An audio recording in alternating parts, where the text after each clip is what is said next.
one area that the government can look at is to extend that to bigger certain types of other funds, like bigger pension funds of foreign countries, etc., which can come in and invest and bring a kind of a modicum of stable capital into our stock markets. I think that's what India really needs. We need this especially during the period until we can settle our externals situation. And unless we bring in foreign direct investment and long-term capital from abroad, we will not be able to rein in our currency depreciation. No. Mr. Khara, you want to add to that? You agree with Rohinton, I guess? No, I do agree with what Rohinton mentioned. Well, we have got a very clear focus when it comes to manufacturing on some of the newer industries. So I think if at all we can have long-term capital coming in through FDI route, that will go a long way in terms of course, supporting our currency.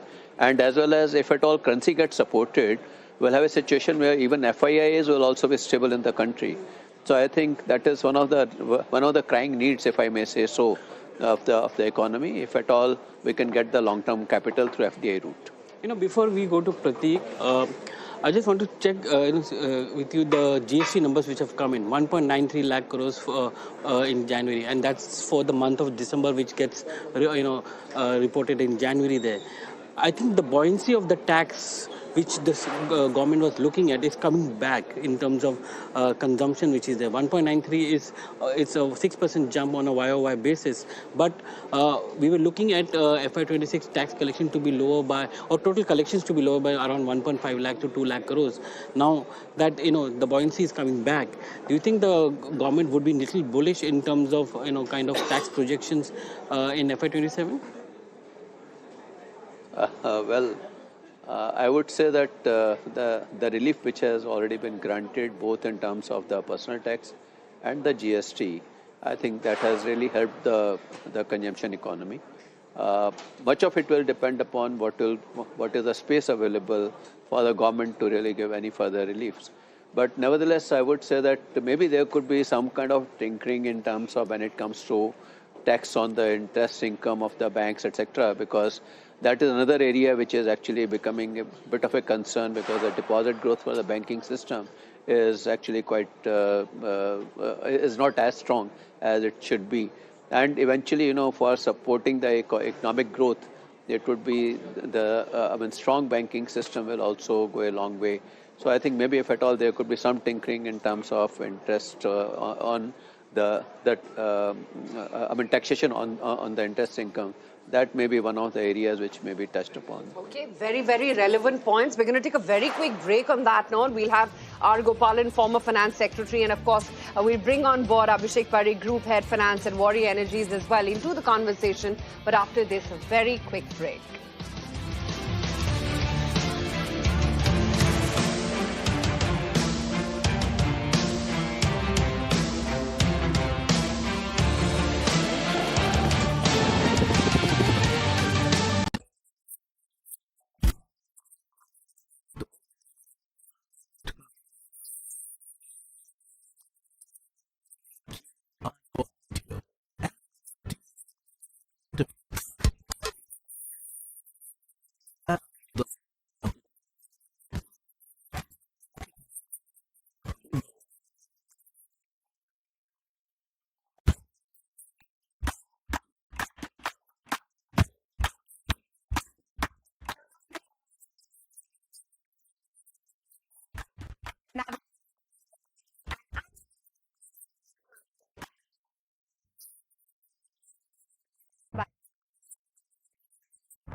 the heart of forces to be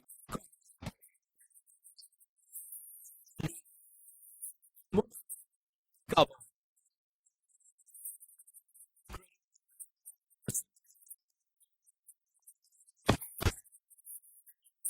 To be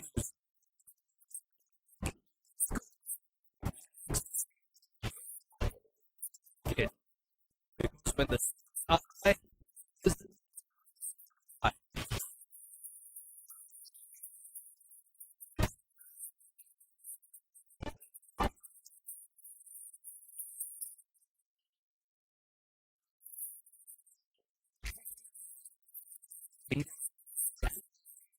on the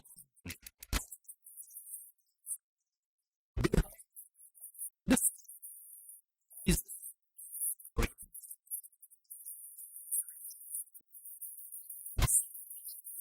capex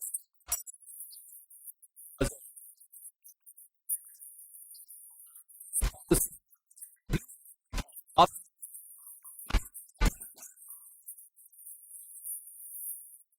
now. And nothing should stop our soldiers from marching forward. To make this possible, somewhere a strong bridge has been built. At Ultratech, India's #1 cement, we believe that to keep growing, India needs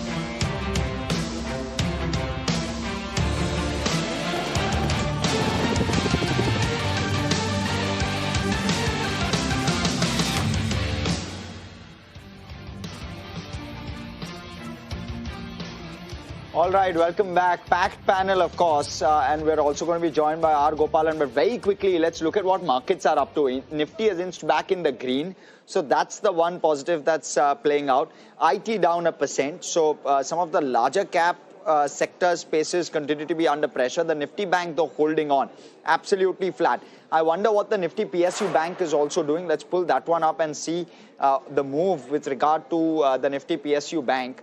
And it's a percent plus lower. Okay, it's recovered from that 1.5% low that it clocked right at the start of trade, but it's down around 0.8% there. In terms of the breadth, it's an extremely tough breadth as well.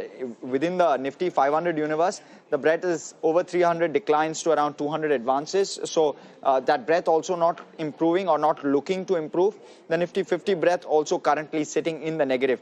It's 1% or near 1% low on the Nifty small cap, 0.5% low on the Nifty mid cap. So those are severely underperforming the Nifty 50 index, as has been the case. So that's broadly the play. Now today, obviously, it's all about metals, and that move on the Nifty metal, which was down 4%. You've seen a bit of a recovery from that, but it's still 2.5% lower. So it's not looking anywhere close to a full recovery, at least at this point. 1% lower on Nifty IT, I spoke about that. 0.7% lower on the Nifty Realty Index as well within broader markets. FMCG is down 0.5% thereabouts. What's really perking up is the defense index. It's up 2% in trade. So that budget trade really playing out on the Nifty India Defense Index. BL is one of those stocks which is up and away. The other, let's quickly pull up some of those names. A HAL, a Cochin Shipyard, a Masgon Dock, a GRSE. Let's see what's playing out within that pack. And auto is doing fairly well as well. It seems that the budget trade, again, playing out a bit on the Nifty Auto Index as well. So those two indices have perked up sharply. And when you look at it from the day's low, we're seeing a decent move on both of those, because neither of those were in the green at the start of day today. So we've seen a decent move on both of those indices. We'll keep an eye out on both of those indices. Aisha. Okay, let's go across. We have R. Gopalan, former finance secretary, joining us this morning as well. Mr. Gopalan, let me come to you with regard to what the fiscal room or the fiscal space is with regard to where the government is concerned, because essentially all conversations we've had over the last couple of hours boils down to a couple of surprises, and a predominant part of the surprise could well be within the taxation space. Rationalizing maybe, for example, STT and capital gains, giving some benefits to FIIs in terms of tax benefits for investments in India. Do we have that kind of fiscal room? Do you believe we can afford that at this point? I really don't know. If you look at the fiscal numbers, say we are looking at about last year was, or this year is about 8% on nominal terms. and we need to have at least about 10.5 to 11% in nominal term growth, so as we are able to get enough revenue and therefore enough income to the public and therefore enough savings in the economy. So that's something, how that is going to pan out is something which we need to see. And remember, there are 2-3 things. We have the Finance Commission award has been given. So to that extent, the sharing, horizontal sharing and vertical sharing will take place, and that will be reflected in this budget at this point in time. And also please remember, there is a pay commission recommendation, which is though to be paid from next 1/1/27 onwards, but then the point 28 onwards, but then the point remains that it is effective from 1/1/26. So to that extent, there's a huge amount of money that will go out. And look at the debt. The debt is looking at about, we are looking at 56%, and now at the center level, we have to go down to 55%. Of course, there is some room there, because with that, the fiscal deficit from 4.4 to 4.2 is feasible based on the current, nominal growth GDP numbers. It is possible to have a look at. Here, a lot of things, we are given quite a good amount of relief in taxes, both in income tax and the GST. So we need to see how we are able to calibrate in such a way that revenues grow. There's a buoyancy in the revenue. Now, buoyancy to the extent of a 1.2, 1.1, 1.2 will be desirable for us. So let us see how that numbers are going to be fixed there. So based on those numbers only, many expenditure items will, go in this particular budget. George, sectorally from an equity market perspective, what do you think the budget could touch upon? So the sectors which has been in the limelight in the last budget was in defense, and you saw railways getting good push. So I think, this budget is not going to be very different. You need to have the same growth agenda playing out from the government side for these sectors. Alongside, the biggest consumption-related benefits which has been passed on through GST cut, all those things have to flow in, which again was visible in the case of two-wheelers and four-wheelers to a certain extent through the festive seasons and so on and so forth. But we need to see what kind of consumption pickup is possible also. So capex push to the relevant sectors like which is more linked to the government, and the PSUs has to happen, and that is something which I'll definitely look forward. But at the same time, some SOPs on the agri side, which will definitely benefit, and affordable housing, something which I will look forward. Abhishek, commodity sell-off is happening as we speak. You are one of the user industry, and you should be happy for it because silver prices are correcting. But how do you look at the entire commodity play from a user industry point of view? So certainly, if we look at last couple of days and especially last couple of months, the rally on the commodities has been raising far beyond questions that are we really consuming that much of commodity? Has there been real incremental consumption of those commodities at the industrial sector, or is it more of a for trading which is playing a larger role? I think that needs a closer look. From industry perspective, what we really see is that consumption has certainly been growing all across. So the incremental capex and incremental consumption of industrial goods certainly will lead to some sort of cushion to the industry price in general, but certainly not in the trajectory that we have seen over last couple of days. Like 38-40% day change in the price is I would say nightmare for any trader would be. So I think that is something that we may really not consider as conducive for industry, but certainly with the real numbers on ground, it seems that the commodity prices do have a good amount of cushion in terms of consumption, but at a steady state consumption rise of 8 to 10%, not more than that. But Abhishek, we're looking at India of the future. We're talking about 2047 being Viksit Bharat. Can this budget be that visionary budget wherein companies and sectors such as your come into play? And if so, then what is your ask from the finance minister today? In fact, last 10 years or last decade, if we look at the budget commentary, it has been the budget which is forward-looking, more reform-oriented, driven by capex from the government. But I think we are standing at a juncture where we look at private capex or private investment to be pushed more through new incentives like ALMM, PLI for solar value chain, for energy storage. and for going ahead for hydrogen electrolyzers, something that will be in focus. We really expect these new sectors, which will not only lead to more capacity buildup, but rather try to create a resilience in terms of energy security, energy continuity, and help in the new age technology businesses like AI in data centers.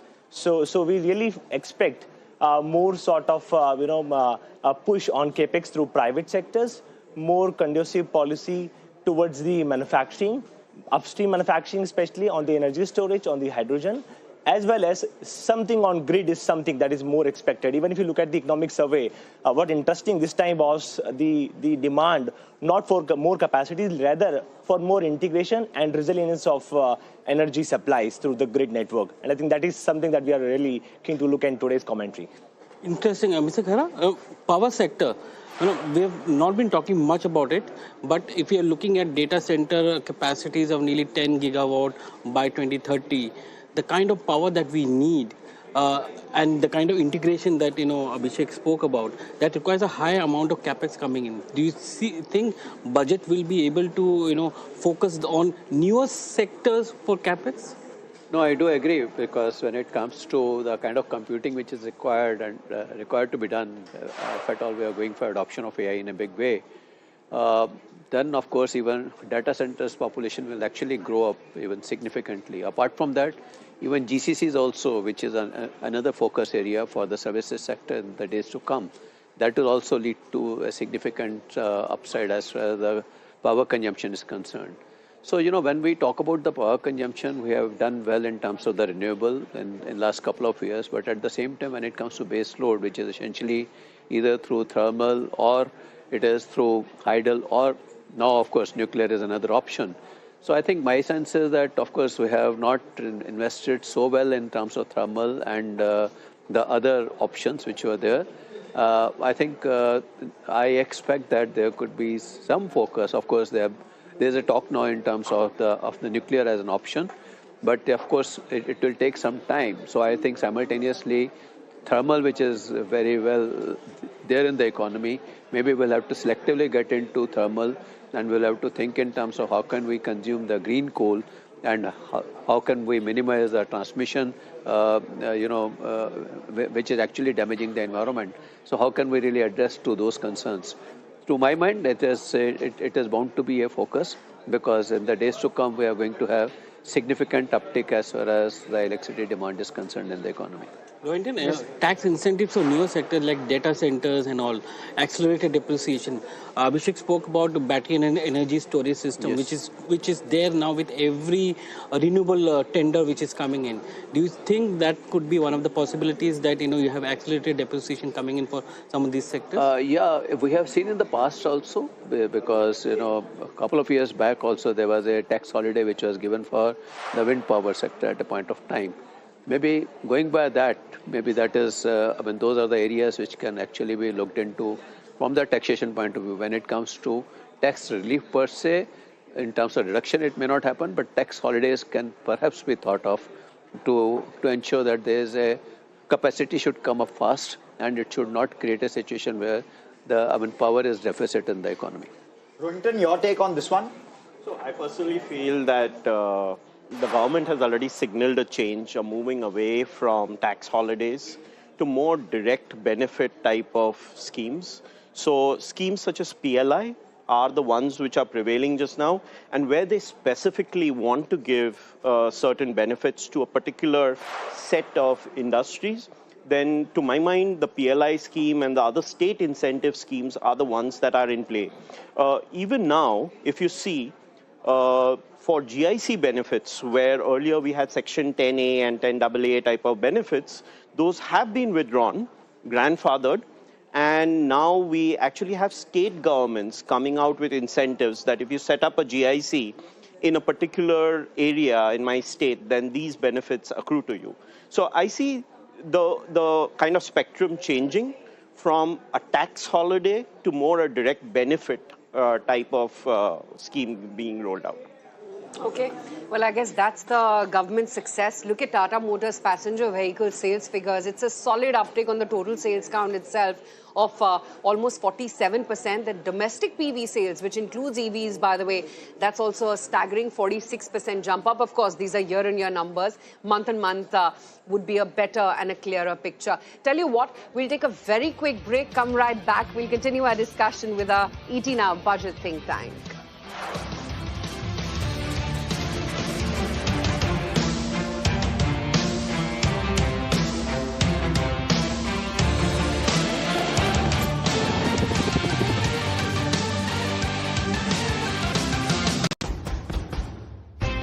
And nothing should stop our soldiers from marching forward. To make this possible, somewhere a strong bridge has been built. At Ultratech, India's #1 cement, we believe that to keep growing, India needs to keep building. Ultratech Cement. As India builds, India grows. Ever wondered why this long metro line was built?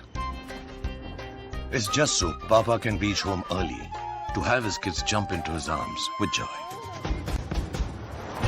At Ultratech, India's #1 cement, we believe as India builds, India grows. Somewhere, a new road has enabled science to reach a remote village, so that Purni can think of reaching the moon one day. At Ultratech, India's #1 cement, we believe as India builds, India grows.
Welcome back, and this is of course the budget think tank, and what we're trying to get you is insights as to what could come in the budget. Now, of course, outside of the broader numbers and the big picture, really the big question, and let me come to Mr. Gopalan on this one, is the fact that while services, we've done very well on the services side of things. Really what has lagged is manufacturing, and if we were to get to 6.8 to 7.2% in terms of GDP growth, and that's really the target, the aspiration in FY27, what we will likely have to do is we will have to push up manufacturing.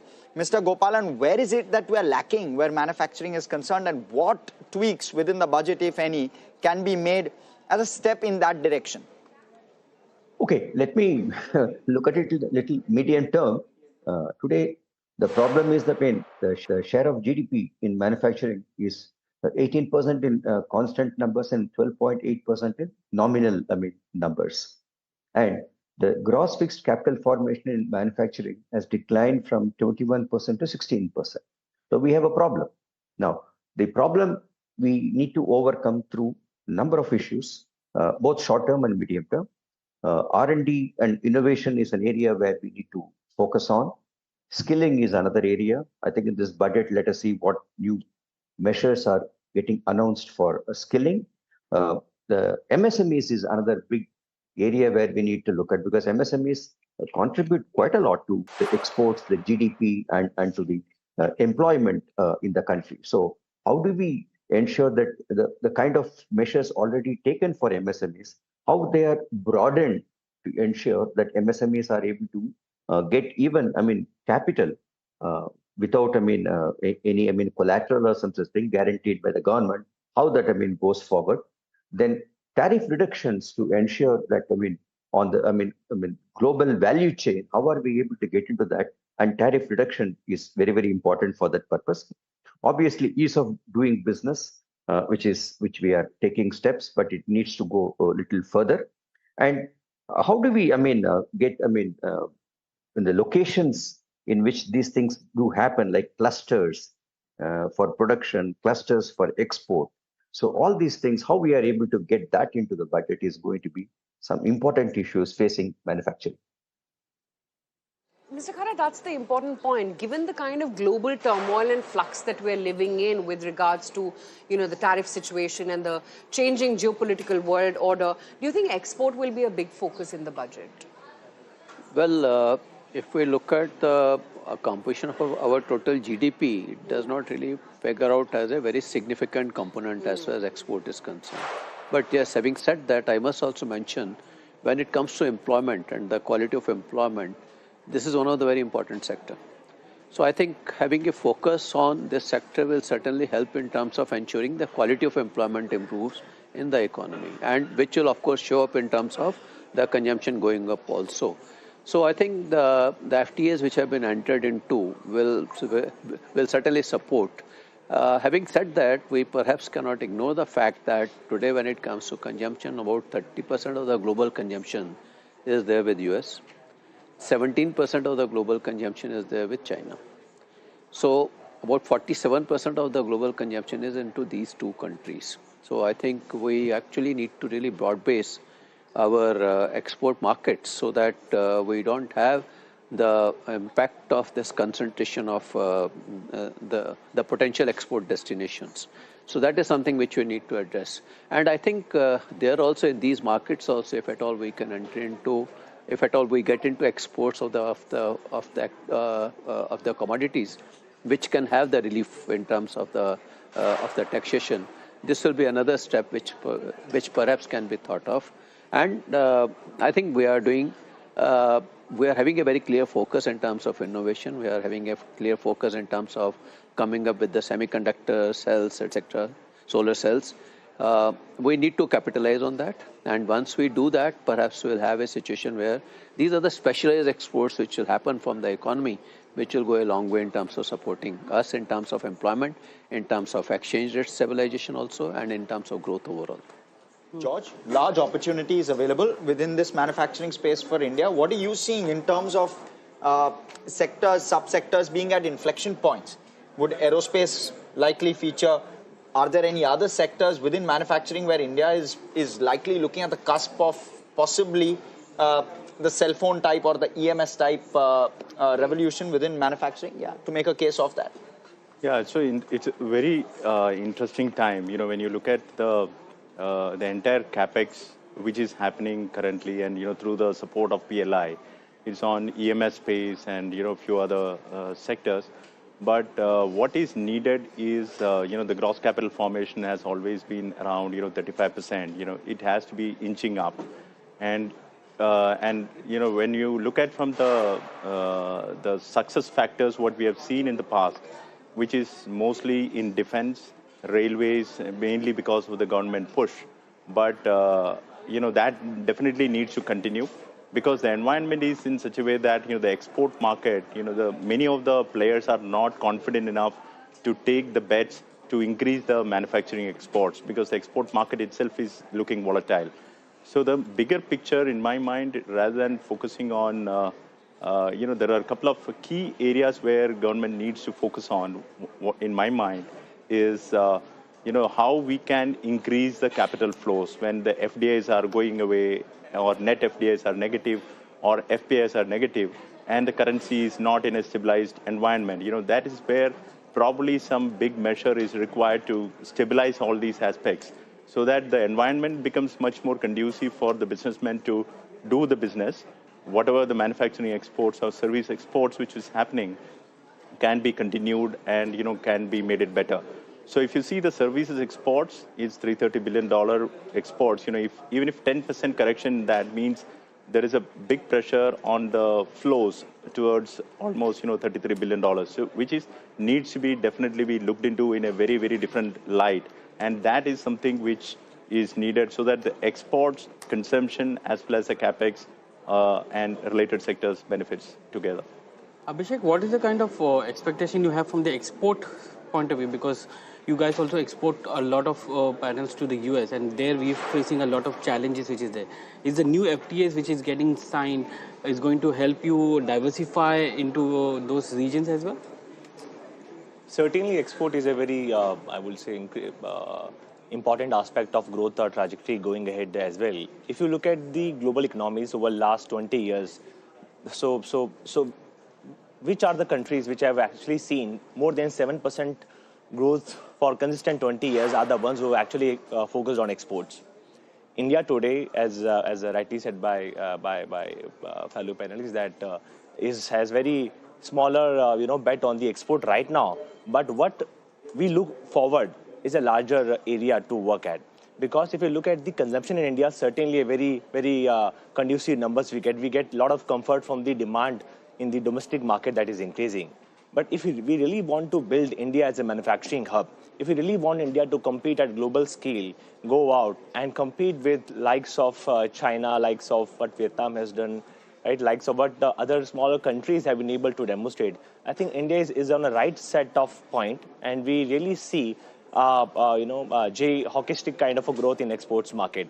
But all we need to look at and consider is we really need to be consistent with the with the policies the way we have seen from the government over last decade. And I think this sort of continuity on the focus of manufacturing sector through policies of Make in India, through policies more helping the export oriented companies to go out and even look at alternate markets. Last 1 year, if you look at the market which closed down, or I would say went into trajectory, but it seemed to be a difficult market to crack after the tariff impact came on. We flipped immediately as a country and started looking at alternate markets to exports, supported with the recent FTAs that have been signed, especially the FTA at the closure which is happening with EU, the FTA with New Zealand, the FTA with Oman, the FTA with Australia. All of these are really opening up new era of Indian manufacturers. Go out, show their skills, because once the scale comes up through the consistent reform, I think we will be in the right point to become the export-oriented economy as well going ahead. Okay, interesting points there. I just want to check in actually on what the market is doing. And if you ask me what the Nifty is doing, it's doing nothing. It's really manawing a Sunday, or at least waiting for the finance minister's speech. 25,450 is where we're currently at. Absolutely flat, a meager 33-odd point move. But look at individual sectors. Look at what's happening within the entire defense pack. Harsh was just highlighting BEL continues to show leadership, leading the Nifty 2.5% higher for BEL. You've, of course, got a Cochin Shipyard, Mazgaon Dock, Paris Defense. Their entire cluster is holding out very, very smartly. Crompton CG Power. Now, these also very well could be very budget-sensitive trades. Swiggy, of course, is seeing a move after that crash that it had on Friday.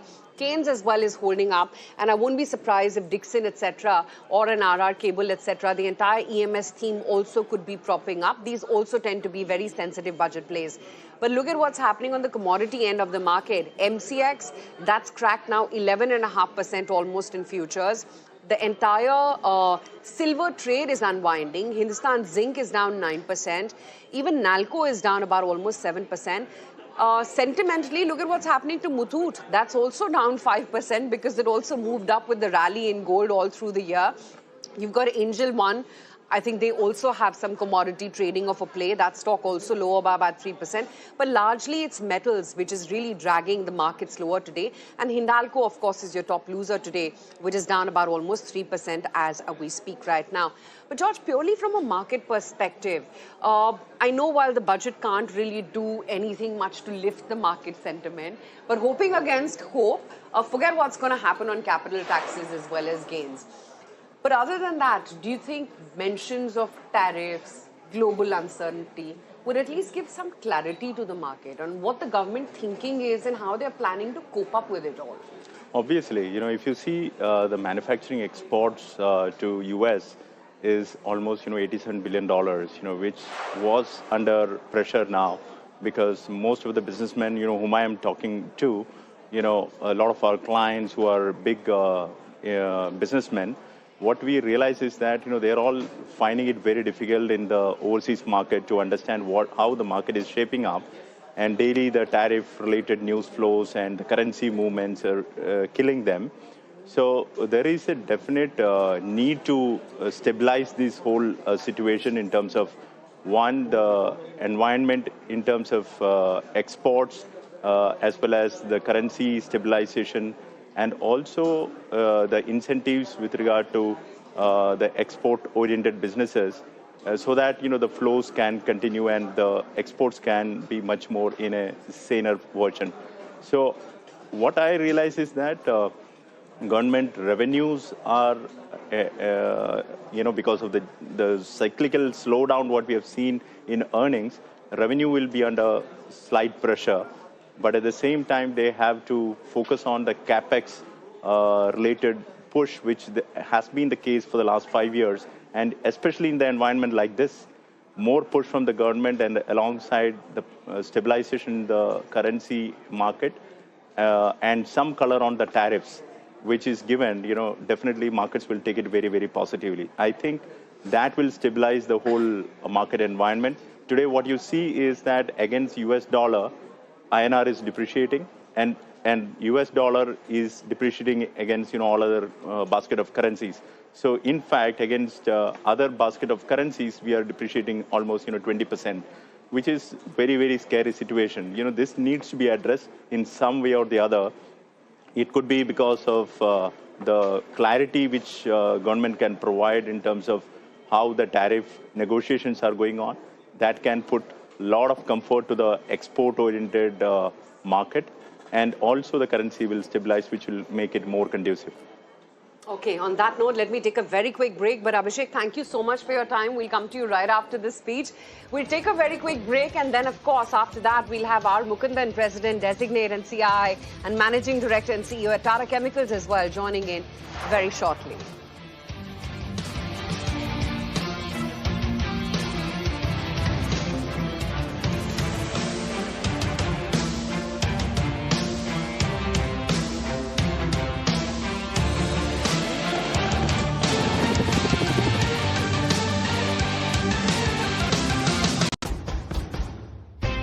And nothing should stop our soldiers from marching forward. To make this possible, somewhere a strong bridge has been built. At Ultratech, India's #1 cement, we believe that to keep growing, India needs to keep building. Ultratech Cement. As India builds, India grows. Ever wondered why this long metro line was built? It's just so Papa can reach home early to have his kids jump into his arms with joy. At Ultratech, India's #1 cement, we believe as India builds, India grows. Somewhere, a new road has enabled science to reach a remote village, so that Purni can think of reaching the moon one day. At Ultratech, India's #1 cement, we believe as India builds, India grows.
the heart of closest we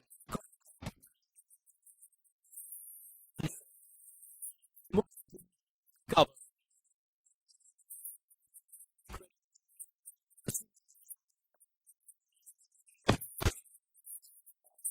division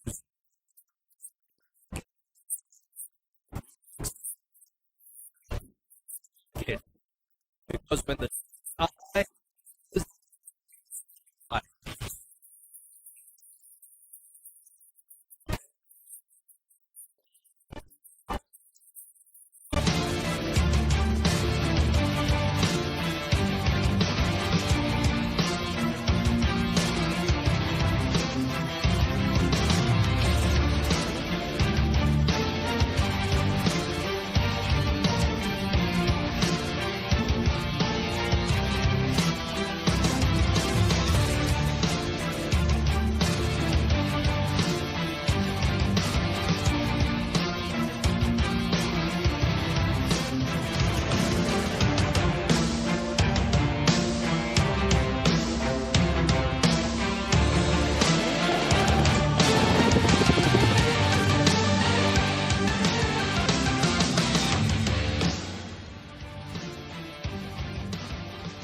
Back with the 18 Hour Budget headquarters, we've still got our 18 Hour Budget think tank here with us, and our budget editor joins in after her breakfast break, Radhika Gupta as well. But let me take the industry perspective, and joining us right now is Mr. R. Mukundan, President-designate CII and MD and CEO at Tata Chemicals, joining in on the show right now. Mr. Mukundan, great for your time. Thank you so much. Mr. Mukundan, if I just look at where India stands right now, growth clearly is holding up. But global trade, geopolitics, rates remain volatile globally. Tell me, what's the biggest industry ask? And what do you think is the realistic expectation that the industry should have from the budget today?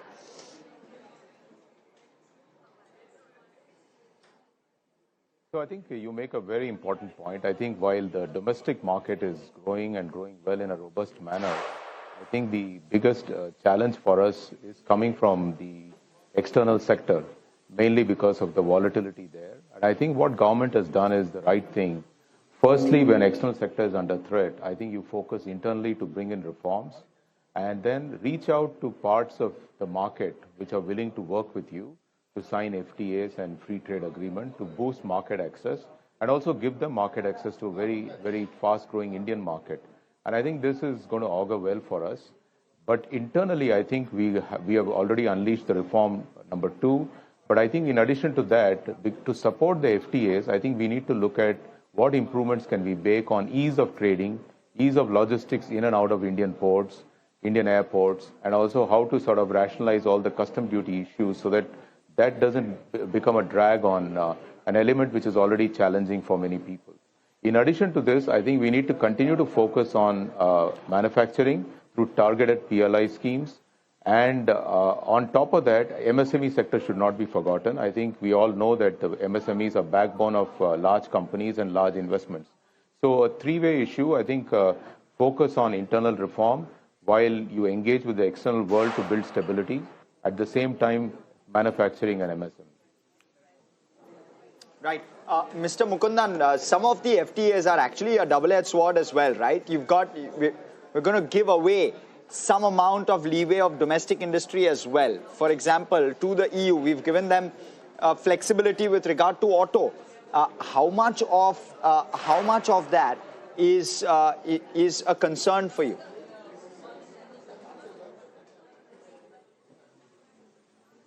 I think it's a big positive. I think if you look at India's exports of auto sector, they have been driven by largely investments coming in from Japan, from Korea. So I think when these companies taste the Indian market, they're not just going to build for India, they're going to build for the globe. So there will be competition in Indian market, Indian consumer will benefit, but at the same time, the quality standards, the standards of the vehicle, the design standards, all are going to improve. And that has a knock-on effect in terms of ensuring not just the international brands, Indian companies also start exporting, accessing the international market. I think Indian manufacturing sector is ready, Indian auto sector is ready. All we are saying is make the internal factor cost more competitive. There are two large internal factor costs. One is power, other one is logistics. As long as we continue to work on them through infrastructure push, I think we would be in the right track. There is also an issue of, how do we continue to upskill our labor, upskill our people strength. I think that's the big push again from the government. Mr. Mukundan, lastly, private capex has been slower than government capex. What would it take in this budget to meaningfully crowd in private investment back? Because what we're talking about is a Viksit Bharat by 2047, and that capex is going to come at a huge cost. The government can't be always funding it.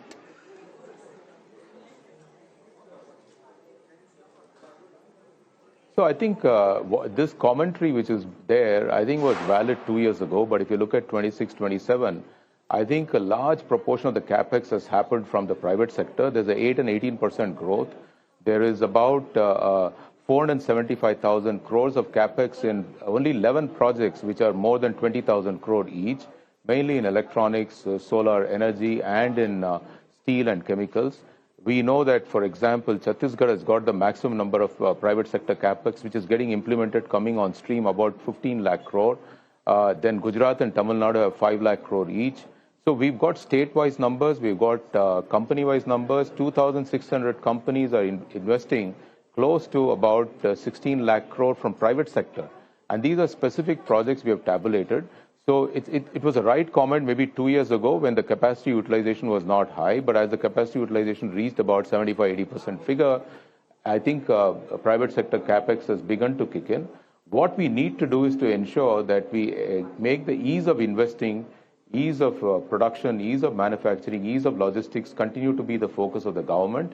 I think some governments, state governments have done exceedingly well in attracting the capital, but I think central government has also done a lot, including with PLI push, including the push on infrastructure to make sure the private sector capex kicks in.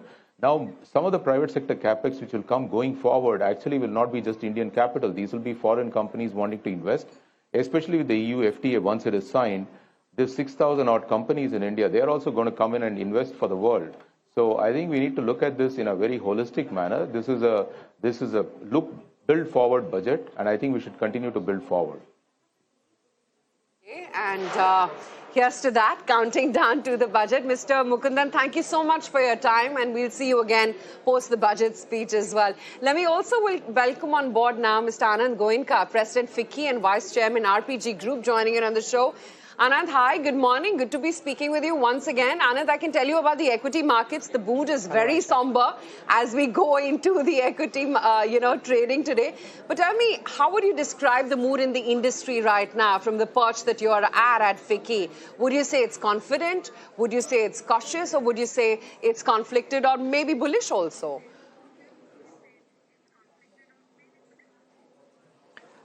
So we have a pre-budget survey that we just got done with from FICCI, and the mood is positive. Growth levels are looking at about 7 to 8% level growths. There is a positivity in terms of private capex coming back, and the risk factors in India are at an all-time low. You look at balance sheets are not leveraged, inflation is under control. Overall, besides the external shocks that we are seeing in the world, India is actually an oasis of certainty and comfort.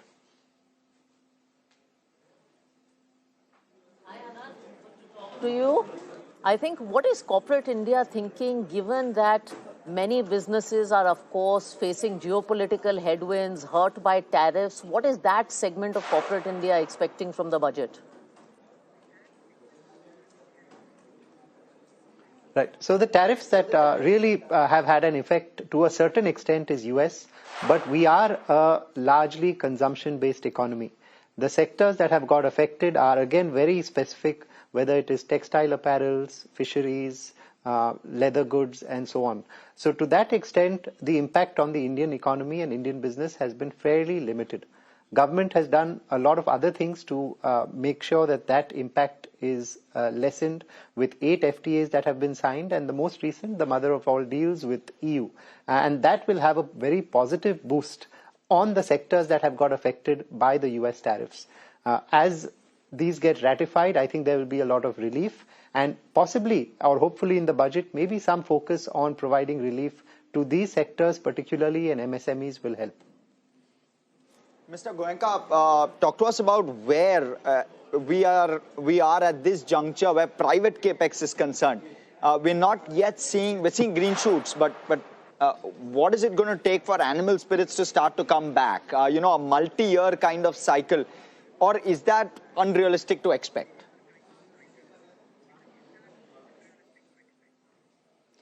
I think a lot has happened last year to boost consumption. Income tax slabs and then the bigger GST 2.0 that came in October. After that, if you look, demand has started going up quite well. Whether it is the auto sector or the consumer sector, we are seeing a big positive shift. And clearly capacity levels are going up. That will result in increased capex over time. The few things that can be further done is a continued focus on ease of doing business, cost of doing business, focus on power, land, and other factors of production. There's a lot already happened with respect to labor codes, consumption, simplification. I think that journey just has to continue, and more visibility during the budget and going forward will certainly help. Okay, Anand, great to be speaking with you. Thank you so much for your time today. Thank you for having me. Okay, let's just move on. Let's just quickly get your status check. That, by the way, is the countdown. Just 12 minutes to go before the FM is going to begin her budget speech. And one is debating if it's a Sunday, is it going to be a shorter one or a longer one? What's say? I think she would be around 60 to 70 minutes. That's going to be a shorter one. Oh, that's how precise you're getting. I'm going to... Looking at past trends, she's peaked already and she's now on a sliding scale of reducing the amount of time she speaks. So let's see what happens. But the tricky stuff is in the fine print, right, Rohit? You've gotten used to that. It always is. After it. It always is. Poetry. She's been very good at using some Tamil poetry and quoting some very nice poetry. So short or long, I hope she has the poetry. But you know the market joke which is already running around, or the meme, so to speak. She's in a red sari today. Oh, she's in a red sari. So, George, any thoughts? Yeah, you'll wait to give the verdict tomorrow when the institutional investors come back, right? Yeah, obviously. And the Nifty mid-cap has turned green, so that's a positive. So the finance minister may well be in a red sari, but markets clearly brushing off those early woes, and the recovery from the low seems to be quite decent, you know, in that sense. So markets obviously looking upbeat. But you know, we spoke about capex a bit, and Mr. Khara, you have a great sense of how capex has performed maybe over the last 5 years. What's it going to take for the animal spirits to come back where private capex is concerned? Because that could well be the clincher, right, in terms of getting a sense as to what lies thereafter. I think when it comes to commitment, of course, there is a significant improvement in commitments as far as capital expenditure is concerned from private sector. But yes, the animal spirit which you are talking about, it will probably warrant some kind of a certainty as far as the global environment is concerned.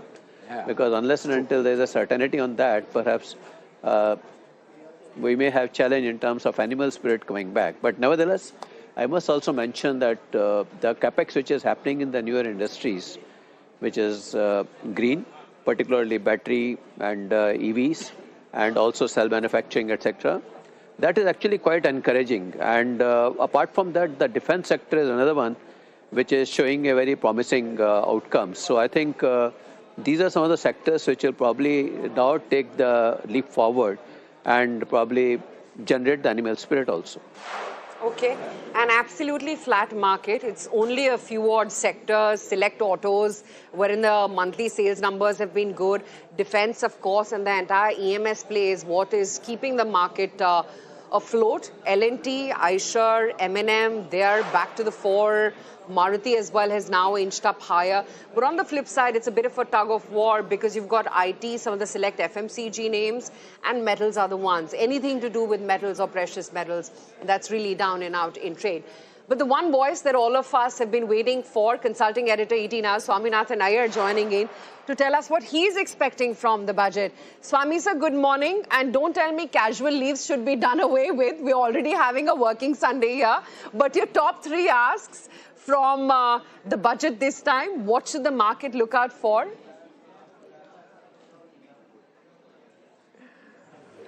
Well, I'd say that, this is, I hope this is a tough budget. That is, as they say, there is an election cycle where the first budget is a very soft one because you just won it. The last one has to be full of freebies because the election is coming. So the third budget, the one in between, is the time to get tough. And as I've said on many occasions, I think the one thing that you can really get tough on is the fertilizer subsidy. It is the one big missing reform in all this time. And Mr. Modi has talked about reform, and various other things. Well, why are you not reforming the fertilizer subsidy? So I do hope that she will make a start in that. I also hope that, lots of people think the fiscal deficit, she'll reduce it to 4.2. I would like her to make an attempt to get it down even further. We have a very long way to go before we can get our debt to GDP ratio down to the desired 40% target that we're having right now. It's like 56% right now, long way to go. And this will require, therefore, fiscal discipline for a great many years ahead. Given that, after the third budget, the fourth and fifth have to be relatively soft because of coming elections, I do hope she will surprise us by reducing the fiscal deficit even below 4.2, maybe 4.1. 4.0 would be very, very good. So while others, I find, are emphasizing capex and various others as though you have to stimulate a budget, I would say rather that the third budget of a government should be the one that is a tough budget. And I hope it is one in which the fiscal consolidation will surprise by being much sterner than expected. And I hope that one way of getting the fiscal deficit down would be to start reforming this fertilizer subsidy. Mr. Chidambaram reformed the diesel subsidy when he was finance minister by changing the price of diesel a few paise every week or so. And you can do the same for fertilizer. You cannot afford to do a huge cut in the fertilizer subsidy immediately. There will be an uproar. But if you keep doing it, small amounts, a few paisa week after week, then over 2 years or 3 years, you can finally even it out. So we know now how it's to be done. Let us hope that Nirmala Sitharaman is able to catch this particular bear by the ruff and control it at long last. Hi, Swaminathan sir. This is Radhika Gupta. I am budget editor today for ET Now, so I'm taking the liberty to ask you a question. Since you mentioned fiscal math, how do you see government and state borrowing? And do you think state borrowing, rising state borrowing is a source of concern? It's something the government and center has to think about? Swami sir, let me try and take that question. Is the rising burden with regard to state finances a concern in your opinion, and is this something that needs to be solved for?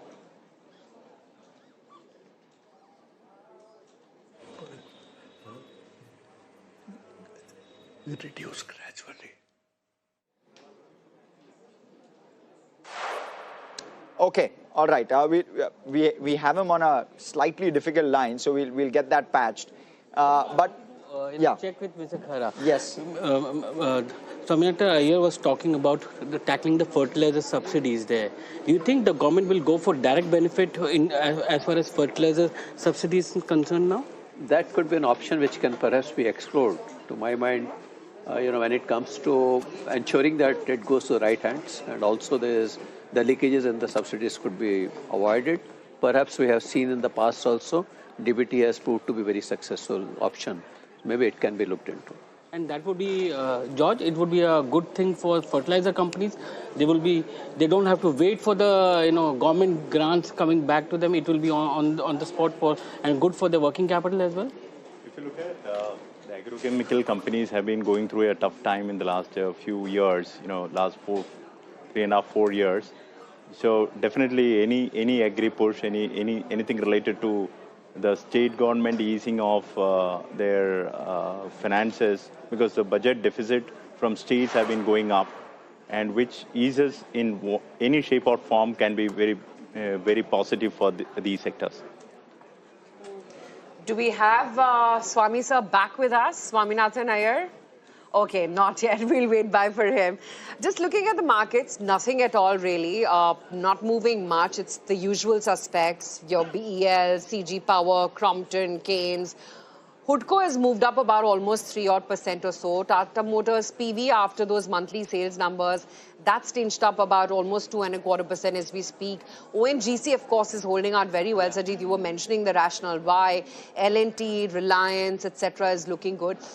You know, George, irrespective of what happens in the budget or not, is the market screaming value in pockets right now after the underperformance? Forget what will happen in the budget. Absolutely. You know, if you look at Nifty 50, you know, we have been telling our investors, if you see Nifty 50 companies relative to the mid and small cap, it is trading at a 2-decade low valuations. Yeah. So because, you know, FIs have been exiting Nifty 50 companies or they are selling off aggressively, and the mutual fund inflows have been significantly concentrated on the mid and small cap space. So there is a gap which has been created. In my last 25 years of WorkX, I have not seen this kind of disparity in the valuation. And, you know, Nifty 50 as a pocket of value looks screaming to me relative to the mid and small cap. Would Radhika, would you also tend to agree with that? Or do you believe that this bout of underperformance we've seen within the Nifty small and mid cap basket actually offers an opportunity to us? So I think the top, George mentioned the Nifty 50. I actually think the Nifty Junior segment, which is the next 50 stocks, and of course a lot of them have metals heavyweights as well.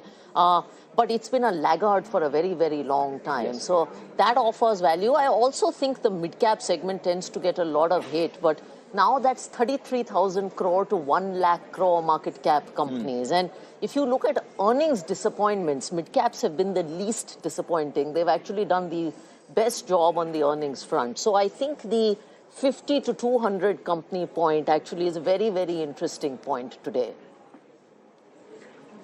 Okay. Swami sir, you know, I'll go back to the question that we posed, or rather that Radhika posed. I'll go on behalf of you, Radhika. But Swami sir, if you can give us a sense of what you think of state finances. Are they in a difficult position? Can we kind of improve them? How quickly? How dramatically? You mean the government finances? State finances.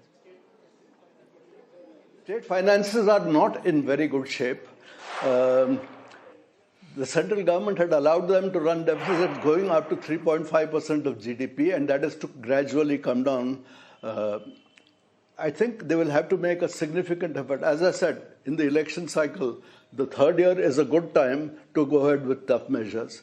In that case, that should apply to the states too. I would like to point out that of the elections taking place this year, the BJP is not a significant player in the south, in Tamil Nadu, Kerala. It is almost definitely going to win in Assam, and I suspect almost certainly going to lose in West Bengal. In these kinds of circumstances, I don't think the budget has to worry about wooing people in the elections. It probably will not do so. So in these circumstances, can you tighten up on the state finances? Can you tell them, well, you know, you need to try and get it down to 3% of GDP? I think the answer is you must try in this direction.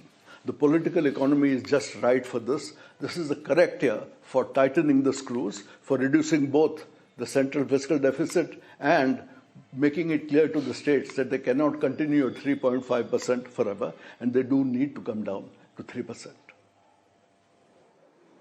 Okay, on that note, that's the countdown hour. Within seconds from now, we will have the budget speech begin. It's 11 a.m. already. This is the Super Sunday that we'd all been waiting for, the 11 a.m. speech. And let's see what the finance minister has to deliver. We're already getting the live visuals now from the parliament where she's going to present the budget shortly from now. Okay, very interesting. You can have those live visuals. Vitt Mantri Srimati Nirmala Sitaraman ji. Item number 1. Item number 1. Sir, with your permission, I rise to lay on the table a copy each of the following papers, Hindi and English versions, under Article 281 of the Constitution, Report for 26 2026 to 2031, Volume 1, Main Report of the 16th Finance Commission. 2. Report for 2026-2031, Volume 2, Annexures of the 16th Finance Commission. Number 3, explanatory memorandum as to the action taken on the recommendations contained in the above report.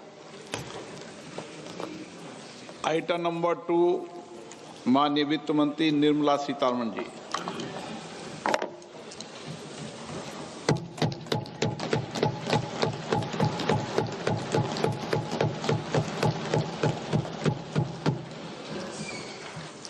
Honorable Speaker, sir, on the sacred occasion of Magh Purnima and the birth anniversary of Guru Ravidas, I present the budget for the year 2026-2027. Since we assumed office 12 years ago, India's economic trajectory has been marked by stability, fiscal discipline, sustained growth, and moderate inflation. This is the result of conscious choices we have made, even in times heightened uncertainty and disruption. Our government, led by Honorable Prime Minister Modi, has decisively and consistently chosen action over ambivalence, reform over rhetoric, and people over populism. We have pursued far-reaching structural reforms, fiscal prudence and monetary stability, whilst maintaining a strong thrust on public investment. Keeping Atmanirbharta as a lodestar, we have built domestic manufacturing capacity, energy security, and reduced critical import dependencies. Simultaneously, we have ensured that citizens benefit from every action of the government, undertaking reforms to support employment generation, agricultural productivity, household purchasing power, and universal services to people. These measures have delivered a high growth rate of around 7% and helped us make substantial strides in poverty reduction and improvement in the lives of our people. Today, we face an external environment in which trade and multilateralism are imperiled and access to resources and supply chains are disrupted. New technologies are transforming production systems while sharply increasing demands on water, energy, and critical minerals. India will continue to take confident steps towards Vikasit Bharat, balancing ambition with inclusion. As a growing economy with expanding trade and capital needs, India must also remain deeply integrated with global markets, exporting more and attracting stable long-term investment. As I begin Part A, I want to express my gratitude to the people for standing firmly with us as we forge our way together towards becoming one of the largest economies of the world.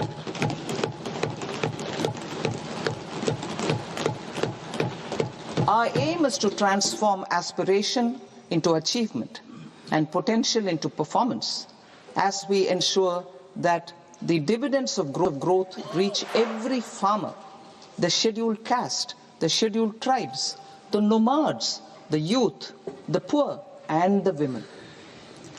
In Vikasit Bharat Young Leaders Dialogue 2026, several innovative ideas were shared with our Prime Minister, which have inspired many of the proposals, making this a unique Yuva Shakti-driven budget.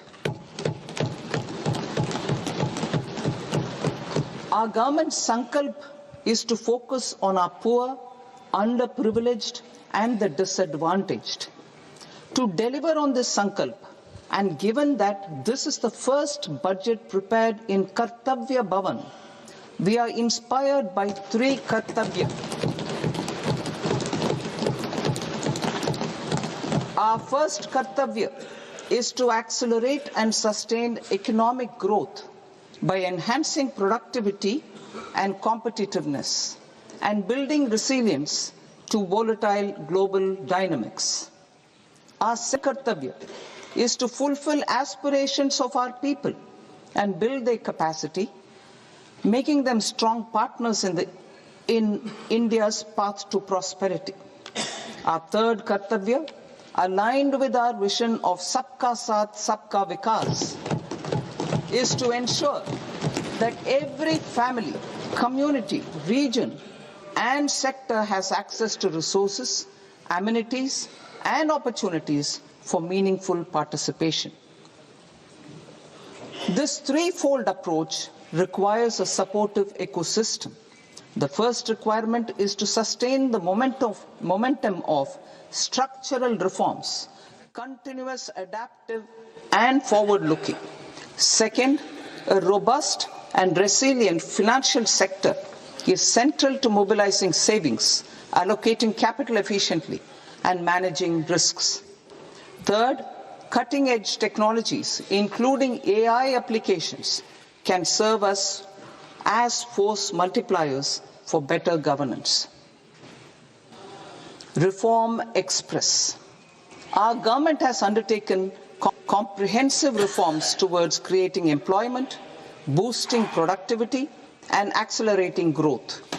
After the Prime Minister's announcement on Independence Day in 2025, over 350 reforms have been rolled out. This includes GST simplification, notification of labor codes, and rationalization of mandatory quality control orders. High-level committees have been formed, and in parallel, the central government is working with the state governments on deregulation and reducing compliance requirements. The Reform Express is well on its way and will maintain its momentum to help us fulfill our kartavya. I now move to specific proposals. Under our first kartavya, to accelerate and sustain economic growth, I propose interventions in 6 areas. 1. Scaling up manufacturing in 7 strategic and frontier sectors. 2. Rejuvenating legacy industrial sectors. 3. Creating champion MSMEs. 4. Delivering a powerful push for infrastructure. 5. Ensuring long-term security and stability. And 6. Developing city economic regions. Scaling up of manufacturing in 7 strategic and frontier sectors. Biopharma Shakti, meaning biopharma strategy for health advancement through knowledge, technology, and innovation. India's disease burden is observed to be shifting towards non-communicable diseases like diabetes, cancer, and autoimmune disorders. Biologic medicines are key to longevity and quality of life at affordable costs. To develop India as a global biopharma manufacturing hub,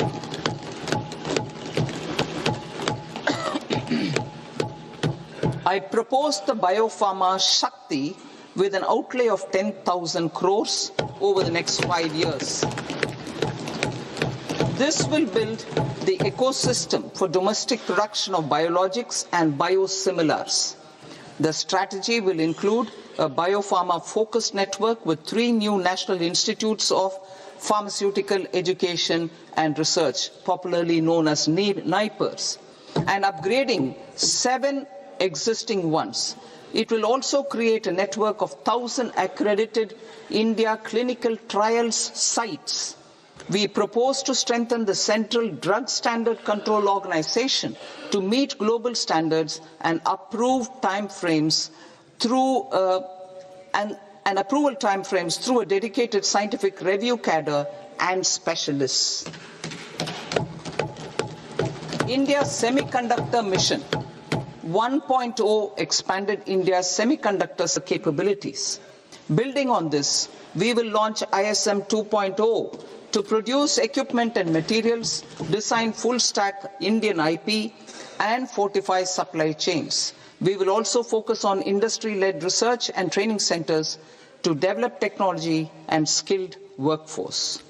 The Electronics Components Manufacturing Scheme, launched in April 2025 with an outlay of 22,919 crores, already has investment commitments at double the targets.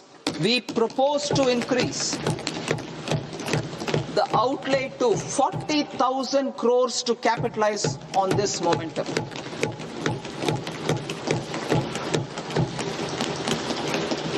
A scheme for rare earth permanent magnets was launched in 2025 November.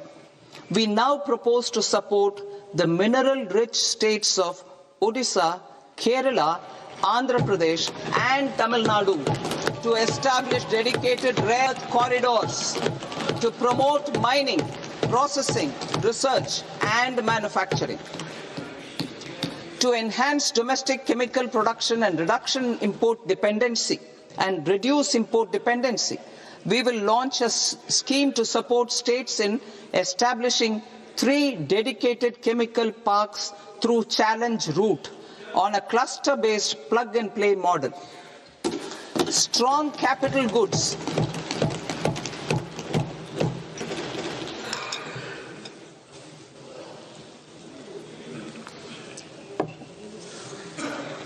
Strong capital goods capability is a determinant of productivity and quality across different sectors. Towards building this capacity, I propose the following.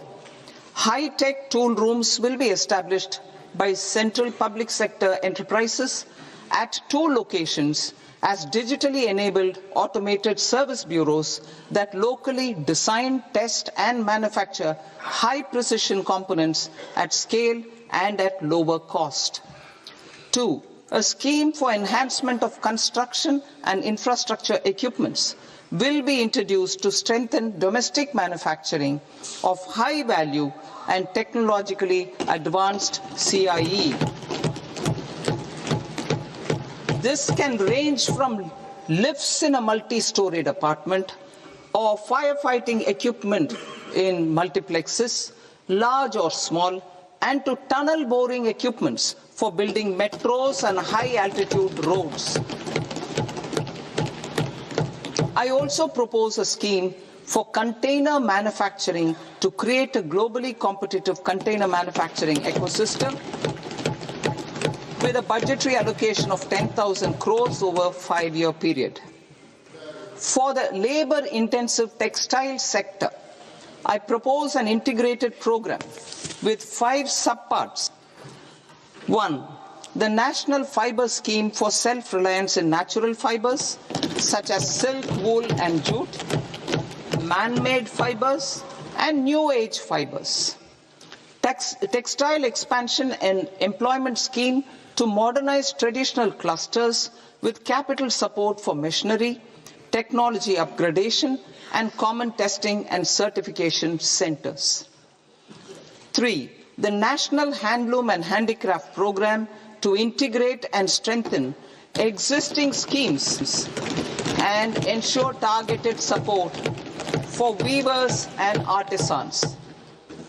Tex Eco Initiative to promote globally competitive and sustainable textiles and apparels. Samarth 2.0 to modernize, upgrade the textile skilling ecosystem through collaboration with industry and academic institutions. Further, I propose to set up mega textile parks in challenge mode. They can also focus on bringing value addition to technical textiles. I propose to launch the Mahatma Gandhi Gram Swaraj initiative to strengthen khadi, handloom and handicrafts. This will help in global market linkage and branding, It will streamline and support training, skilling, quality of process and production. This will benefit our weavers, village industries, one district, one product ODOP initiative, and also our rural youth. India has the potential to emerge as a global hub for high quality, affordable sports goods. I propose a dedicated initiative for sports goods that will promote manufacturing, research, and innovation in equipment design as well as material sciences. Rejuvenation of legacy industrial clusters. I propose to introduce a scheme to revive 200 legacy industrial clusters to improve their cost competitiveness and efficiency through infrastructure and technology upgradation. Creating champion SMEs and supporting micro enterprises. Recognizing MSMEs as a vital engine of growth, I propose a three-pronged approach to help them grow as champions. Equity support. I propose to introduce a dedicated 10,000 crores SME growth fund to create future champions, incentivizing enterprises based on select criteria. I also propose to top up the Self-Reliant India Fund set up in 2021 with 2,000 crores to continue support to micro enterprises and maintain their access to risk capital. Liquidity support. With TREDS, more than 7 lakh crore has been made available to MSMEs. To leverage its full potential, I propose 4 measures. 1. Mandate TREDS as the transaction settlement platform for all purchases from MSMEs by CPSEs, serving as a benchmark for other corporates. 2. Introduce a credit guarantee support mechanism through CGTMSE for invoice discounting on TREDS platform. 3.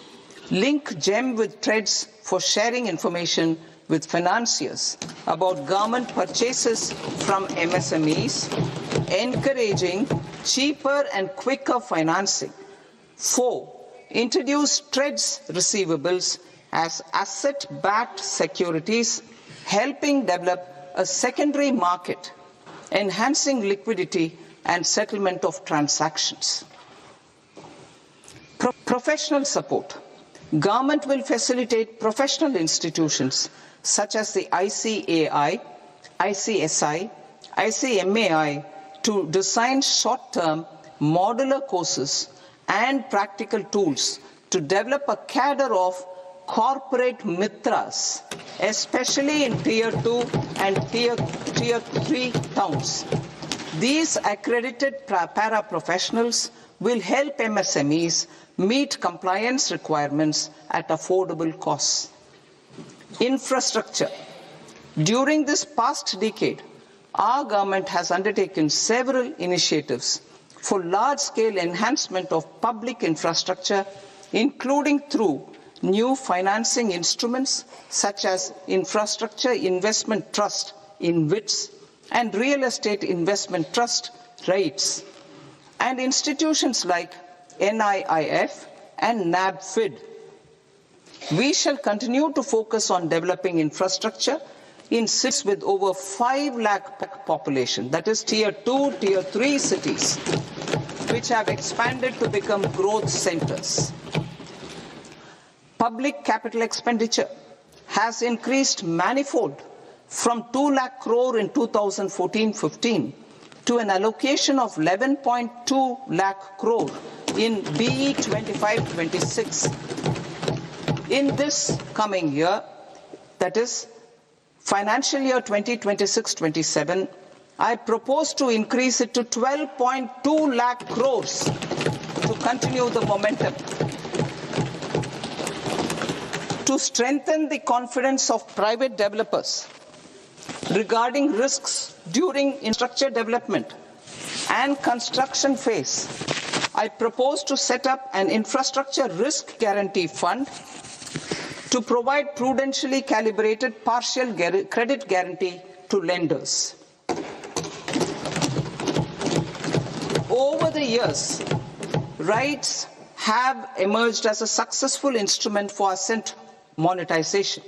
I propose to accelerate recycling of significant real estate assets of the CPSEs through the setting up of dedicated REITs. To promote environmentally sustainable movement of cargo, I propose to 1. Establish new dedicated freight corridors connecting Dankuni in the east to Surat in the west. Operationalize 20 new national waterways over the next 5 years, starting with National Waterways 5 in Orissa to connect mineral-rich areas of Talcher and Angul and industrial centers like Kalinga Nagar to the ports of Paradeep and Dhamra. Training institutes will be set up as regional centers of excellence for development of required manpower for these waterways. This will benefit youth in the entire stretch of the waterways to train and acquire skills. Further, a ship repair ecosystem catering to inland waterways will also be set up at Varanasi and Patna. And C, launch a coastal cargo promotion scheme for incentivizing a modal shift from rail to road to increase the share of inland waterways and coastal shipping from 6% to 12% by 2047. To enhance last mile and remote connectivity and promote tourism, I propose to give incentives to indigenize manufacturing of seaplanes. A seaplane wheel scheme will be also introduced to provide support for operations. Carbon capture, utilization and storage. Aligning with the roadmap launched in December 2025, the carbon capture, utilization and storage technologies at scale will achieve higher readiness and in end-use application across 5 industrial sectors, including power, steel, cement, refineries, and chemicals. An outlay of 20,000 crore is proposed over the next 5 years for this purpose. City economic regions. Cities are India's engines of growth, innovation, and opportunities.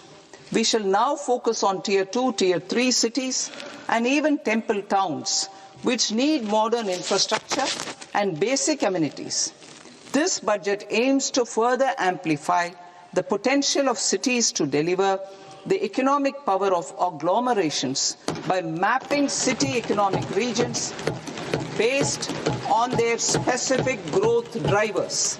An allocation of 5,000 crore per CER over 5 years is proposed for implementing their plans through a challenge mode with a reform come result-based financing mechanism.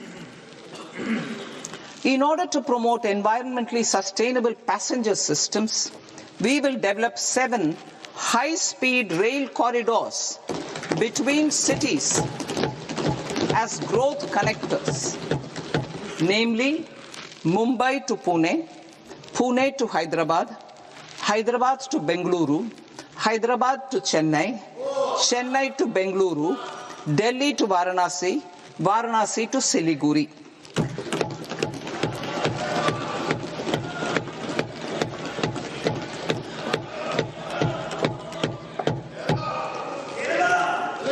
Financial sector. The Indian banking sector today is characterized by a strong balance sheet, historic highs in profitability, improved asset quality, and coverage exceeding 98% of villages in the country.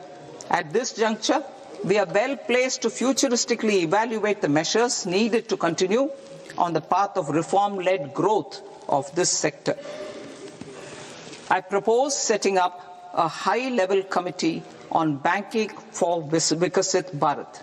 High-level committee on banking for Vikasit Bharat to comprehensively review the sector and align it with India's next phase of growth, while safeguarding financial stability, inclusion, and consumer protection. The vision for NBFCs for Vikasit Bharat has been outlined with clear targets for credit disbursement and technology adoption in order to achieve scale and improve efficiency in the public sector NBFCs. As a first step, it is proposed to restructure the Power Finance Corporation and Rural Electrification Corporation. I propose a comprehensive review of the foreign exchange management non-debt instruments rules to create a more contemporary, user-friendly framework for foreign investments consistent with India's evolving economic priorities. Corporate bond market. I propose to introduce a market-making framework with suitable access to funds and derivatives on corporate bond indices. I also propose to introduce total return swaps on corporate bonds. Municipal bonds. To encourage the issuance of municipal bonds of higher value by larger cities, I propose an incentive of 100 crore rupees for a single bond issuance. 100 crore rupees for a single bond issuance of more than 1,000 crore. The current scheme under Amrit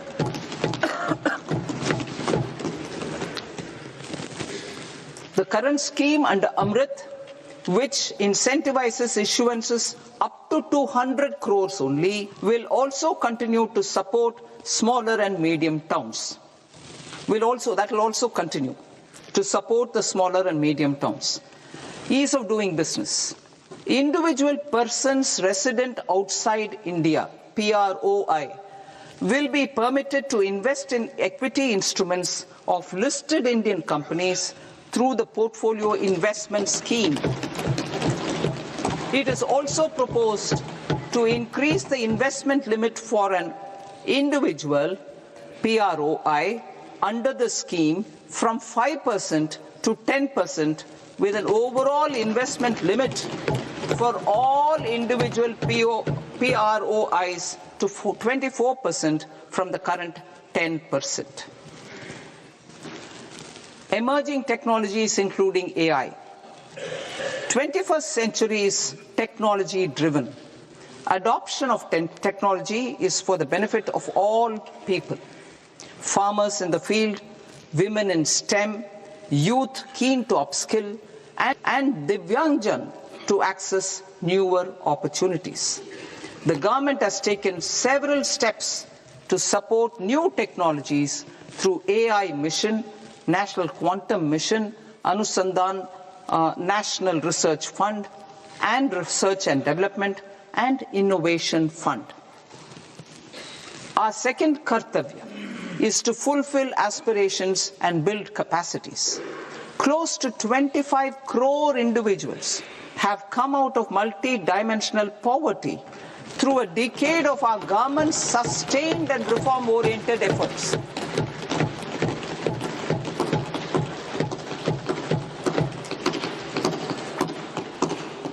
Our government has therefore decided to place a renewed emphasis on the service sector to provide a pathway to fulfilling aspirations of a youthful India with the following measures. I propose to set up a high-powered Education to Employment and Enterprises Standing Committee to recommend measures that focus on services sector as a core driver of Vikasit Bharat. This will make us a global leader in services with a 10% global share by 2047. The committee will prioritize areas to optimize the potential for growth, employment, and exports. They will also assess the impact of emerging technologies, including AI, on jobs and skill requirements and propose measures thereof. To create a range of skilled career pathways, a new range of skilled career pathways for our youth, I propose interventions in the following sectors. Health.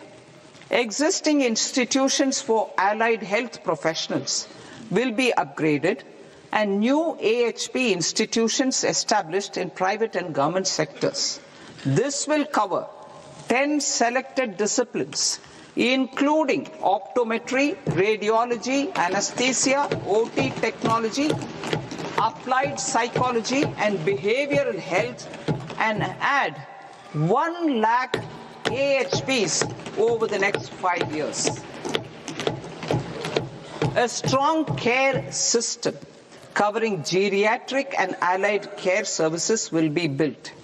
A variety of NSQF-aligned programs will be developed to train multi-skilled caregivers, combining core care and allied skills such as wellness, yoga, and operation of medical assistive devices. In the coming year, 1.5 lakh caregivers will be trained.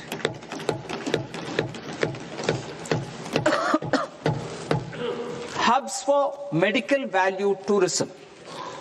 To promote India as a hub for medical tourism services, I propose to launch a scheme to support states in establishing 5 regional medical hubs in partnership with the private sector. These hubs will serve as integrated healthcare complexes that combine medical, educational, and research facilities. They will have Ayush centers, medical value tourism facilitation centers, and infrastructure for diagnostics, post-care, and rehabilitation. These hubs will provide diverse opportunities, job opportunities for health professionals, including doctors and AHPs. Ancient Indian yoga, already respected in several parts of the world, was given a mass global recognition when Honorable Prime Minister took it to the UN. Post-COVID, Ayurveda gained a similar global acceptance and recognition. Exporting quality Ayurveda products helps farmers who grow the herbs and youth who process the products. To meet growing global demand, a few more steps are being taken. I propose to 1. Set up 3 new All India Institutes of Ayurveda. 2. Upgrade Ayush pharmacies and drug testing labs for higher standards of certification ecosystem and make available more skilled personnel. 3. Upgrade the WHO Global Traditional Medicine Center in Jamnagar to bolster evidence-based research, training, and awareness for traditional medicine. Animal husbandry. Livestock contributes to close to 16% of farm income, including of poor and marginal households. To scale up availability of veterinary professionals by more than 20,000, I propose to roll out a loan-linked capital subsidy support scheme for establishment of veterinary and para-veterinary colleges, veterinary hospitals, diagnostic laboratories, and breeding facilities in private sector. Collaboration between Indian and foreign institutions will also be facilitated. Orange economy. India's animation, visual effects, gaming and comics sector, AVGC sector, is a growing industry projected to require 2 million professionals by 2030. I propose support I propose to support the Indian Institute of Creative Technologies, Mumbai, in setting up AVGC Content Creator Labs in 15,000 secondary schools all over the country and 500 colleges.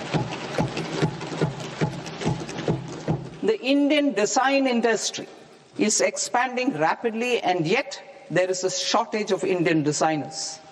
I propose to establish, through Challenge Route, a new National Institute of Design to boost design education and development in the eastern region of India. Education. Our government will support states through Challenge Route in creating 5 university townships in the vicinity of major industrial and logistics corridors. These planned academic zones will host multiple universities, colleges and research institutions, skill centers and residential complexes. In higher education, STEM institutions, prolonged hours of study and laboratory work pose some challenges for girl students. Through VGF, Viability Gap Funding and capital support, one girls' hostel will be established in every district.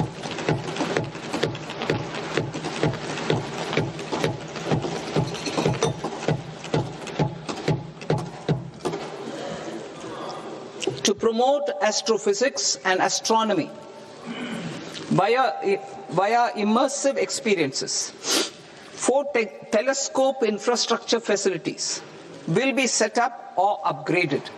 The National Large Solar Telescope, the National Large Optical Infrared Telescope, the Himalayan Chandra Telescope, and the Cosmos 2 Planetarium. Tourism. The tourism sector has the potential to play a large role in the employment generation, forex earnings, and expanding the local economy. I propose to set up a National Institute of Hospitality by upgrading the existing National Council for Hotel Management and Catering Technology. It will function as a bridge between academia, industry, and government.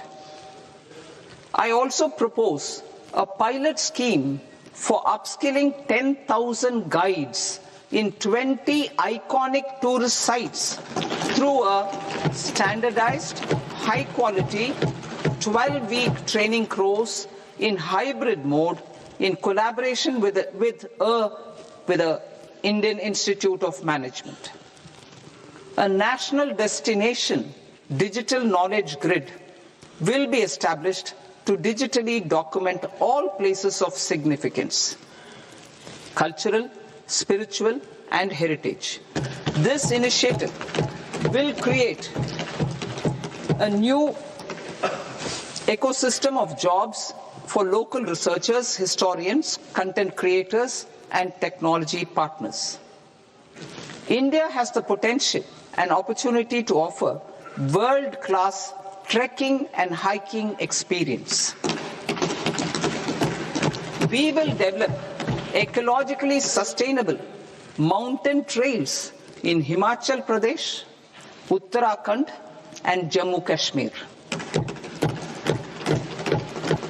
Also in Araku Valley in the Eastern Ghats and Podigai Malai in the Western Ghats. Turtle trails along key nesting sites in the coastal areas of Odisha, Karnataka, and Kerala. And 3 bird watching trails along the Pulikat Lake in Andhra Pradesh, Tamil Nadu. It's on the border. Under the visionary leadership of Honorable Prime Minister, we established the International Big Cat Alliance in 2024. This year, India is hosting the first ever Global Big Cat Summit where heads of governments and ministers from 95 range countries will deliberate on collective strategies for conservation. Heritage and culture tourism. I propose to develop 15 archaeological sites, including Lothal, Dholavira, Rakhigarhi, Adichanallur, Sarnath, Hastinapur, and Leh Palace into vibrant experiential cultural destinations. Excavated landscapes will be open to the public through curated walkways.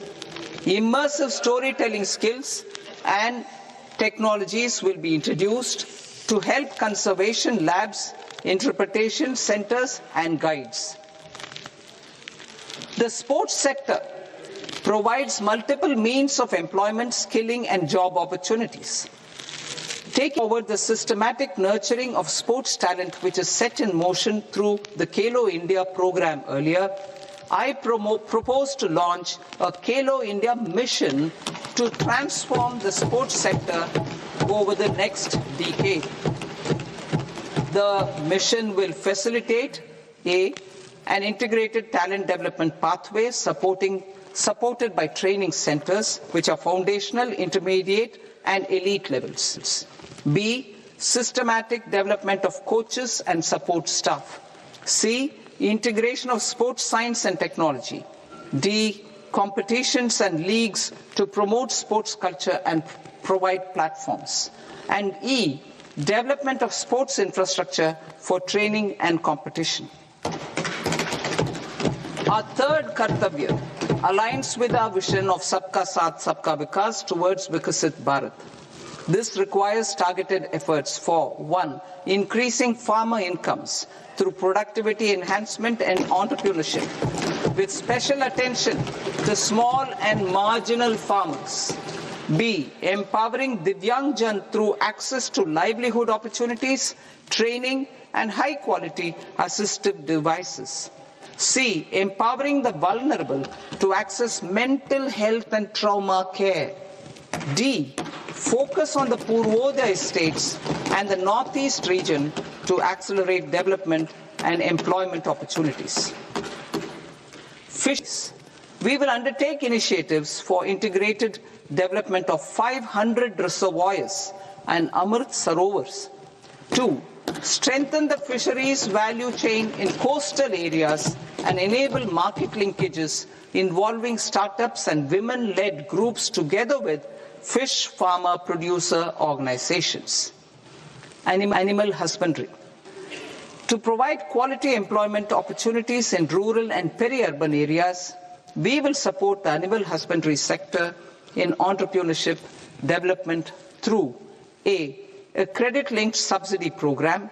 B. Scaling up and modernization of livestock enterprises. C. Enhanced creation of livestock, dairy, and poultry. Enhanced creation of livestock, dairy, and poultry-focused integrated value chains. And D. Encourage creation of livestock farmer-producer organizations. High-value agriculture. To diversify farm outputs, increase productivity, enhance farmers' incomes, and create new employment opportunities, we will support high-value crops such as coconut, sandalwood, cocoa, cashew in the coastal areas, agar trees in northeast, and nuts such as almonds, walnuts, and pine nuts in our hilly regions. All of them will be supported. India is the world's largest producer of coconuts. About 30 million people, including nearly 10 million farmers, depend on coconuts for their livelihood. To further enhance competitiveness in coconut production, I propose a coconut promotion scheme to increase production and enhance productivity through various interventions, including replacing and non-productive trees with new saplings or plants or varieties in major coconut growing states.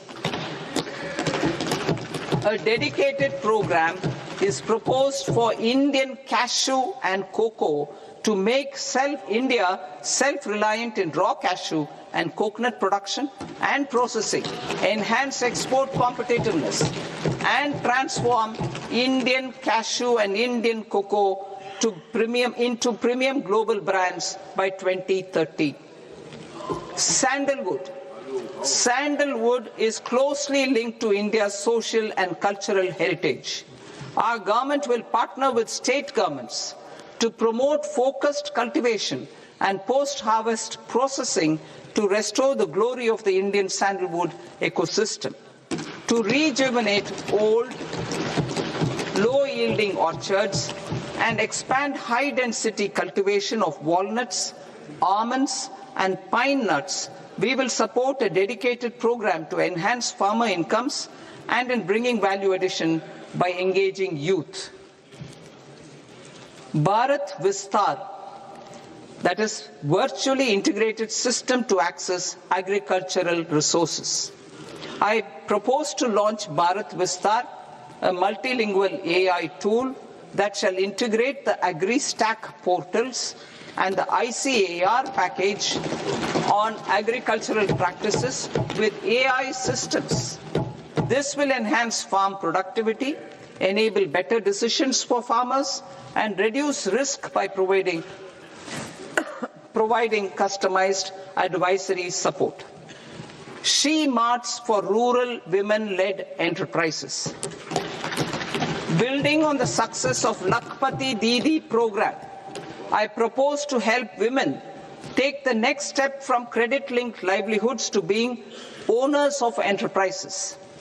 Self-help entrepreneur, She Marts will be set up as community-owned retail outlets within the cluster-level federations through enhanced and innovative financing instruments. Empowering Divyangjan. Divyangjan Kaushal Yojana. Information technology, AVGC sectors, hospitality and food and beverages sectors often offer task-oriented and process-driven roles which are suitable for Divyangjan. We will ensure dignified livelihood opportunities through industry-relevant and customized training specific to each Divyangjan group. Divyang Sahara Yojana. Timely access to high-quality assistive devices for all eligible Divyangjan is a fundamental need.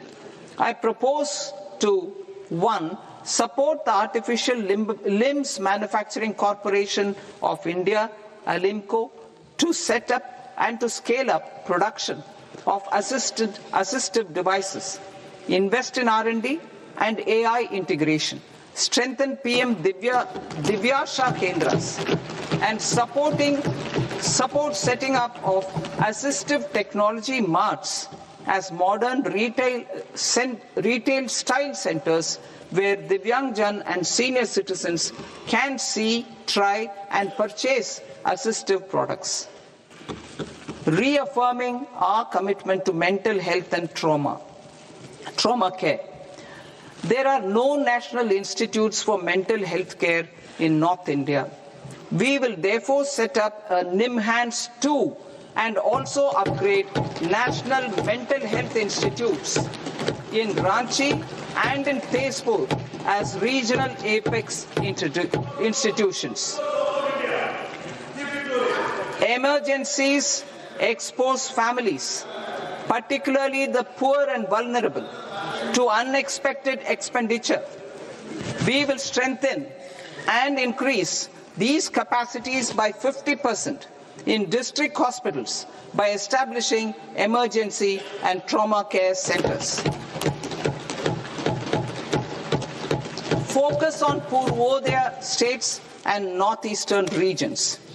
Purvodaya.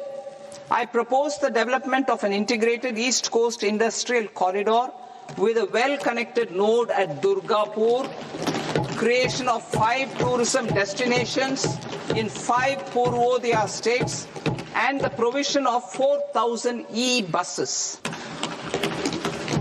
Buddhist sites in northeastern region. The northeastern region is a civilizational confluence of Theravada and Mahayana or Vajrayana traditions. I propose to launch a scheme for development of Buddhist circuits in Arunachal Pradesh, Sikkim, Assam, Manipur, Mizoram, and Tripura. The scheme will cover preservation of temples and monasteries, pilgrimage interpretation centers, connectivity, and pilgrim amenities. 16th Finance Commission. On 17th November 2025, the 16th Finance Commission submitted its report to the President. As mandated under Article 281 of the Constitution, the government is to lay the report along with the explanatory memorandum on the action taken on the recommendations of the Commission in Parliament, which, Sir, Honourable Speaker, you've allowed me to do at the commencement of this session. The government has accepted the recommendation of the Commission to retain the vertical share of devolution at 41%. As recommended by the Commission, I have provided 1.4 lakh crores of rupees to the states for the year 2026-2027 as Finance Commission grants. These include rural and urban local body and disaster management grants. Fiscal consolidation. Government has been delivering on our fiscal commitments consistently without compromising on social needs. To strive towards accepted standards of fiscal management in Budget 25-26, I had indicated that the central government would target reaching a debt-to-GDP ratio of 50 plus or minus 1% by 2030-31. In line with this, the debt-to-GDP ratio is estimated to be 55.6% of GDP in BE 26-27.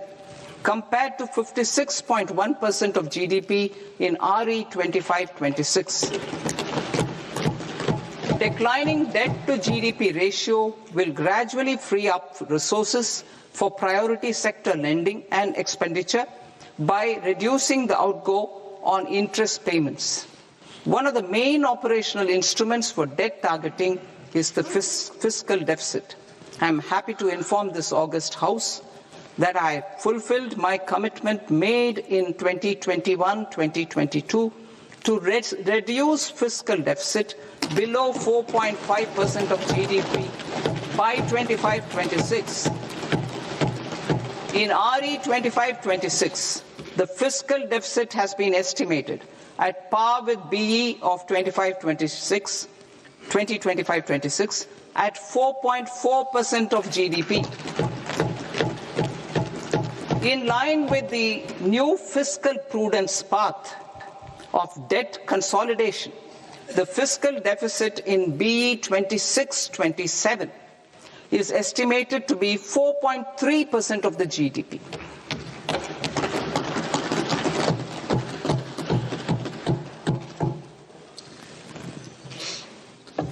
The revised estimates of the non-debt receipts are 34 lakh crore rupees, of which the centre's net tax receipts are 26.7 lakh crore.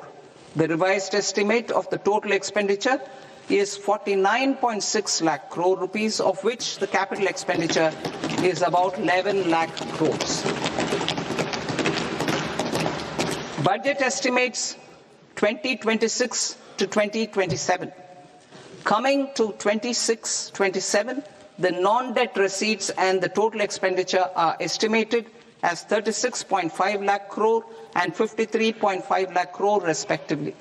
The centre's net tax receipts are estimated at 28.7 lakh crore rupees.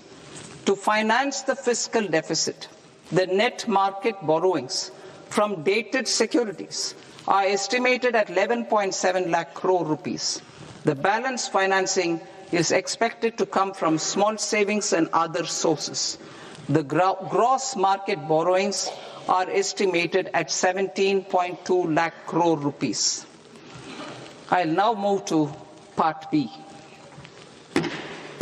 Part B, direct taxes.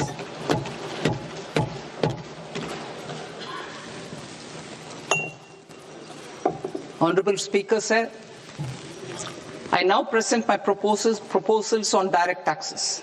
New Income Tax Act. In July 2024, I announced a comprehensive review of the Income Tax Act 1961. This was completed in a record time, and the Income Tax Act 2025 will come into effect from 1st April 2026. The simplified income tax rules and forms will be notified shortly, giving adequate time to taxpayers to acquaint themselves with its requirements. The forms have been redesigned such that ordinary citizens can comply without difficulty. Ease of living. I propose that any interest awarded by the Motor Accident Claims Tribunal to a natural person will be exempt from income tax, and any TDS on this account will be done away with. I propose to reduce TCS rate on the sale of overseas tour program package from the current 5% and 20% to 2% without any stipulation of amount. I propose to reduce TCS rate for pursuing education and for medical purposes under the Liberalized Remittance Scheme, popularly known as LRS, from 5% to 2%. Supply of manpower services is proposed to be specifically brought within the ambit of payment to contractors for the purpose of TDS to avoid ambiguity. Thus, TDS on these services will be at the rate of 1% or 2% only. I propose a scheme for small taxpayers, wherein a rule-based automated process will enable obtaining a lower or nil deduction certificate instead of filing an application with the assessing officer. For the ease of taxpayer holding securities in multiple companies, I propose to enable depositories to accept Form 15G or Form 15H from the investor and provide it directly to various relevant companies. I propose to extend time available for revising returns from 31st December to up to 31st March with the payment of a nominal fee. I also propose to stagger the timeline for filing of tax returns. Individuals with ITR 1 and ITR 2 returns will continue to file till 31st July, and non-audit business cases or trusts are proposed to be allowed time till 31st August. TDS on sale of immovable property by a non-resident is proposed to be deducted and deposited through resident buyers and his or her PAN-based challan instead of requiring a TAN, which is a temporary number. To address practical issues of small taxpayers like students, young professionals, tech employees, relocated NRIs, and such others, I propose to introduce a one-time 6-month foreign asset disclosure scheme for these taxpayers to disclose income or assets below a certain size. This scheme would be applicable for two categories of taxpayers, namely, A, who did not disclose their overseas income or assets, and B, who disclosed their overseas income and or paid due tax but could not declare the asset acquired. For category A, the limit of undisclosed income or asset is proposed to be up to 1 crore rupees. They need to pay 30% of fair market value of asset or 30% of undisclosed income as tax and 30% as additional income tax in lieu of penalty and would thereby get immunity from prosecution. For category B, asset value is proposed to be up to 5 crore rupees. Here, immunity from both penalty and prosecution will be available with a payment of fee of 1 lakh rupees. Rationalizing penalty and prosecution. Multiplicity of proceedings are hindrance to the ease of doing business. I propose to integrate assessment and penalty proceedings by way of a common order for both. There will be no interest liability on the taxpayer on the penalty amount for the period of appeal before the first appellate authority, irrespective of the outcome of appeal process. Further, quantum of prepayment is being reduced from 20% to 10% and will continue to be calculated only on core tax demand. As an additional measure for reducing litigation, I propose to allow taxpayers to update their returns even after reassessment proceedings have been initiated, and an additional 10% tax rate over and above the rate applicable for the relevant year. The assessing officer will then use only this updated return in his proceedings. There is already a framework for immunity from penalty and prosecution in the cases of underreporting. I propose to apply this framework for immunity to misreporting too. However, in such a case, the taxpayer will need to pay 100% of the tax amount as an additional income tax over and above the tax and interest due. Penalties for certain technical defaults, such as failure to get accounts audited, non-furnishing of transfer pricing report, and default in furnishing statement for financial transactions are proposed to be converted into fee.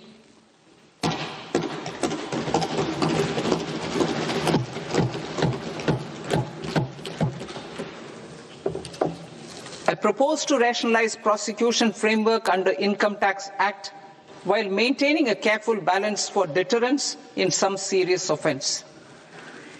Non-production of books of account and documents and requirement of TDS payment where payment is made in kind are being decriminalized. Further, minor offences will attract fine only. The remaining prosecutions will be graded commensurate with the quantum of offence. They will entail only simple imprisonment with maximum imprisonment reduced to 2 years and power to courts to convert even those into fines. There is no penalty. There is no penalty presently for disclosure of non-immovable foreign assets with aggregate value less than 20 lakh rupees. I propose to also provide them with immunity from prosecution with retrospective effect from 1/10/2024.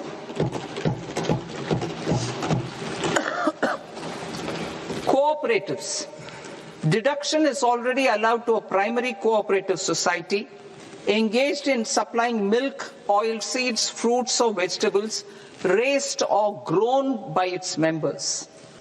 I propose to extend this deduction to also include supply of cattle feed and cotton seed produced by its members.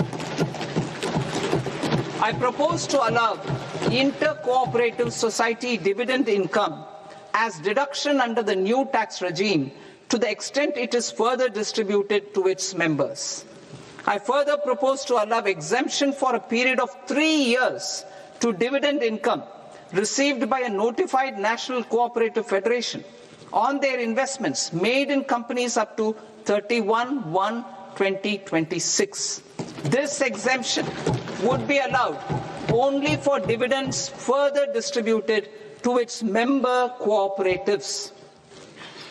Supporting IT sector as India's growth engine.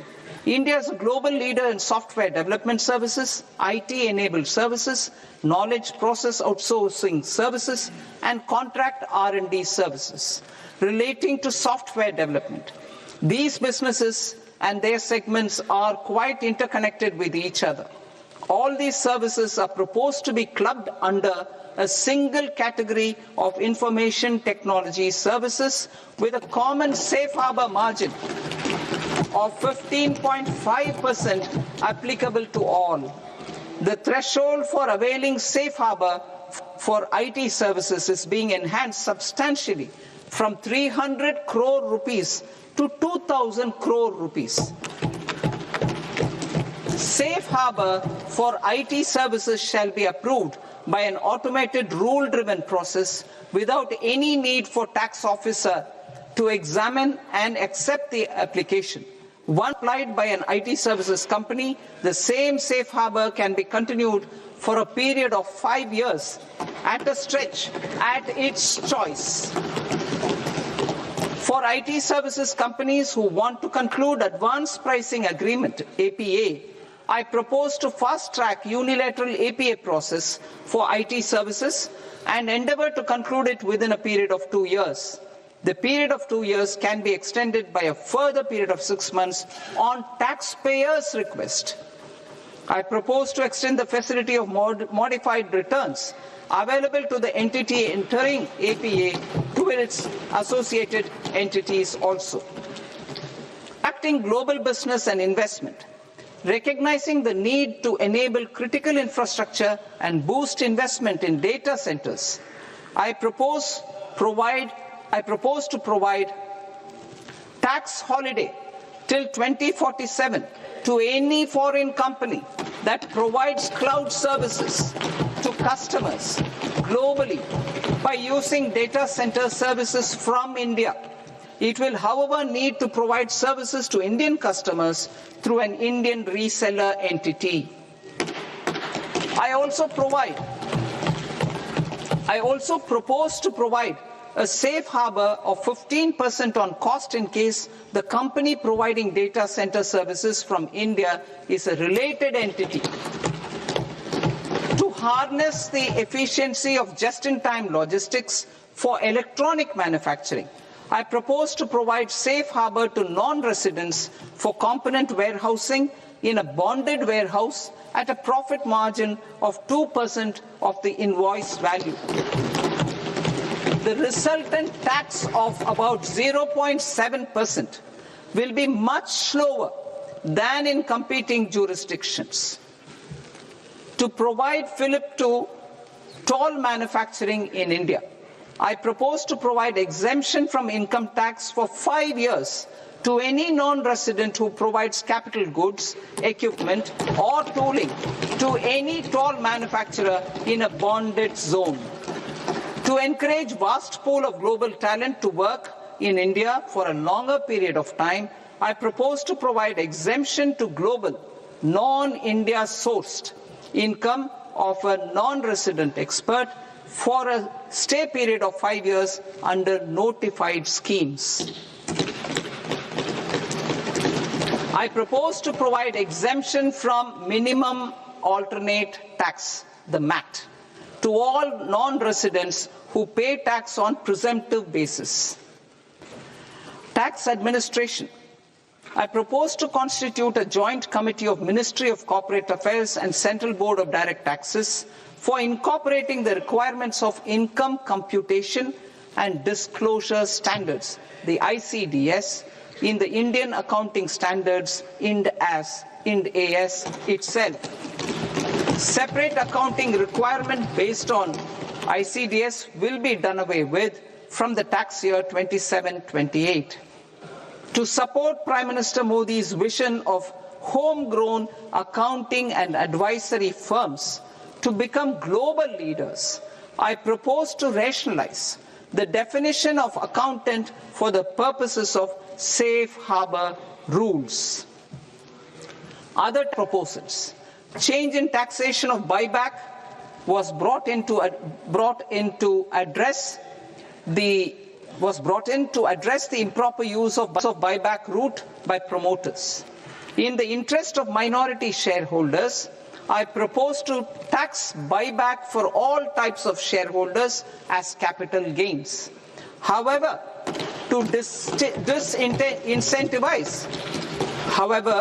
to to disincentivize misuse of tax arbitrage, promoters will pay an additional buyback tax.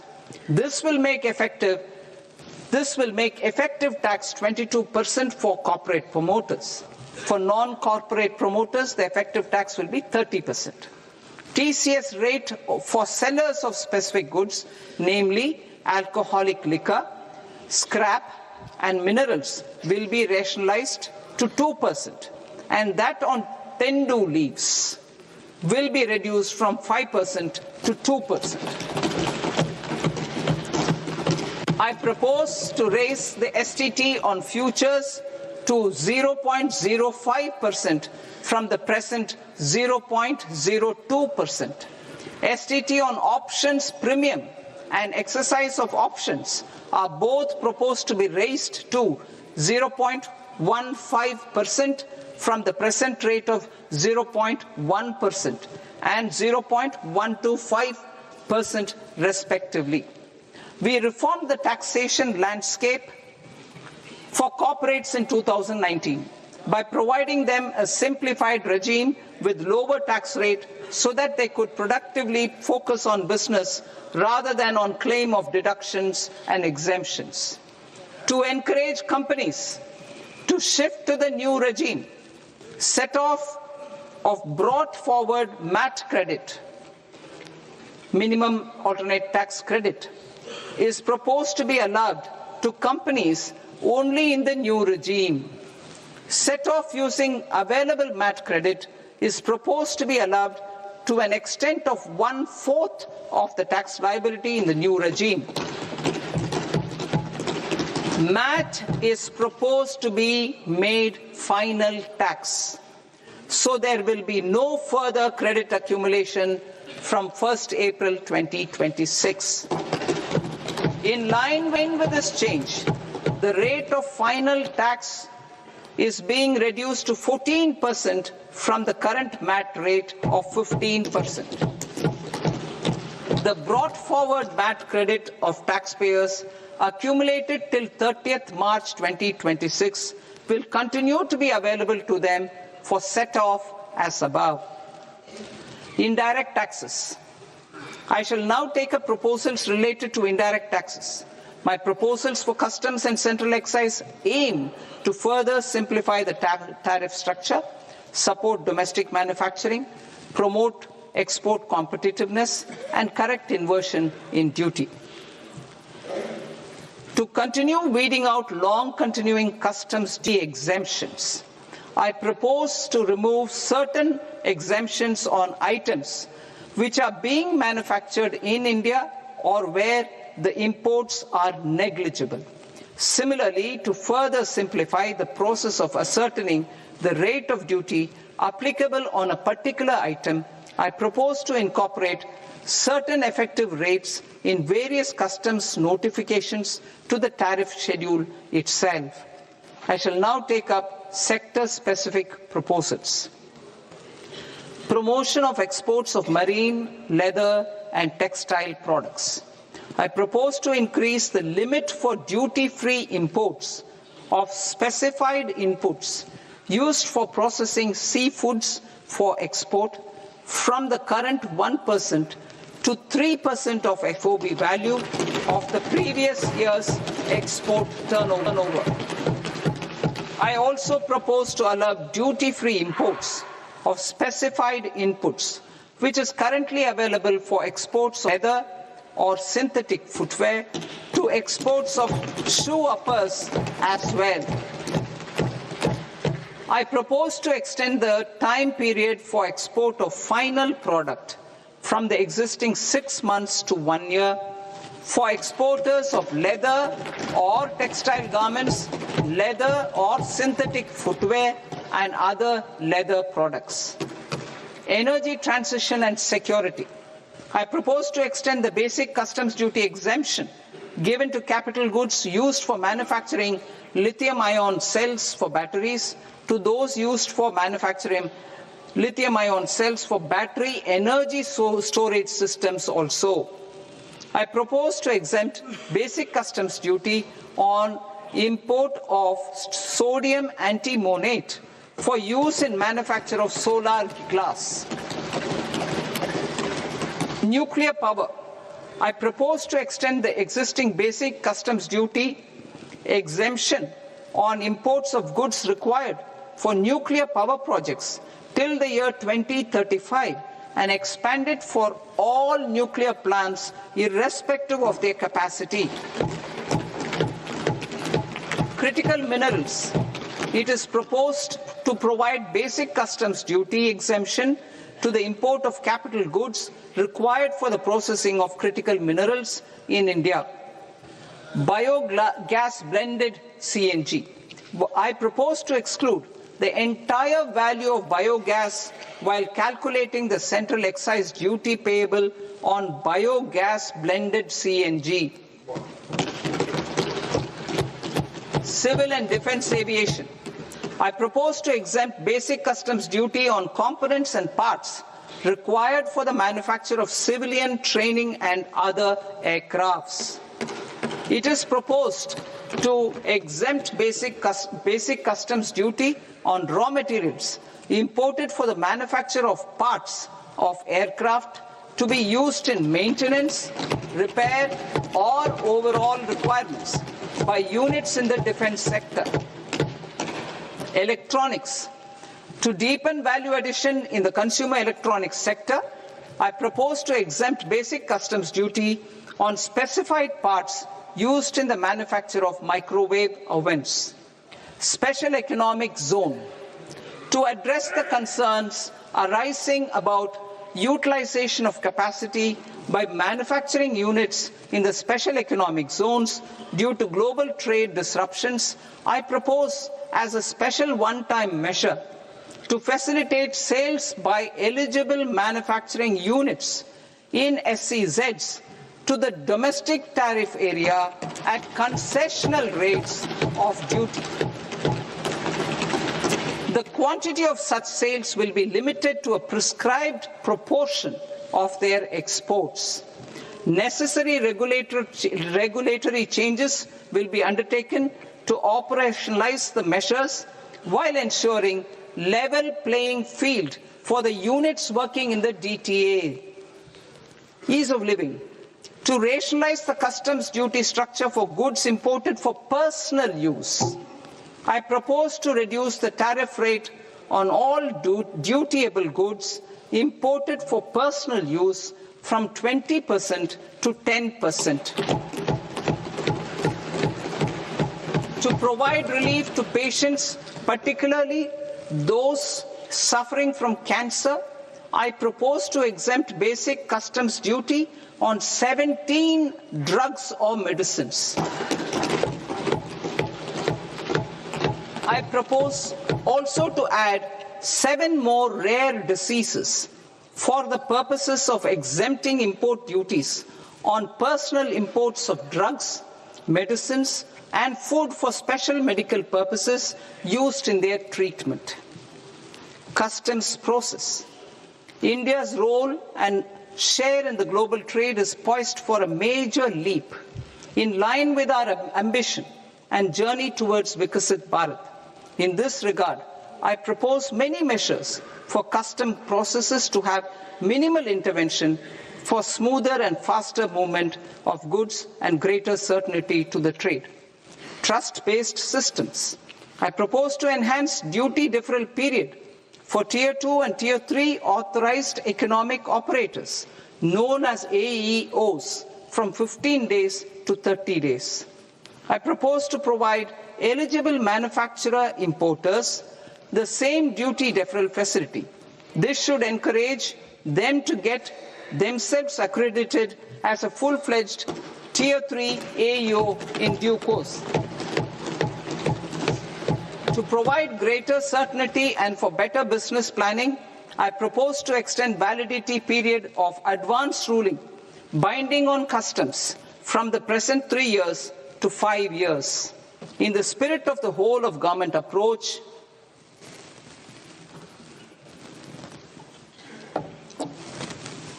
government agencies will be encouraged to leverage AEO accreditation for preferential treatment in clearing their cargo. Regular importers with trusted, long-standing supply chains will be recognized in the risk system so that the need for verification of their cargo every time can be minimized. Export cargo using electronic sealing.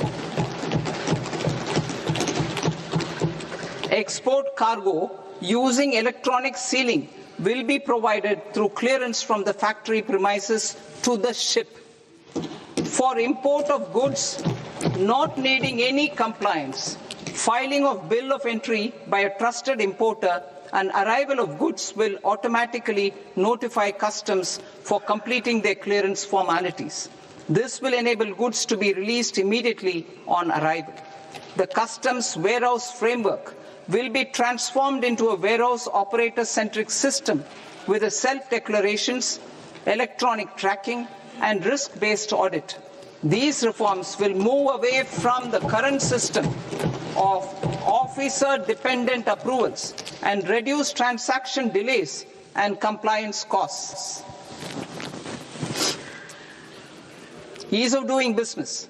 Approvals required for cargo clearance from various government agencies will be seamlessly processed through a single and interconnected digital window by the end of the financial year. Processes involved in clearance of food, drugs, plant, and animal and wildlife products, accounting for about 70% of interdicted cargo, will be operationalized on this system by April 2026 itself. For goods not having any compliance requirement, clearance will be done by customs immediately after online registration is completed by the importer, subject to the payment of duty. Customs integrated system will be rolled out in 2 years as a single integrated and scalable platform for all customs processes. Utilization of non-intrusive scanning with advanced imaging and AI technology for risk assessment will be expanded in a phased manner with the objective to scan every container across all the major ports. New export opportunities to support Indian fishermen to fully harness the economic value of marine resources beyond our territorial waters. The following measures will be taken. A. Fish catch by an Indian fishing vessel in exclusive economic zone or on the high seas will be made free of duty. Landing of such fish on foreign port will be treated as export of goods. Safeguards will be put in place to prevent misuse during fish catch, transit, or transshipment. To support aspirations of India's small businesses, artisans, and startups to access global markets through e-commerce, I am pleased to announce complete removal of the current value cap of 10 lakh rupees per consignment on courier exports. In addition, handling of rejected and returned consignments will be improved with effective use of technology for identifying such consignments. I propose to revise provisions governing baggage clearance during international travel to address genuine concerns of passengers. The revised rules will enhance duty-free allowances in line with the present-day travel realities and provide clarity in temporary carriage of goods brought in or taken out. There are honest taxpayers who are willing to settle disputes by paying all their dues, but they get deterred due to negative connotation associated with penalty. They will now be able to close cases by paying an additional amount in lieu of penalty. Honorable Speaker, sir, with this, I commend the budget to this august House. Jai Hind.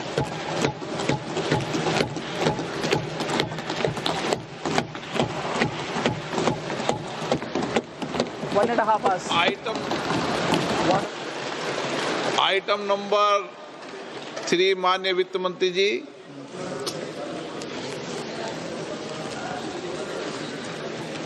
Item number 2, sir. 3. 3. Sir, with your permission, I rise to lay on the table of the following statements under Section 3, 1 of the Fiscal Responsibility and Budget Management Act of 2003. Medium-term fiscal policy, fiscal policy strategy statement, and macroeconomic framework statement. Item number 4, Maanyaja Vitt Mantri ji. Sir, with your permission, I move for leave to introduce the Finance Bill 2026. प्रश्न ये कि विधेयक को पुरस्कृत करने की अनुमति प्रदान की जाए। जो सदस्य इस पक्ष में हाँ गए, जो सदस्य विरोध में ना गए, मेरे विचार में निर्णय हाँ वालों के पक्ष में हाँ वालों के पक्ष में अनुमति प्रदान की जाती है। माननीय मंत्री जी, अब विधेयक पूरे स्थापित करें। Sir, I introduce the bill. माननीय सदस्यगण, आपको सूचित किया जाता है कि माननीय वित्त मंत्री जी के बजट भाषण की कॉपी पब्लिकेशन काउंटर पर ली जाती है। बजट भाषण और बजट से संबंधित दस्तावेज आपके मोबाइल फोन और मेंबर पोर्टल्स पर ही उपलब्ध है। सभा की कार्रवाई कल सोमवार दिनांक 2 फरवरी 2026 को प्राप्त 11 बजे तक के लिए स्थगित की जाती है।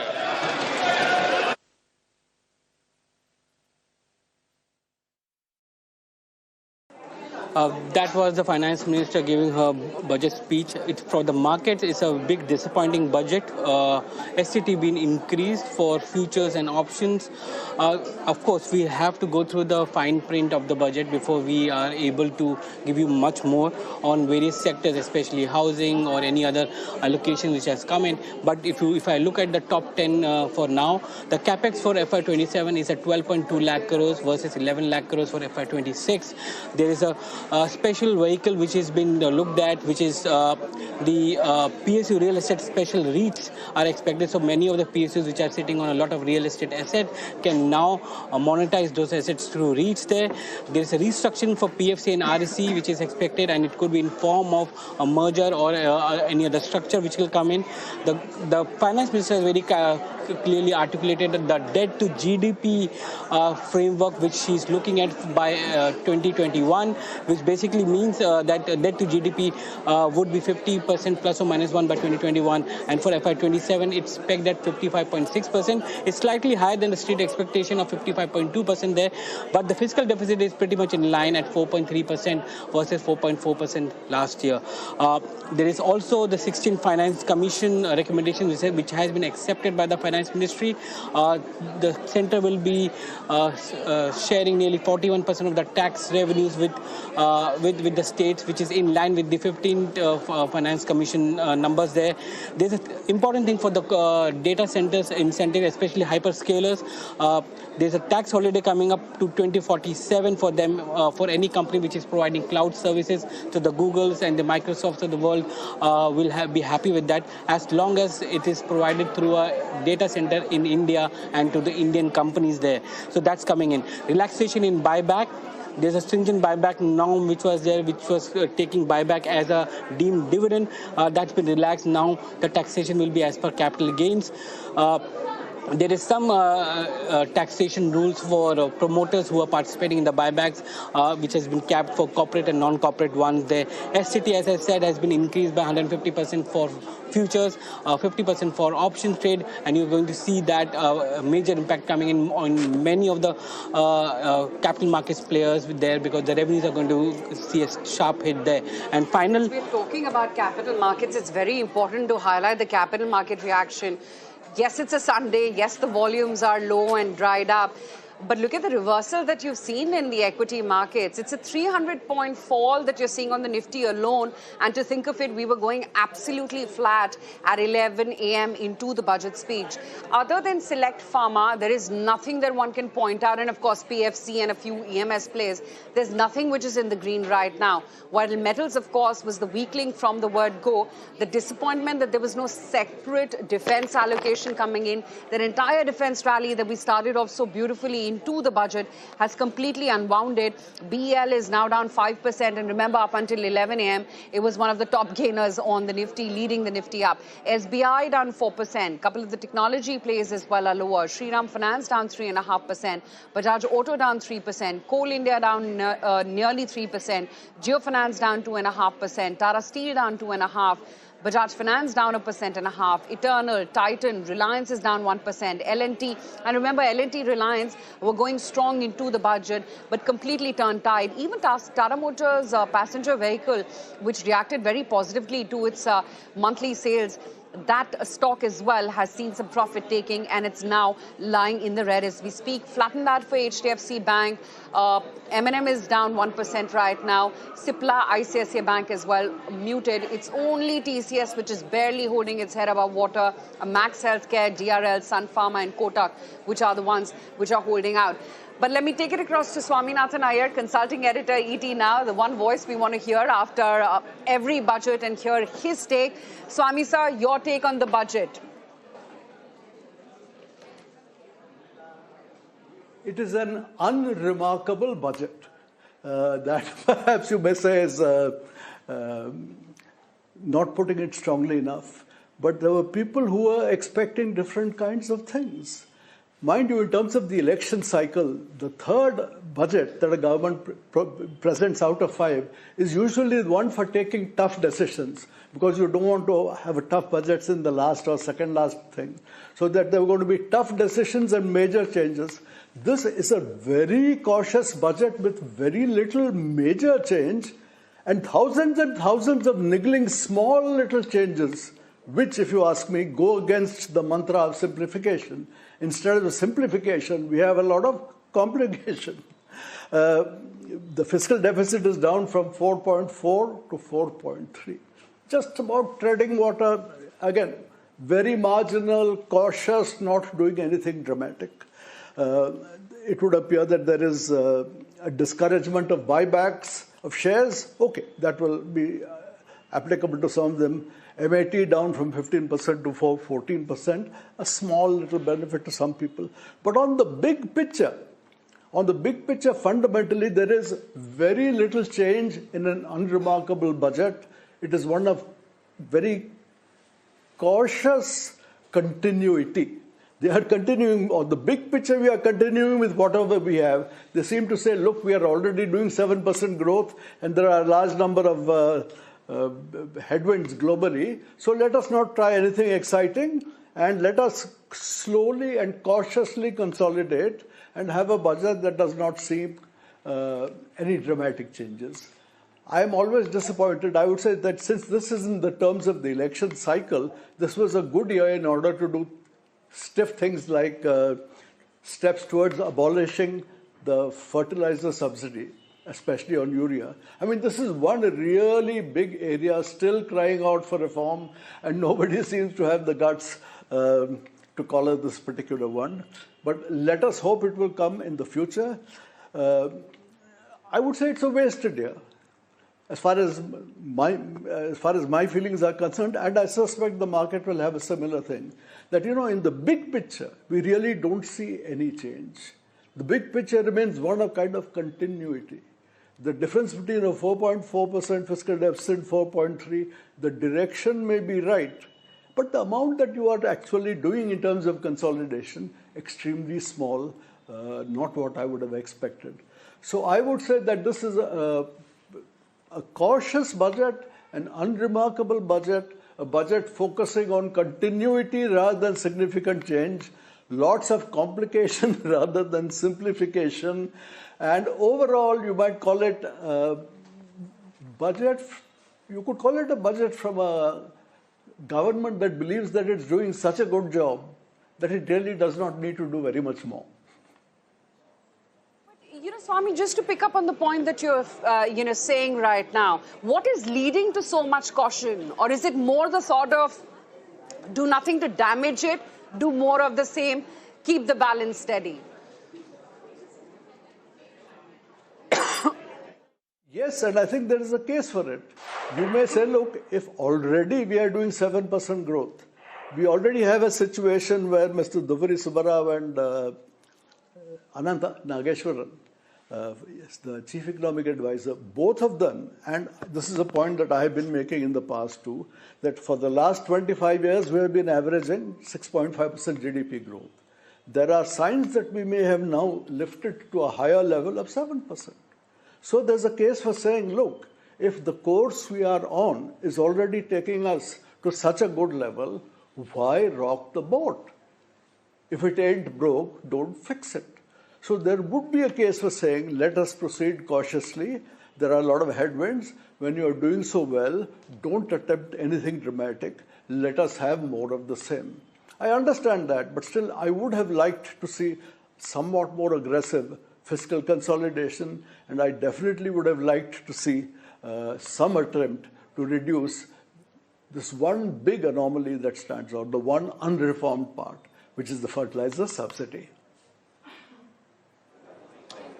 Swami sir, I get your point. There are plenty of disappointment, but there have been specific sector pushes which have been given.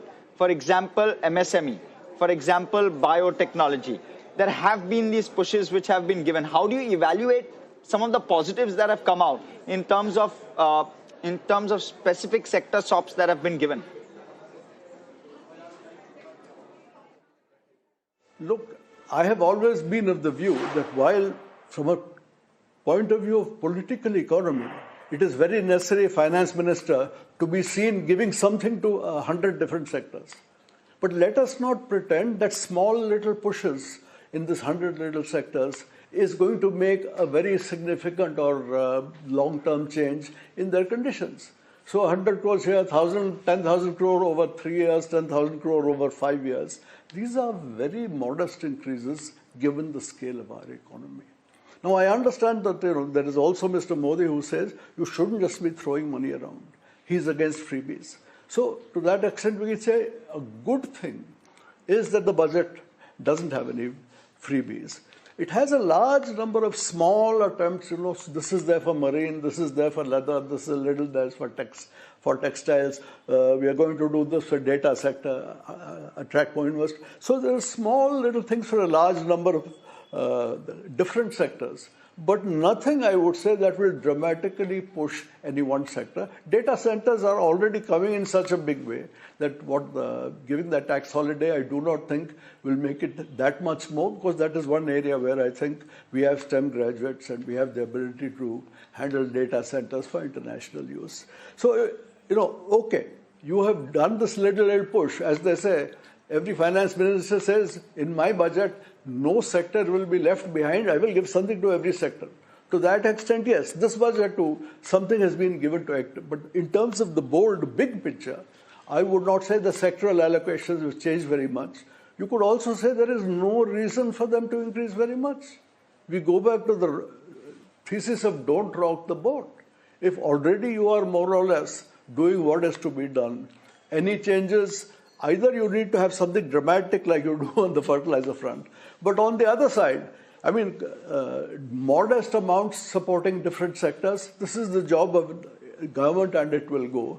But I would say that while some little sectors will gain niggling little advantages here and there, we also have a situation where we are moving away from simplification to complication, because there are so many separate little changes for each sector and within each sector. And I would have liked to see more simplification rather than the complication. But the one very decisive mandate is clearly for the options traders, Swami sir, the very steep increase in STT, and this in addition to the hike last year. It's a very, very clear signal to futures and options and trading activity for all. I'm not surprised. But there is the notion, I mean, there is still, I think, in India considerable worries about whether our futures and options would be encouraging unhealthy kinds of leverage. They do encourage leverage of a very large amount. And they say that to the extent that I do not think the market will collapse merely because you have increased STT. But yes, the government is sending out a signal that this is not a sector where we are very happy about increasing activity. The government would rather have it on just futures and bonds rather than get onto options and futures. That is, I think, is very clear. And I have no objection to it at this point. The trading volumes there are so relatively small by international standards that manipulations that people worry about is possible from time to time. So the future of the markets, as I said, the government is more or less saying, let us not emphasize futures and options, let us just emphasize the bonds and the equities. And to the extent that there are some people who see the linkages very clearly, if that kind of leverage to invest in stock markets goes, in effect, that's what the government is doing. Say, reduce the leverage. The stock markets will be disappointed and they will have to absorb that particular message. Swami sir, thank you so much for giving us that quick first take with regard to the budget. We will leave this conversation here. Thank you so much for that. All right. Let me also introduce the larger think tank panel who've just joined us. We have with us Rohinton Sidhwa from Deloitte, Radhika Gupta, who is our budget editor, Mr. Dinesh Kumar Khara, who is former chairman of SBI. We also have with us George Joseph of ASK and Abhishek Parikh of Wari. All of them joining us. Let me start off with your first take, Mr. Khara, with regard to the budget. How are you viewing this? PSU banks, sir, are one of the bigger losers of the day. I'm not sure what the expectation was, but there may have been some expectation built in. I'll take the direct question first and thereafter the 30,000 feet as to what you felt about the budget. I think perhaps the expectation was some kind of a rationalization as far as the tax on the deposit interest was concerned. Maybe that is one of the possible reasons for this kind of a reaction by the market. Well, of course, the second question, which is in terms of how I read the budget, very clearly the focus is in terms of SME, employment generation, agricultural sector, infrastructure, how can we strengthen the infrastructure, and also the shipbuilding is actually becoming ship repair, shipbuilding, and also internal waterways. That is something which is a new initiative, which I believe it has been strengthened quite a lot, which was there for quite some time. But the way it has been brought out now in this budget, the clear focus, that is, I would say, a significant step up. And I think in the SME space also, when it comes to threats, etc., when it comes to creating a committee for actually revisiting the public sector banks and how can they be revitalized in terms of technology as well as in terms of the size and scale, which is one of the expectations of the government also, that we should have the banks of international scale.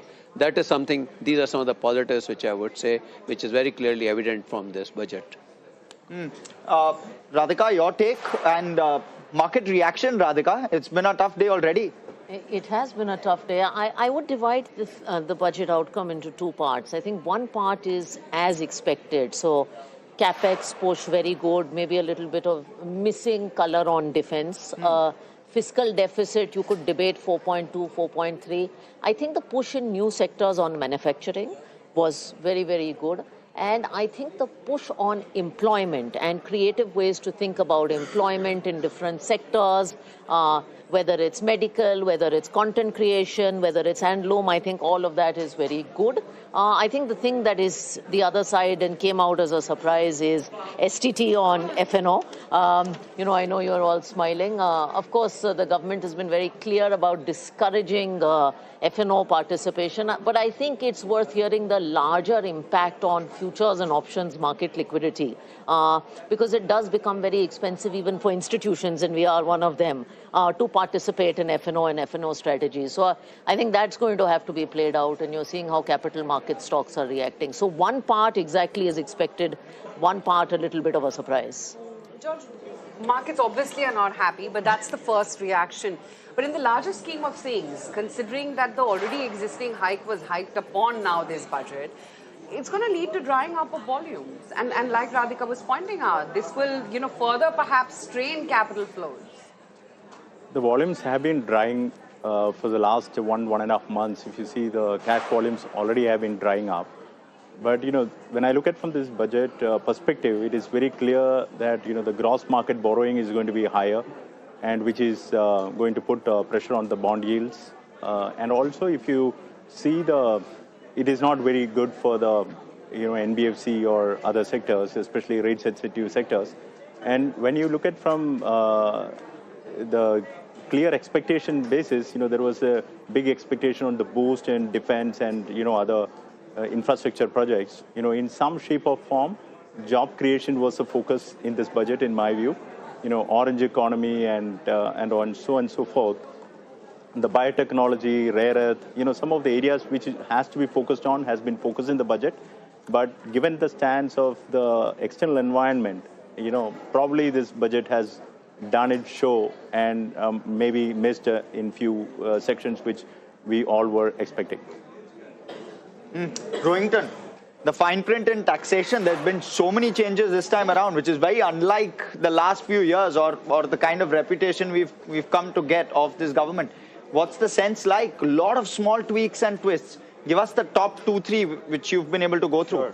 So the big one that I see is, and possibly may have an impact on corporates, is this phasing out of the MAT credit.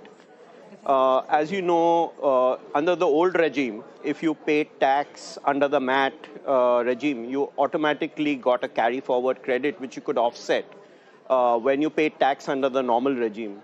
Now, as we transition to the new regime where there are lesser, tax holidays, etc., there's obviously a need to also figure out a way of transitioning how the old MAT credit will continue going forward. And it seems there's a path which has now been laid down where potentially corporates will have to devalue the amount of MAT credit that they carry forward going this. And the exact amount, etc., we'll get to know once we look at the fine print. The other thing that pleasantly surprised me was, and I had said earlier that, we would expect the government to end up between 25 to 27 lakh crores of net tax collections. They actually called out 26.5, which is at the higher end of the spectrum, which, it's a pleasant surprise. It seems that they are looking at collecting more. The downside I see there is they're probably holding back on some refunds, which is leading them to that higher net tax collection figure. The last one that I'd like to talk about is around the safe harbor regime, which is rolled out. And this has been a kind of a thorn in the side of a lot of multinationals who operate GIC centers. The main issue they've always faced is very aggressive transfer pricing adjustments being made against their tax filings in India. And by selecting 15.5, which most people would agree would be a somewhat reasonable rate to go with, I would see a lot of the noise going out from those transfer pricing adjustments. So there's also a commitment to reduce the amount of open unilateral APAs. Up until now, we always had more APAs outstanding than being cleared.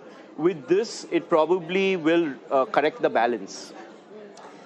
Let me talk to one of the sector beneficiaries. I'm, of course, going to come to Abhishek Parikh in just a second, but we have with us Mr. Shrihas Tambe, the MD and CEO at Biocon Biologics, joining on the show. Mr. Tambe, thank you for joining us, and apologies to keep you waiting.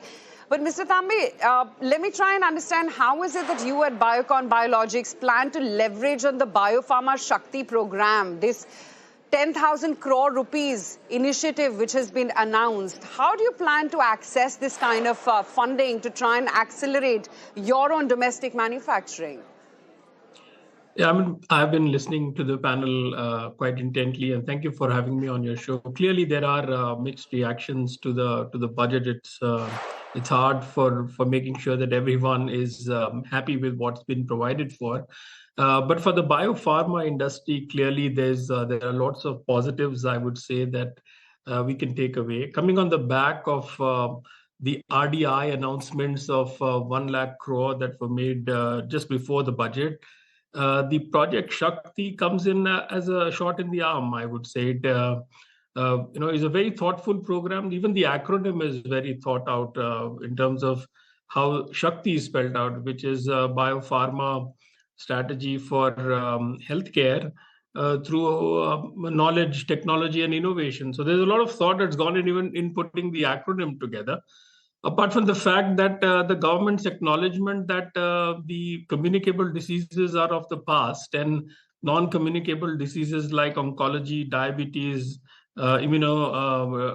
diseases are what are here to stay, which is what we've been saying. And it's good to see that the three main things that the government is focused on, or the budget particularly is focused on, is one, through the RDI grant on innovation, two, building global scale.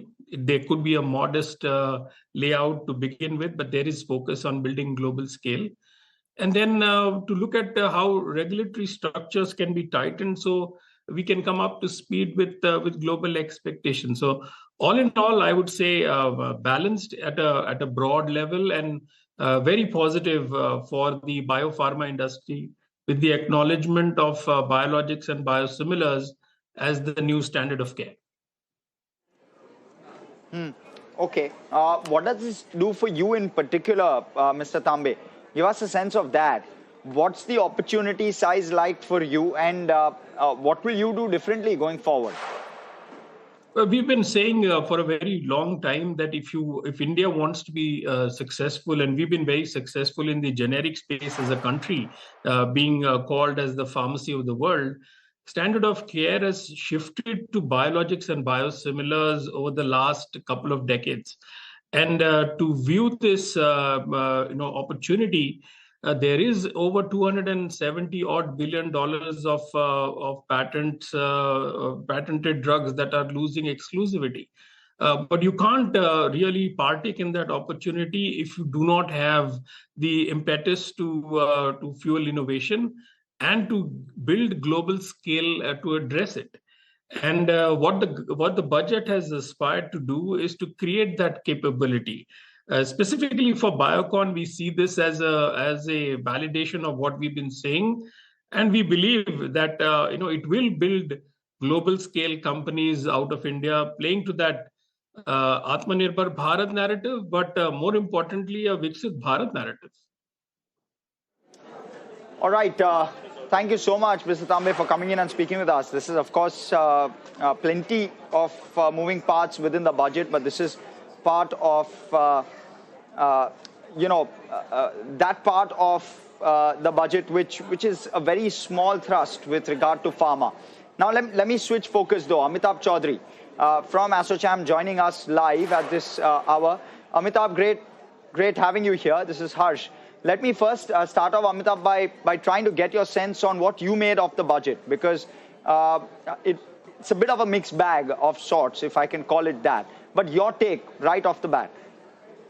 Well, I think the expectations of the budget to start with were low. Already some of the big reforms had been executed by the government, and to expect another set of reforms or big bang announcements would have been a bit unfair. So in that sense, the fact that they have maintained fiscal prudence, the fact that they've continued in the direction of ensuring that there is stability in policies is a very, very important statement, I think, in the budget. Obviously, they have given clear signals on which are some of the thrust areas government has in mind. We were just discussing with one of the CEOs about what they're doing in the pharma side. We also have similar announcements which have been done across various sectors, including semiconductor, container manufacturing. They've championed MSME schemes, dedicated freight corridors, railway corridors, focus on infra in the tier 2 and tier 3 cities. They've talked about boost to corporate bonds, and also about how they can help the municipalities to issue bonds, and so on and so forth. So the whole focus seems to be kept Atmanirbharta as the lodestar of the budget and a lot of the announcements which have happened. We obviously need to read the maths. The market is spooked a little bit because of the higher borrowings. Market is spooked because they have increased the STT rates. There were people who were expecting some concessions for the foreign investors in terms of capital gains taxes. That has not come through. So market is obviously reacting to the headline announcements. I think when they go through the details, we'll realize that we need to get back to business. There are a lot of positives also in the budget. While people are seeing the negatives, hopefully they'll start seeing some of the positives, and the market will settle. So as you rightly said, it looks like a mixed bag right now, but end of the day, we expected no big announcements in the budget to start with. So it is exactly what we expected it to be. Right. But Amitabh, the budget has proposed a high-level committee on banking as well to try and align the sector with India's next growth phase. As a leader who's always advocated, and correct me if I'm wrong here, for the creation of 10 mega banks in India, tell me what specific regulatory risks or fiscal unlocks do we need at this juncture to try and get to that aim? Well, the government has talked about setting up a committee, so let's see the composition of the committee and ultimately what the scope of that committee would be. So it'll be very unfair to kind of react to it straight away. But the fact that government believes that something of this nature is required is itself a positive step, and they have talked about financial inclusion and customer protection also as one of the two pillars of that committee, apart from obviously future of banking. My view is that the nature of banking industry is changing, apart from all the technology coming in, the kind of deposits which the banks are getting, where are the deposits coming from, all that has undergone a kind of a meaningful change over the last couple of years. And it will be important for government and RBI to step back and look at what are the new generational reforms and the changes that can be brought in. This could also have some stuff around, FDI, can we invite, global banks to come in. But yes, if India wants to be and will be one of the largest economies in the world, India does need very, very large banks. And so whatever that can be done to kind of push that agenda is always will be welcome. And that's what the government has done in this budget. Amitabh, how do you see some of the policy measures with respect to financial services? Because she's been talking about restructuring of two major public sector NBFCs, which is PFC and REC. Do you see the government going ahead and doing further restructuring for public sector banks as well? I think government has talked about it. It's not that she had to make a specific announcement in the budget. The government has hinted that they would like the banks to become bigger so that they can be more meaningful in the marketplace. And I think that process will continue. They do not need a reinforcement or reiteration in this budget itself. They've also talked about restructuring some of the government NBFCs. They want to create larger NBFCs. Again, it's exactly along the lines of what the government has talked of as far as the banks are concerned, because they believe the bigger institutions can not only take the right kind of risk because they have a much larger size, but they can play a much bigger role because the requirements for the economy are much bigger now, and small NBFCs or small entities cannot play that role anymore. So you do need people or institutions with much larger balance sheets to be able to have that impact and difference which is needed for the economy of our size and the projections we have and the aspirations we have for this economy. So it is a step in the right direction. I think government is, the finance minister has used the budget as a clear signal to that what the government intends to do. And as I said, it's a continued thrust in the right direction to continue to grow the size of institutions so that they can have a bigger impact in terms of what the market exactly needs. Let's also, use this opportunity to say that the fiscal assumptions, like some of the previous years, look reasonable and credible. And by the way, there is some flexibility available in terms of what comes in the form of RBI dividend. So I would say that the government has stuck to those certain basic rules of what they're doing in each of these budgets. So the credibility improves directionally. It is giving a clear signal. Obviously, there are some statements have been made about consolidation of the sector, clear signals about how they want to push certain markets. And at the same time, they've also given clear signals in some of the areas where they want to extract a little bit more of tax and revenue. 6% growth. But Amitabh, I know we've got you to talk about the budget, but I'm going to take the liberty and definitely ask you. We've got a very somber equity market reaction to the budget. Perhaps Axis Bank can lift spirits. How soon do we get to the 1.8% ROA mark for Axis? Oh God, this is not the right forum to talk about it. But I mean, that's an aspiration we have. It's not that we give up that aspiration because, one quarter went well or one quarter did not go well. As a management team, as an institution, our aim is to get to 1.8 ROA, and that aspiration does not change. Obviously, the macroeconomic situation changes, the geopolitical situation changes, but we have to keep executing on our aspiration. And I'm very confident that as we keep plugging away, we will get there over a period of time. I don't want to start projecting which quarter, which year we'll get there. So next fiscal? We will keep trying. Thank you. Okay, we'll leave it at that. We'll let you go. Thanks as always for joining in. Thanks for your time. Just going to revisit what the equity market reaction is because, I mean, call it what you may, Sunday, low volumes, etc. And perhaps the litmus test is only going to be tomorrow. We were down almost 300 points in the Nifty futures alone, 25,189. It's not just about Hindalco, which was already under pressure from the word go. BEL, SBI, Nestle, ITC, Bajaj Finance, and most of these names actually went strong into the budget speech. ICICI Bank down about almost 0.5%. Reliance is completely turned. L&T is down about almost 0.5%. And look at the breadth of the market. That's where the sharper pain has come in. In fact, if we can just extend the graph, the kind of volatility that you've had today in the advanced decline ratio has been quite something. Hindustan Zinc is now down 10%, MCX down 10%, Nalco down 8.5%, Muthoot Finance down 7%. I was talking about the move in BEL. Look at a BDL, that's also down about almost 7% as we speak right now. So the disappointing quantum in the market is much higher than the few odd gainers like a Paytm, Amber, Swiggy, Crompton, or for that matter, even Max Healthcare. But Sajid, you had a clarification and calculation on defense, right? Perhaps that could cheer up some of these defense names. If you look at some of the numbers, fine print numbers, the defense allocation for capex has gone up by nearly 17 to 18% to 2.19 lakh crores. Now, last year it was around 1.8 lakh crores. So that's a good thing which is coming in.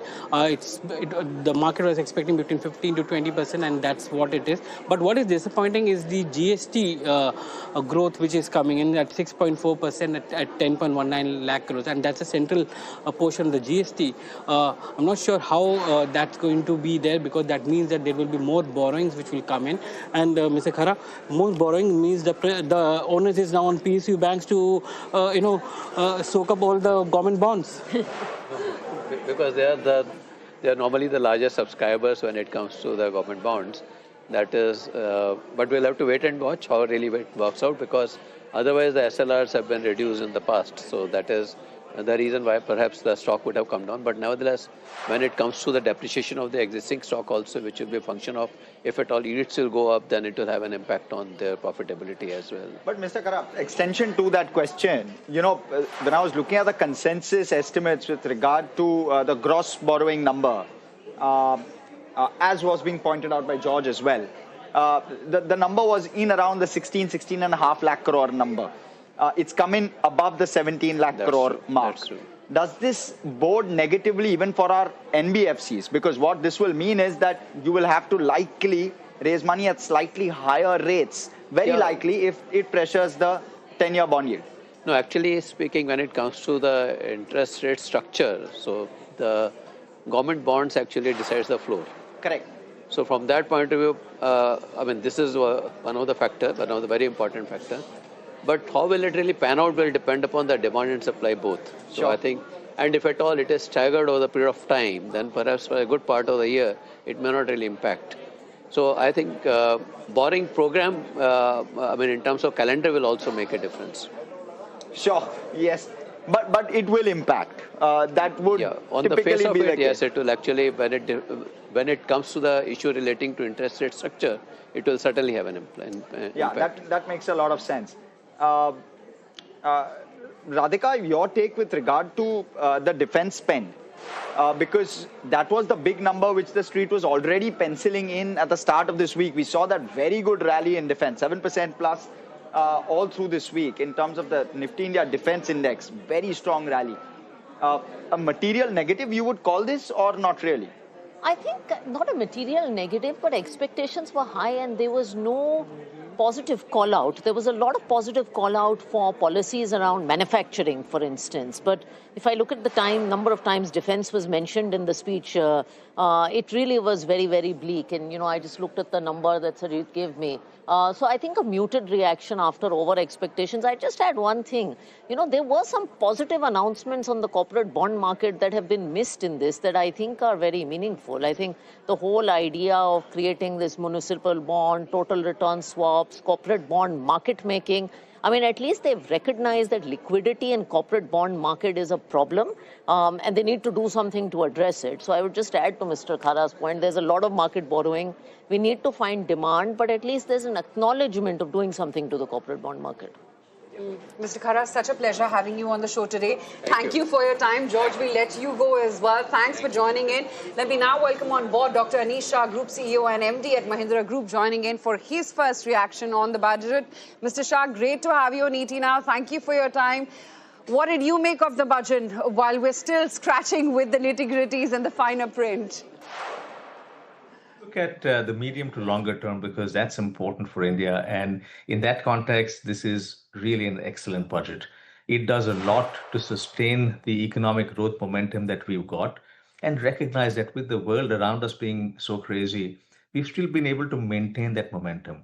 A number of reforms that have taken place in the past few years have helped that. And what we see here is further building blocks, a continued focus on capital expenditure. And that comes after multiple budgets that have focused on capex. And that will continue to help building the foundation for India. A continued focus on infrastructure build, bringing in SMEs to be part of the growth story, which is essential. And all of that's going to make India more competitive from a manufacturing standpoint and be able to make in India for the world. This budget also focuses on Atmanirbharta. The rare earth corridor is something that's very welcome and much needed. And most importantly, on inclusion, as it looks at a wider participation in the benefits of economic growth across small and marginal farmers, across women, and then the capacity building for youth. I think all of these things augur very well for India, and therefore we would look at it as truly an excellent budget. Mr. Shah, defense capital outlay has been increased to 2.19 lakh crores. That's nearly 17-18% jump in defense outlay. Do you think that's a good signal that the government is giving, especially for defense manufacturers, and you are also involved in defense manufacturing? Yes, so we focus on security and transportation solutions, and that definitely is a good signal. But it is essential for India right now, as just the various geopolitical issues we see around the world. It is more a required step at this point. Okay, Dr. Shah, a very last quick question with regard to India-EU FTA. Is how much of a material negative is it from an India auto OEM standpoint, given the fact that we are opening the Indian market up for European automakers to come in and sell here? So give us that perspective. We don't see it as a negative at all from an India FTA, India auto standpoint, because there is no single model that will be brought in at a lower price than it is sold in India today. And we see a lot more opportunity in terms of India being able to export to Europe. The important part here is that the government has managed a very fine balance to be able to continue to encourage European makers to set up plants in India. That is what is essential for Make in India. And that balance has been done very nicely. And therefore, we see this as a very positive FTA. Okay, Mr. Shah, great to have you today on ET Now. Thank you so much, as always, for your time. And we've got Sunil Singhania. You've always seen him on ET Now right after budget. Sunil, hi, afternoon. Sorry to keep you waiting, but you know how the budget drill is, as always. Sunil, what has disappointed the equity markets? Low volume day. Yes, it's a Sunday, but a 300-point fall in the Nifty alone. Obviously, on the face of it, there is disappointment for capital markets. But, as we go through the fine prints, I think the outlay for railways, defense, infra seems to have increased. And I think that is one reason why the markets have bounced back. I think the only one thing which is a little disappointing, this tweaking of STT rates, capital gains tax rate every year, I think that unnecessarily causes irritants, And yes, it makes sense to discourage people to speculate, but we have to just put our thoughts together and say, this is what we are going to do, and now this is going to sustain for the next 3-4 years. Obviously, the buyback tax has come as a little bit of a positive, but I think if I've always said that if we have to go from 4 to 8 trillion, $10 trillion, particularly in a scenario where the world is so volatile, there are so many headwinds, multiple wars, this tariff thing hanging on it. I think we need a very, very conscious push. And I think to that extent, the market might seem to be disappointing, but, earnings will go on, stocks will go on. Let us see. No, absolutely, Sunil. Life goes on, and we've seen that more than enough times in the market. But talk to us about the opportunity it holds today. This kind of dip that we've seen today in the market. Is it an opportunity you reckon, just the volatility? No, I think if you are positive on India from a 3-5 years perspective, then every day is an opportunity. Just because the stocks have fallen 1-2%, the markets have fallen 1-2% today, does not make it more attractive or less attractive. I would say that read through the fine prints, see your asset allocation, see if you've already got equity exposure, stick to it. Don't jump in just because some stocks have fallen 2-5%. But I think it's very difficult to analyze everything in a matter of minutes and say, because of this, you have to do that. The problem with equity market participants is that whatever said and done, they're like, doesn't matter, put it behind us. India is a great story, right, Radhika? It is, yes, it does work out. I mean, Indian equity markets and, capital markets have survived LTCG going from 0 to 10, 10 to 12, X, Y, Z, and every time you write COVID, every time you write an obituary of equity markets, the volume seems to come back stronger. So I think what we have to have conviction on is financialization, participation, and the fact that more people will benefit from wealth creation and come forward. So, I mean, they're optimistic, but there's reason to be. Yeah, absolutely.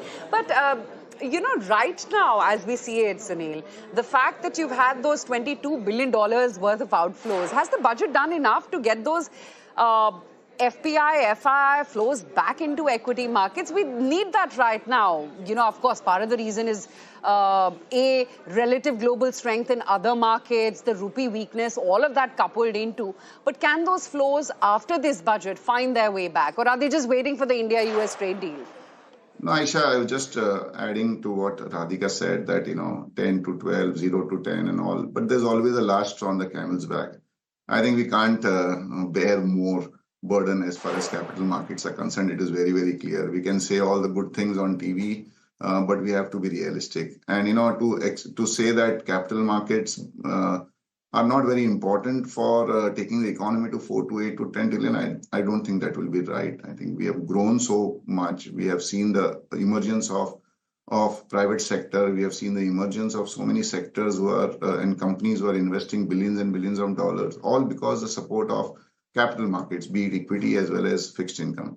And I think that is what has to be appreciated. And, it's okay to make money at some point of time, You just can't say that this participants are making more money, so tax them more.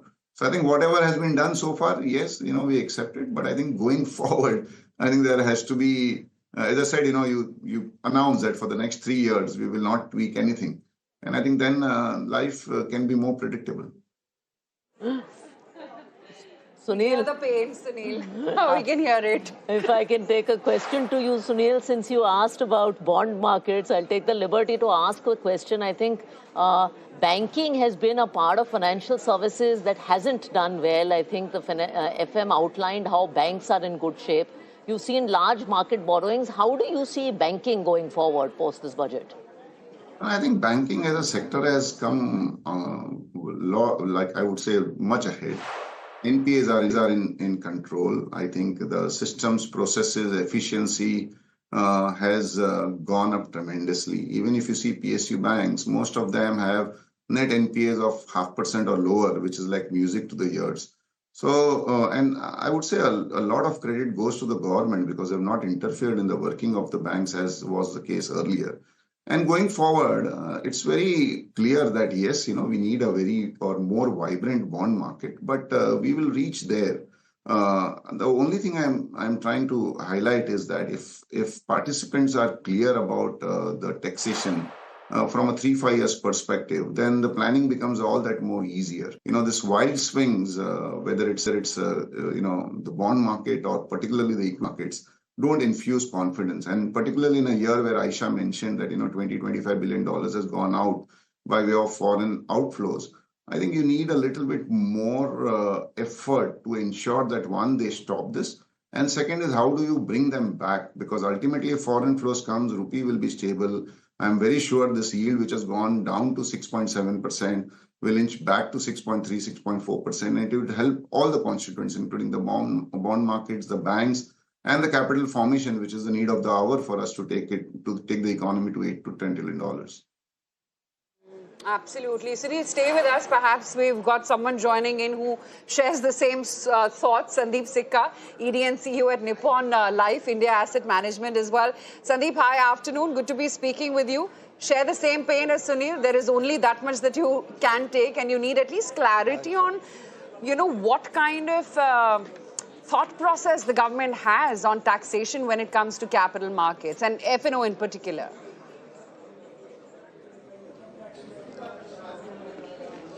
Sure, I think I'll share, the one point that Sunil mentioned, it's, in the first few minutes, it's very difficult to give a reaction. But let me see some positives in the budget, I think from our point of view, you should see basically the government continues the fiscal discipline that they started over the years, and whether the fiscal deficit also coming to 4.3%, that's a big positive. And also, I think never before we have seen a budget, which has gone so micro, going into micro details, whether to create a semiconductor fund of 40,000 crores, SME fund of 10,000 crores, medical tourism. So all these things are going to be very, very good from a long-term point of view. But short-term, when we look at, from immediate reaction from a market, these things are not captured. Coming to STT, definitely this has come as a surprise, I think, and too much of swing, change in taxation is never a good thing. But again, I'm sure there would be a thought process which we may not be able to analyze at this point of time, and could be trying to make a lot of these traders into long-term investors. That's the only positive I can see in this. Will it happen or not happen? Time will tell. But overall, I do not see the budget as negative as the market is seeing, because it has a lot of positives which will help India in long run. Sunil, let me come back to you. From the budget, any structural themes that you're seeing in terms of a change? For example, the PLI scheme from 22,500 crore has been hiked in terms of the allocation to 40,000 crore. Material positive, you reckon? And is this a potential opportunity for early investors to jump on the bandwagon, if I can call it that? One is, we continue to be extremely positive from a longer term perspective, and Aisha can make fun of it for the for the near term, but it's a fact. The other thing is, one thing where there has been consistency from the government, over the last few years has been this whole focus on Atmanirbharta, manufacturing in India, and I think it continues. The sectors obviously keeps on getting added. So this time we have data center, and in fact, it's a big thing, because if you give tax holiday, technically all the data centers in the world will be more than happy to look at India from setting up a base as far as data center is concerned. And same is the case with infrastructure. I think the railways output, the outlay, the infra outlay, it's very clear the defense outlay has been increased. And I think all these are consistent in the sense that government wants to encourage Atmanirbharta, whether it's through PLI scheme or increased outlay in terms of support and so on and so forth. So I think that continues to be a big thing. In fact, we have all forgotten the China plus one, which was very big because of all this tariff thing. I think once this tariff issue is solved, and hopefully it should be done sooner than later, we already have the EU large mother of all FTAs already been formed up. And I think this, the manufacturing bit and Atmanirbharta is something where we can see consistency and a lot of legs as we move ahead.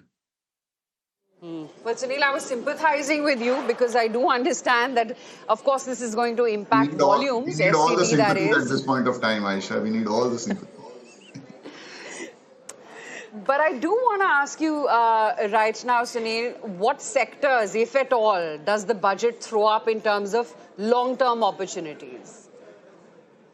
No, I don't think this budget is changing our view. I think we continue to be positive, what we have always been. So financials, financialization of savings, manufacturing, particularly the engineering bit, the pharma bit, I think the sectors continue to be the same. I don't think the budget has changed anything as far as view is concerned. Sandeep, if I were to ask you about 3 or 4 themes that stood out for you in this budget, especially from a long-term point of view and from an equity investment point of view, which would be those themes?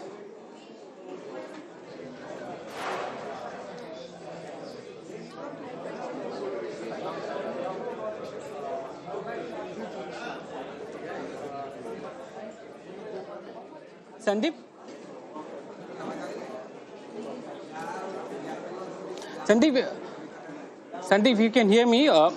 Three or four themes that investors can invest through this budget. Which are those themes?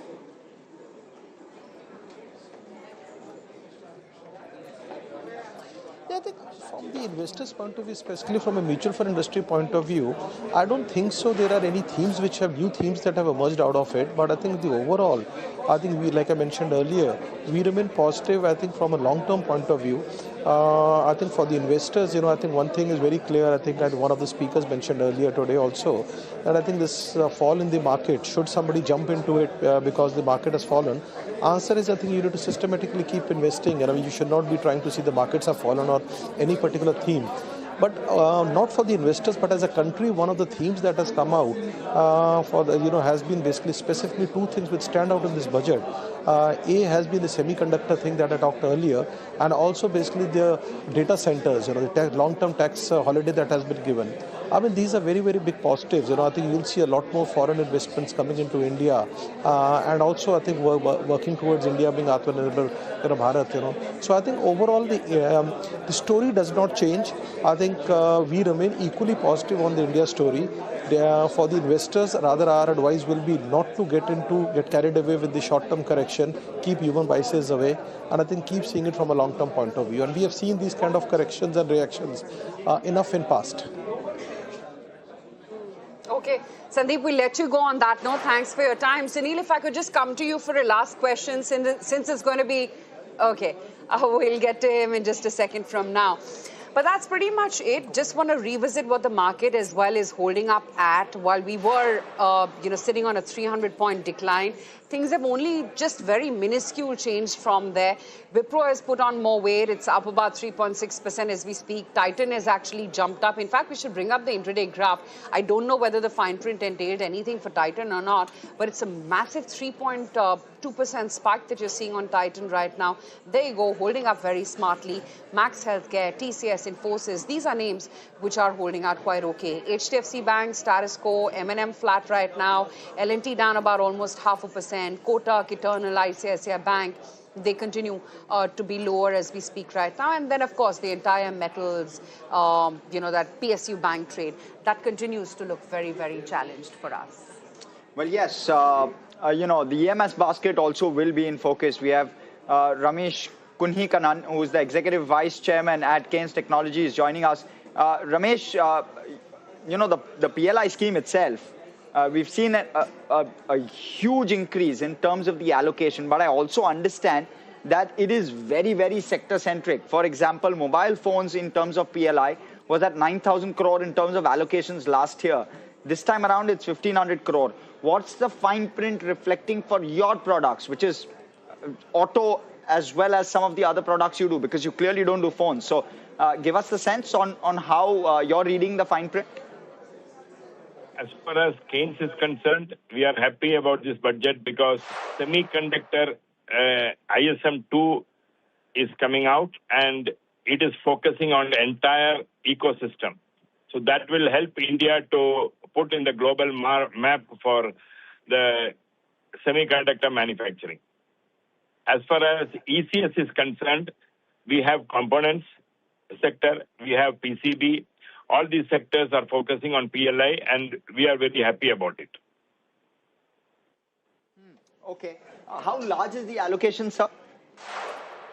See, specific allocations have not yet come for ECS, but I'm sure and certain they have taken it to 40,000 crores. So that itself shows that there will be a large portion. Got it. And with regard to the budget as a whole, any misses from your end that you felt were material, which you were expecting and didn't come through? No. As far as we are concerned, the entire industry's requirements have been met by giving us a complete ecosystem and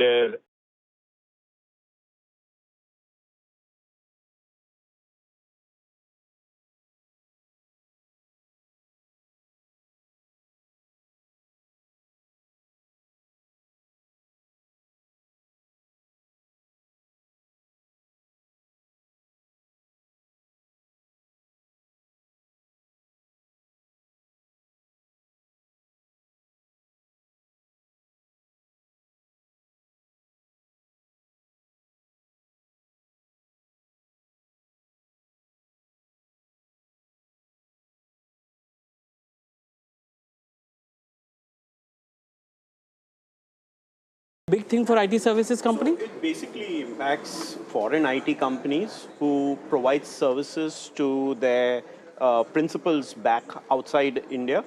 And essentially over there, what happens is the government tax department would always go and say that they were subject to a much higher profit margin than what they declared in India. But with the safe harbor coming in, now that's being capped.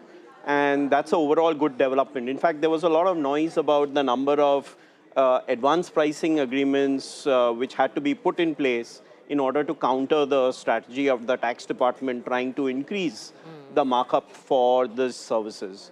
So overall, I think it would be a good development for them. Is this a precursor to the India-US trade? Because you're done investment incentives or tax holiday for cloud services providing company, hyperscalers, provided they do it through Indian data centers. Now you have this GCC, which is again for many of the foreign financial services, financials basically who can come and set up GCCs in India. Is that one of the irritants which was there as part of the trade negotiations and now getting ironed out in this budget? So I'll add one more to that list. Actually, even the electronic manufacturers who actually were bringing in a lot of equipment and, foreign companies who were manufacturing, semiconductor supply chains in India, they were actually bringing a lot of equipment, and that also created a taxable presence for those foreign companies in India. So, I mean, those are all the irritants which were there with a lot of American companies. So, yes. It's being slowly addressed, so I think it's a positive step. How quickly do you expect these safe harbor rules to be notified? Because till they are not notified, how do you execute, right? Normally, the budget proposals come into effect immediately on the 1st of April. Yes. So hopefully this would be coming into effect from the 1st of April itself. And Rohinton, how are you looking at buyback? Because that's the other big change that's playing out. I have to pose that question to you. It's a mandatory one. So how are you looking at that? I mean, buyback has been this flip-flop exercise, I would say. Correct. Started off by saying it's capital gains. And then there was a lot of planning done by a lot of companies because it was capital gains. You had foreign companies planning using treaty benefits. Then they brought in the buyback tax. Then they removed the buyback tax and treated it as a dividend. And now they're again flip-flopping over and say, no, for shareholders, it's going to be capital gains. But for promoters, it'll continue as a dividend. So, I mean, it's a huge flip-flop. And I don't think the government should change tax policy so frequently on such a critical issue, in such a manner. So I would say that there has to be, and this is the talk about certainty, which always comes about, that as soon as you have planning which you have done for an investment, typically investment cycles are at least 5 years, and you have the law changing on you year to year like this, it really changes the economics of your business. Yeah, and it does. And IT sector will be one of those sectors which will be deeply impacted by this. Radhika, your take? And IT sector is a sector that has just gone through its worst, right? I mean, it's struggled with everything that's happened with AI. It's now, in my view, starting to come out of this. It benefits a little bit from the rupee. So this doesn't help. In general, I think change in tax policy, as much as we want cuts, is not good. By the way, Rohinton, on a better note, at least they didn't tinker with personal income tax and capital gains after having a stable regime for the last few years. They reduced the TCS on education and other stuff, which is small. I mean, the fundamental structure of capital gains after removing indexation, etc., has been left unchanged. So I think even from a global investor policy, India needs more tax consistency. They didn't do anything on withholding tax. Rohinton, anything on this foreign outflows? Is there any policy which has come to help foreigners retain their money in India or, in some way?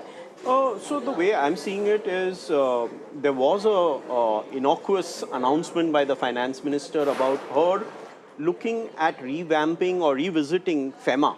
Yes. Now, FEMA has been something which has been evolving over a period of time. As you know, we have significant control still on capital. Most of current account transactions are on automatic basis, but we still have significant capital account transactions under control. And because of that, I would say that one would have to wait to watch to see what she has planned out there. Because that also is a major irritant. There are a lot of situations where companies who are in regular operation, foreign companies or regular operation, bringing in money from abroad and then by mistake have to change their invoice, have to take it back.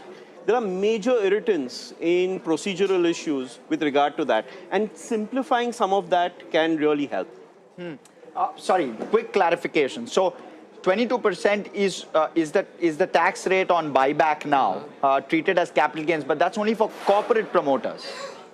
Oh, yeah, no. So the way it works is that in October 2024, the government changed the rules and abolished the buyback tax completely and brought in a tax where, it was treated like a deemed dividend essentially. So effectively, what that meant is whatever income you earned was treated based on your tax bracket. So whichever tax bracket you were. So say you were in the topmost tax bracket, you would be taxed at the topmost rate. What they are now doing is for shareholders who are not promoters, they are saying that we'll treat it as capital gains once again, which means you get the benefit of the 12.5% or the 20%, etc. rates that are applicable for capital gains. That's the thing, right, Radhika? Nothing has been done for those flows to come back. Nothing. I mean, I think withholding tax was the big one. The announcements have been marginal. I think there's one more that I just see on your screen flashing, which is GIFT. I think they've been trying to develop GIFT in a very meaningful way. So the tax holiday that we have as asset managers and GIFT has been doubled. There's been clarity. So they've really been pushing on establishing GIFT as a premier destination. But I think the big one on residency-based tax that we were having a conversation on, but that also is not enough to bring foreign investors back. As we've been discussing all day, I think the risk-adjusted return needs to line up. Are you seeing that in your client cohort, Rohinton? I'm sure you interact with a lot of FIIs. Is that the kind of... Oh, yes. So FIIs, as it's the predominant story is the exchange rate is falling. Yes. The Indian stock markets, up until recently, they felt were overvalued, and consequently a constant outflow to other emerging markets and other destinations where the yields are better. I think there will be a point of time where they will come back as the exchange rate potentially stabilizes, etc. But I think the confidence that needs to be there that, the rates remain the same. They were for a long time 10%. There was a root shock when it went up to 12.5%. So I think, again, tax policy does influence some of these things. And trying to have stability in rates and policies is important from a foreign investor perspective. No, I was being more specific about the Tiger Global ruling and, indirect transfer and the like. So I guess the Tiger Global ruling is also something which generated a lot of press, I would say. But again, as a tax consultant, when I look at that ruling, it basically reinforces what we as tax consultants have always said along, that if you're planning something, plan it based on commercial realities and don't be cute about the way you do your planning. And consequently, that's basically what the court said. Yes. So I don't think, I don't believe we should try and put too much on that Tiger Global ruling. It has created a little bit of buzz in the marketplace. But essentially, it just reiterates what we've said all along. Okay. Let me also welcome on board Mr. R. Doraiswamy, CEO and MD at LIC. Mr. Doraiswamy, we are, of course, debating budget as soon as the speech ended. But curious to understand, how are you reading into the budget this time? Good afternoon, and thank you for having me on the show. This budget, to me, is a visionary budget that defines the new India's and the government's commitment towards making India move forward into the top 3 economies of the world. We are seeing a rising India, which is scaling up in many ways, and the focus on the 3 kartavyas that the finance minister has talked about.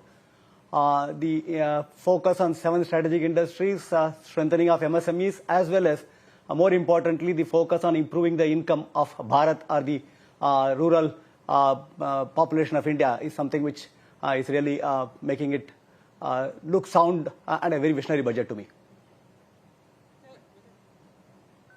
Mr. Doraiswamy, the market is a little disappointed with the budget, especially after the STT increase which has come in. How do you see that? Is that a disappointment for you as well? No, actually, this was perhaps something which was not expected. So the initial reaction of the market is negative, no doubt. But I think when you go through the finer prints, and particularly the points that they've talked about, the development of infrastructure, the logistics, the investment promotion for data centers, technology, rare earths, etc., I think the market will slowly come back. That's what I expect. Which are the sectors do you think, which got a boost from this budget, Mr. Doraiswamy? Certainly, the strategic sector that they have talked about, particularly the investments in infrastructure, is going to be high, which is going to help the country develop. And the road corridor, the waterways that is being developed, the investments in particularly biopharma, particularly the education focus on upskilling the youth and making people ready for employment is something which is going to be the thing to look forward to, certainly. Mr. Doraiswamy, the misses, of course, there have been hits, but a couple of misses with regard to the fiscal, or the fresh bond or the gross borrowing number. It's come in slightly elevated. Would that at all, you being the largest insurer in the country, would that at all bother you? I look at it as an opportunity for insurers because we are a big participant in the government securities market, and I look forward to options being available to us for investments which are going to be in the interest of the insurance industry. Finally, if I were to ask you to rank this budget, how will you rank it in a scale of 1 to 10? No, I don't want to do that, but I will certainly say this is an expected lines, particularly on aiming towards a long-term growth of the country. I'm sure this is going to help the industries to grow up. A lot of focus is being given on the rural income growth, the special fund created for credit guarantee. All these things are going to help the country's development on a whole, and also focus on the technology sector, which is going to be the thing of the future. I'm sure I will rate this budget reasonably satisfying.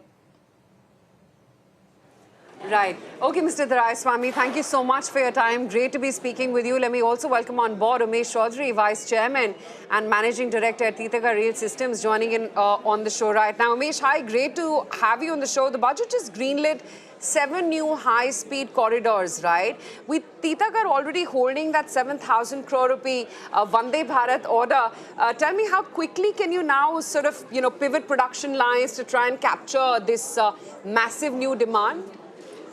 Yes, good afternoon. Thank you. I think it's a great, it's music to our ears. The Vande Bharat contract, incidentally, including the service portion, is about 24,000 crore. We are at about 50% or 51% of that because it's a consortium with BHEL. But, we have continuously been investing in creating our capabilities and capacities in the trains. Particularly, I've also said that we are looking at high-speed development in our own facilities. And we are fully prepared to respond to this call of the nation when this 7 new high-speed corridors is going to come up. Definitely, this cannot come up on the basis of imported rolling stock. So where the rolling stock is concerned, Titagarh is fully prepared and very excited to participate in this opportunity. Umesh, you were looking at fresh tenders coming in this year for the rolling stock, and if I look at the budget in estimates, 65,000 crores has been provided for in FY27. Do you see this as a good sign, because the growth is under 5% with respect to railway expenditure? So as far as I'd mentioned last time also on your show that, it's the quality of investment, not only the quantity of investment. And what we've seen on the two sides of our business, both on the freight side and on the passenger side, On the freight side, with the whole ambition of India and the whole realistic ambition and the roadmap of India to become the third largest economy in the world, we will have to optimize on our logistics cost as a percentage of GDP, for which the railway investments that have been made over the last decade or so, decade plus, have now are going to be utilized. And for that, there will be additional rolling stock requirement. On the passenger side, this is absolutely phenomenal what we heard about the 7 new high-speed corridors. But if you look at the overall capex has gone up. Even railways, we understand, is higher than even last year, which in itself, if you see, has been a huge growth over the last years. So even with the denominator being very high, there is an additional growth that has been forecasted in the infrastructure spend on the railways. Umesh, how large is the opportunity for you and Titagarh in particular? The 7 new corridors that will likely get created. What kind of an opportunity does it set for you?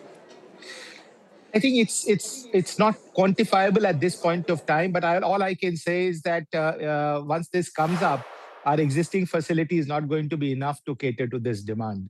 So, that speaks volumes, because we are very excited. We're already kind of thinking in terms of what else we have to do in terms of investing further, in terms of growing our capabilities and capacities further, because this is really a transformational step. A country like India, which is so large, so diverse, needs very strong, very robust railway infrastructure.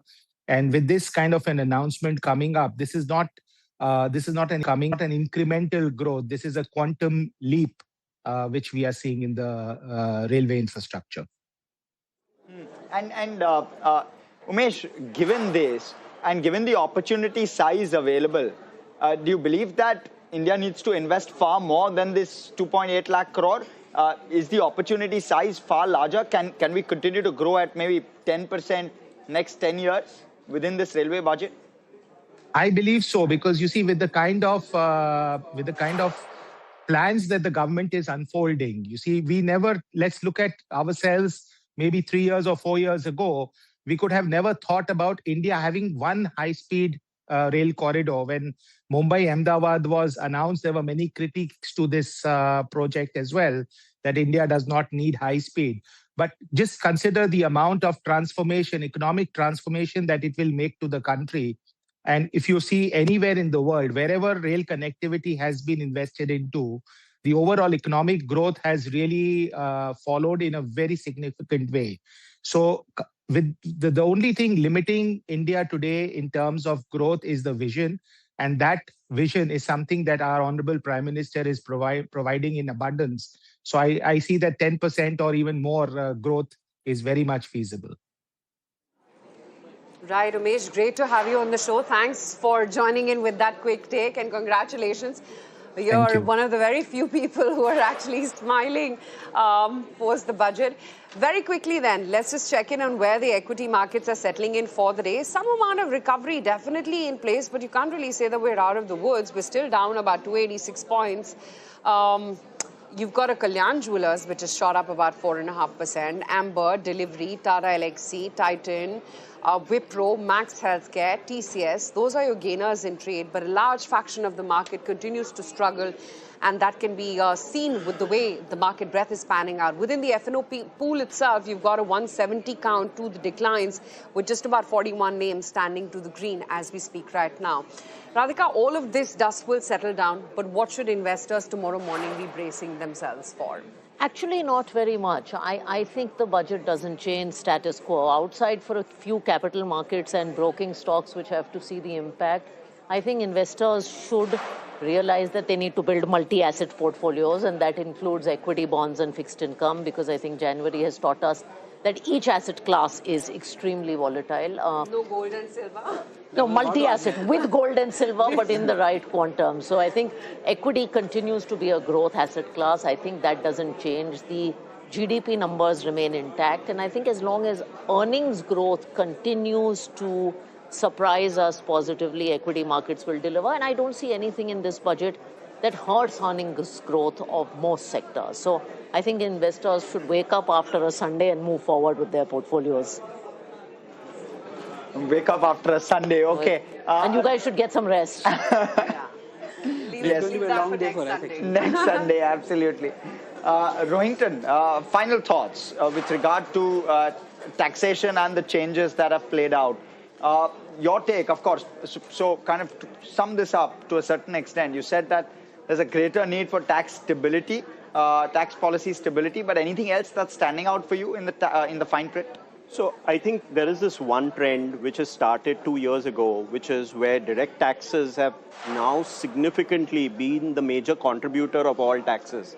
So if you see direct taxes growing at 8% faster than indirect taxes, and also the fact that the last year's tax cuts have not actually significantly dropped our individual tax collections. So that's a very good trend.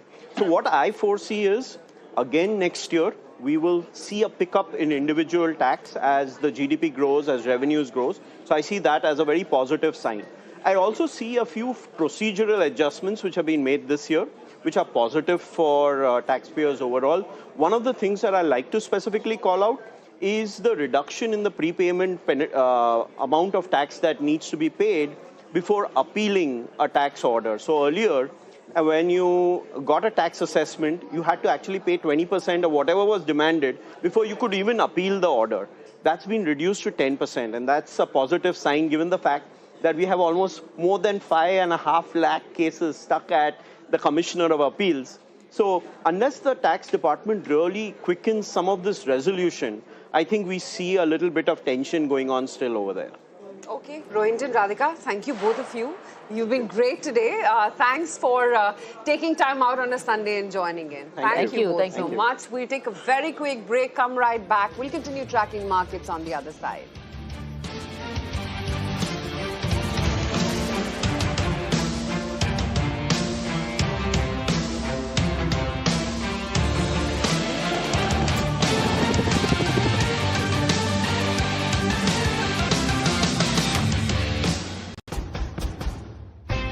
And nothing should stop our soldiers from marching forward. To make this possible, somewhere a strong bridge has been built. At Ultratech, India's #1 cement, we believe that to keep growing, India needs to keep building. Ultratech Cement. As India builds, India grows. Ever wondered why this long metro line was built? It's just so Papa can reach home early to have his kids jump into his arms with joy.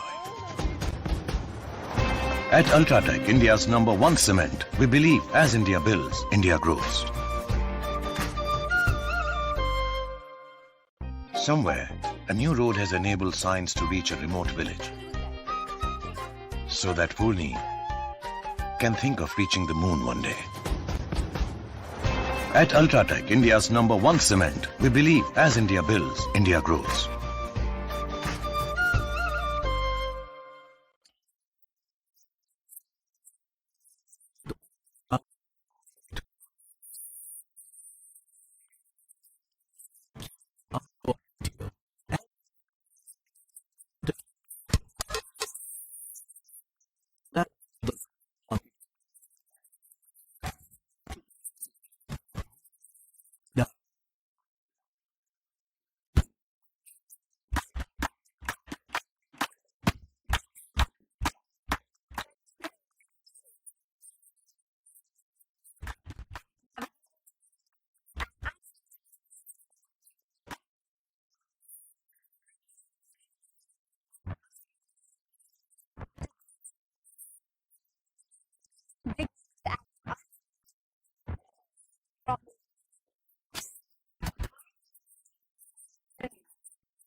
the heart of driving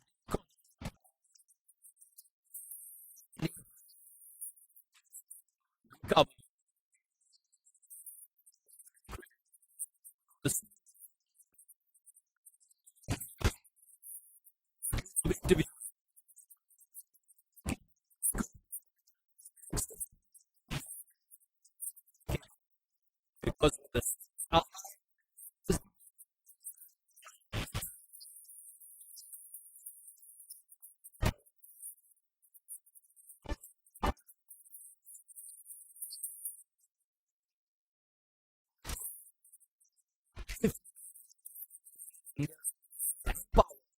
on the ground.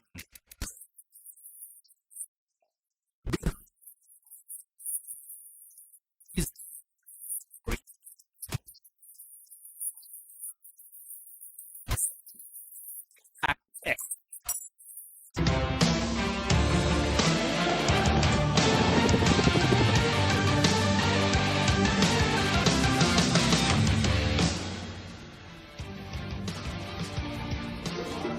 Welcome back. The pain in markets accentuated now, a 1.25% cut on the Nifty 50 index. We're 320 odd points lower from where we started the day off. So clearly pain is visible. Let me talk about a few stock sectors which are witnessing this pain. It's again the metals pack which is dominating. Hindalco, Coal India, BEL, in fact the defense pack has also joined in. There's also the PSU banking pack which is in pain, and SBI and some of the other PSUs including an ONGC also seeing visible pain today. All of those with cuts of 3% plus. ITC, Nestle also, Eicher Motors, Shriram Finance, Adani Ports, Jio Finance, ONGC, all of them seeing cuts of over 3% in trade. You look at the gainers, it's shallow and very, very few in terms of even the Nifty 50 index. Just 7 gainers, predominantly the IT pack. Outside of that, it's only the healthcare pack and maybe Sun Pharma, which is standing out on the back of numbers. But outside of that, it's a sea of red on the Nifty 50 index. Nifty capital markets is down nearly 5.7%. That's correct. So the capital market plays are where a bulk of the pain also resides. I'll just quickly look at sectors before I ask Kunal for a view. Kunal Bothra also joining us in studio. The Nifty IT index is up 1.2%, but you look at the PSU banking index is now down 4. The Nifty India Defense Index is down now nearly 4.5%. Mind you, at the top, we were up 2+% on the Nifty India Defense Index. So we're now down nearly 7% from the day's high on the Nifty India Defense Index. So that's the one which is seeing a ton of pain. The metals pack down 3.5%. Energy down, oil and gas down 2.5%. The Nifty Bank is down 1.5% as well. The Nifty PSU Bank, of course, I spoke about, down nearly 4%. Kunal, it's not looking pretty at all as the day has gone by. It's been choppy as well. So it's not just been a one-way downward slide. It's been a very choppy day of trade. What do you make of it? Yeah, I think, of course, the first, first half, the markets were pretty much on the positive note. But I think the midway session post just the last end of the budget speech, I think that's where we got into that extreme bit of volatility. There was a point where the Nifty not just managed to break below the 25,500, 600 mark on the spot levels, but we briefly managed to even come back towards an aberration of sorts of 4 sigma balling a band, for the index. And that's why I think we've seen a recovery of sorts for the indices. Difficult to anticipate now that from a near-term play that whether we could see a durable bounce back, because what this closing could do for the Nifty, I mean, looking at the index so far, is that this could be a multi-week low for the index on closing basis. And that, I believe, could probably deter the short-term prospects for the index going forward. So which means that there has to be a very substantial recovery across many other sectors, because, right now we were at a point where the banks and the metal stocks were doing the heavy lifting. Devoid of the metal sectors performing and looking at the last couple of days of correction, and the bank index also trying to show some follow through correction. Today, I believe that we could now probably need to see more sector trends. So as of now, expecting that the markets would just about hang on to that 25,000 mark, but maybe I think next week there could be some bit of more selling which would come back. Okay, how do you play this? See, I think there are few pockets of brightness which is still there. The IT pocket still looks very strong. You've seen few of the PSU names, PFC, REC, for example, they could find some favor. So I would probably look at few of those pockets over here. Tech Mahindra, for example, from the IT pack, looks extremely attractive. The stock now perched at almost 1730, 1740 levels on the spot. So I would look out for recommending a buy over here with a potential target around the 1800 kind of a zone, stop loss to be kept at 1710, and PFC could be an interesting bet at current levels of 380. Would look out for targets in the range of 400, stop loss to be kept at 375. Okay. Kunal, what are you tempted to short though? Do you think the metals cool off will continue tomorrow as well? Yeah, so metal cool-off could continue. The PSU banking, I think, would be a disappointing trade on the short-term charts. You've seen some corrections happening over there. Maybe I think the defense stocks or the railway names, I think they could go into maybe one more leg of correction on the downside. So I think that's one pocket of weakness which the markets are hinting towards. Maybe I think that could be one zone where traders could look at a shorting opportunity. But, the recovery also on the intraday part for the index indicates that there has been a new range which has been established. We've been making this point over the last few weeks that the markets are going to a shift of range every 500 points on the downside. So now we are probably trying to redefine a range which could be 24,500 as a support and 25,000 broadly as a resistance. Okay, just looking at the individual stocks, Amber, Delivery, Tata Elxsi, Titan, they're the only ones perhaps which are holding out, and select pharma as well, or rather healthcare, I should say, Kunal, Max, etc. Meaningful move, you think, or not quite? See, not quite, because, when you look at the last 2-3 months of charts, they were beaten down significantly. So it calls in for some sort of a respite over here. But for a trend to begin, you don't need that one strong day of price up move. You need a follow-through up move. That's missing for many of these names. So, we need to see if the next week, starting from Monday tomorrow itself, whether these stocks see a follow-through up move. But as of now, it could be just about a signal which could be positive. Okay, Prime Minister Modi is giving his statement after the union budget. Let's cut across. महिला वित्त मंत्री के रूप में निर्मला जी ने लगातार 9वीं बार देश का बजट प्रस्तुत करके नया रिकॉर्ड बनाया है। ये बजट अपार अवसरों का राजमार्ग है। ये बजट वर्तमान के सपनों को साकार करता है और भारत के उज्जवल भविष्य की नींव को सशक्त करता है। ये बजट 2047 के विकसित भारत की हमारी ऊंची उड़ान का मजबूत आधार है। साथियों, आज भारत जिस रिफॉर्म एक्सप्रेस पर सवार है, इस बजट से उसे नई ऊर्जा, नई गति मिलेगी। जो पाथ ब्रेकिंग रिफॉर्म्स किए गए हैं, वो एस्पिरेशन से भरे हुए भारत के साहसिक, टैलेंटेड युवाओं को उड़ने के लिए खुला आसमान देते हैं। ये बजट ट्रस्ट बेस्ड गवर्नेंस और ह्यूमन सेंट्रिक अर्थरचना के विजन को साकार करता है। एक ऐसा यूनिक बजट है जिसमें फिस्कल डेफिसिट कम करने, इन्फ्लेशन कंट्रोल करने पर फोकस है और इसके साथ ही बजट में हाई कैपेक्स और हाई ग्रोथ का भी समन्वय है। साथियों, ये बजट भारत की वैश्विक भूमिका को नए सिरे से सशक्त करता है। भारत के 140 करोड़ नागरिक फास्टेस्ट ग्रोइंग इकोनॉमी बनकर ही संतुष्ट नहीं है। हम जल्द से जल्द दुनिया की तीसरी सबसे बड़ी अर्थव्यवस्था बनना चाहते हैं। ये करोड़ों देशवासियों का संकल्प है।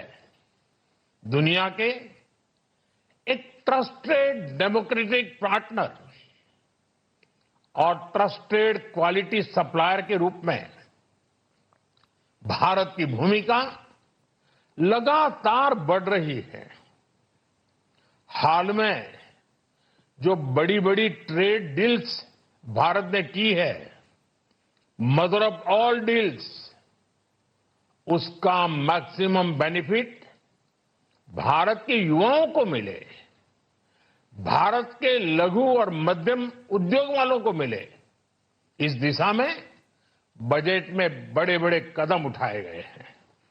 साथियों, इस बजट में मेक इन इंडिया और आत्मनिर्भर भारत अभियान को नई रफ्तार के लिए महत्वाकांक्षी रोड मैप प्रस्तुत किया गया है। इस बजट में नई उभरती इंडस्ट्रीज यानी सनराइज सेक्टर्स को जिस मजबूती के साथ समर्थन दिया गया है वह अभूतपूर्व है। बायोफार्मा शक्ति mission, semiconductor mission 2.0, electronic component manufacturing scheme, rare earth corridor का निर्माण, क्रिटिकल मिनरल्स पर बल, टेक्सटाइल सेक्टर में नई स्कीम, हाईटेक टूल मैन्युफैक्चरिंग को बढ़ावा, चैंपियन एमएसएमईज तैयार करना, ये फ्यूचरिस्टिक है, देश की वर्तमान और भविष्य की आवश्यकताओं का ध्यान रखती है। एमएसएमईज को, हमारे लघु और कुटीर उद्योगों को जो समर्थन इस बजट में मिला है वह उन्हें लोकल से ग्लोबल बनने की नई ताकत देगा।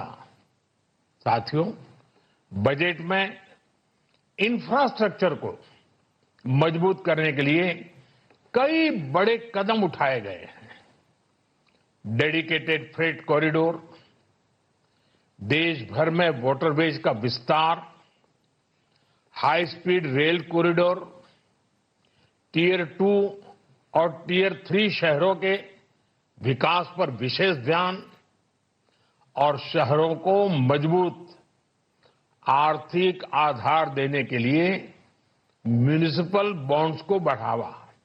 ये सारे कदम विकसित भारत की यात्रा की गति को और तेज करेंगे। साथियों, किसी भी देश की सबसे बड़ी पूंजी उसके नागरिक होते हैं। बीते वर्षों में हमारी सरकार ने देश के नागरिकों के सामर्थ्य को बढ़ाने पर अभूतपूर्व निवेश किया है। हमारा प्रयास स्किल, स्केल और सस्टेनेबिलिटी को निरंतर बल देने का रहा है। जैसा कि आज पार्लियामेंट में निर्मला जी ने कहा है, यह युवा शक्ति बजट है। उसमें युवा की सोच भी है, युवा के सपने भी हैं, युवा का संकल्प भी है और साथ साथ युवा की गति भी है। बजट में जो प्रावधान किए गए हैं उससे अलग अलग सेक्टर्स में लीडर्स, इनोवेटर्स और क्रिएटर्स तैयार होंगे। मेडिकल हब्स के निर्माण से, एलाइड हेल्थ प्रोफेशनल्स के माध्यम से, ऑरेंज इकोनॉमी यानी ऑडियो विजुअल गेमिंग को बढ़ावा देकर, पर्यटन को प्रोत्साहन देकर और खेलो इंडिया मिशन के माध्यम से युवाओं के लिए नए अवसरों के द्वार खुलेंगे। भारत को दुनिया का डेटा सेंटर हब बनाने के लिए टैक्स में बड़ी छूट की घोषणा भी की गई है। मैं भारत के युवाओं को विशेष तौर पर इस बजट की बहुत बहुत बधाई देता हूं, क्योंकि इससे एम्प्लॉयमेंट जनरेशन को बड़ा बूस्ट मिलेगा। मुझे बहुत खुशी है कि इस बजट में टूरिज्म और विशेषकर नॉर्थ ईस्ट में टूरिज्म को बढ़ावा देने के लिए भी ठोस कदम उठाए गए हैं। भारत के अलग अलग राज्यों को ताकतवर बनाकर संतुलित विकास की नींव भी इस बजट में मजबूत की गई है। साथियों, हमारे देश में 10 करोड़ से ज्यादा महिलाएं सेल्फ हेल्प ग्रुप से जुड़ी हैं और बड़ा सफल अभियान रहा है। महिलाओं द्वारा निर्मित, महिलाओं द्वारा संचालित सेल्फ हेल्प ग्रुप्स का आधुनिक इकोसिस्टम बने, बजट में इसे प्राथमिकता दी गई है। कोशिश यही है कि हर घर लक्ष्मी जी पधारे। हर जिले में छात्राओं के लिए नए हॉस्टल बनाने का अभियान भी शिक्षा को सुलभ बनाएगा। साथियों, भारत की कृषि, डेयरी सेक्टर, फिशरीज, इन्हें हमारी सरकार ने हमेशा सर्वोच्च प्राथमिकता दी है। इस बजट में भी नारियल, काजू, कोको और चंदन की पैदावार से जुड़े किसानों के लिए अनेक अहम कदम उठाए गए हैं। भारत विस्तार एआई, इस टूल से किसानों को उनकी भाषा में जानकारी मिलने से उन्हें बहुत मदद मिलेगी। फिशरीज और पशुपालन में उद्यमिता, उसको बढ़ावा देने से गांव में ही रोजगार और स्वरोजगार के और ज्यादा अवसर बनेंगे। साथियों, ये बजट एम्बिशियस भी है और ये बजट देश की एस्पिरेशन को भी एड्रेस करता है। मैं एक बार फिर निर्मला जी और उनकी पूरी टीम को इस फ्यूचरिस्टिक बजट के लिए, संवेदनशील बजट के लिए, गांव, गरीब, किसान का कल्याण करने वाले बजट के लिए बहुत बहुत बधाई देता हूं। बहुत बहुत धन्यवाद।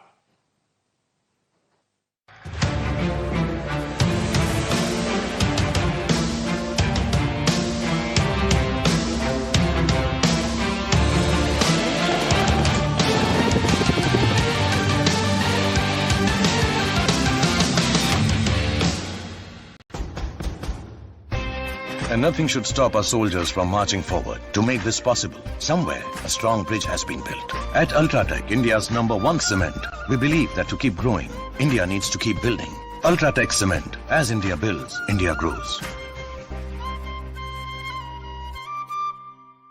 Ever wondered why this long metro line was built?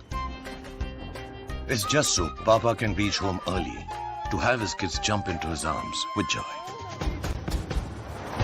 At Ultratech, India's #1 cement, we believe as India builds, India grows.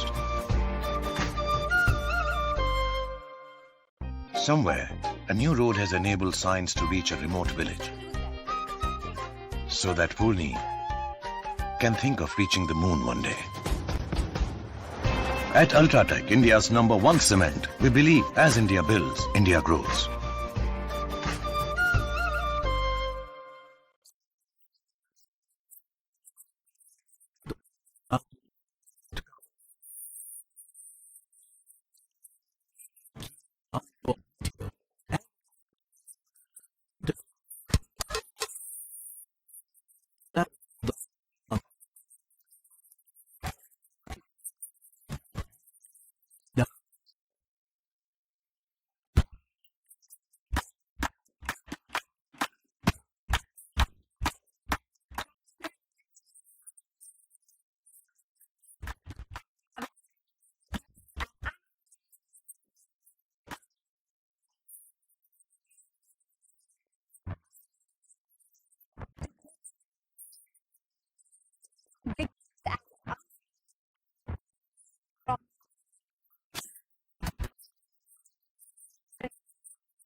The heart of the process of driving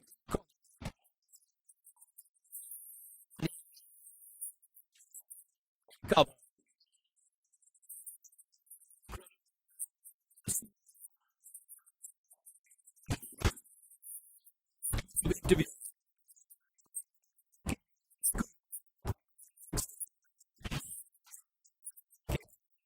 Because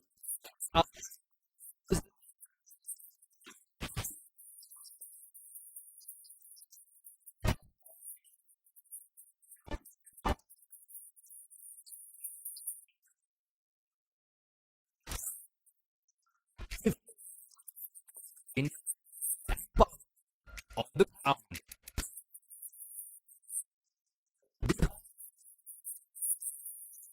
Is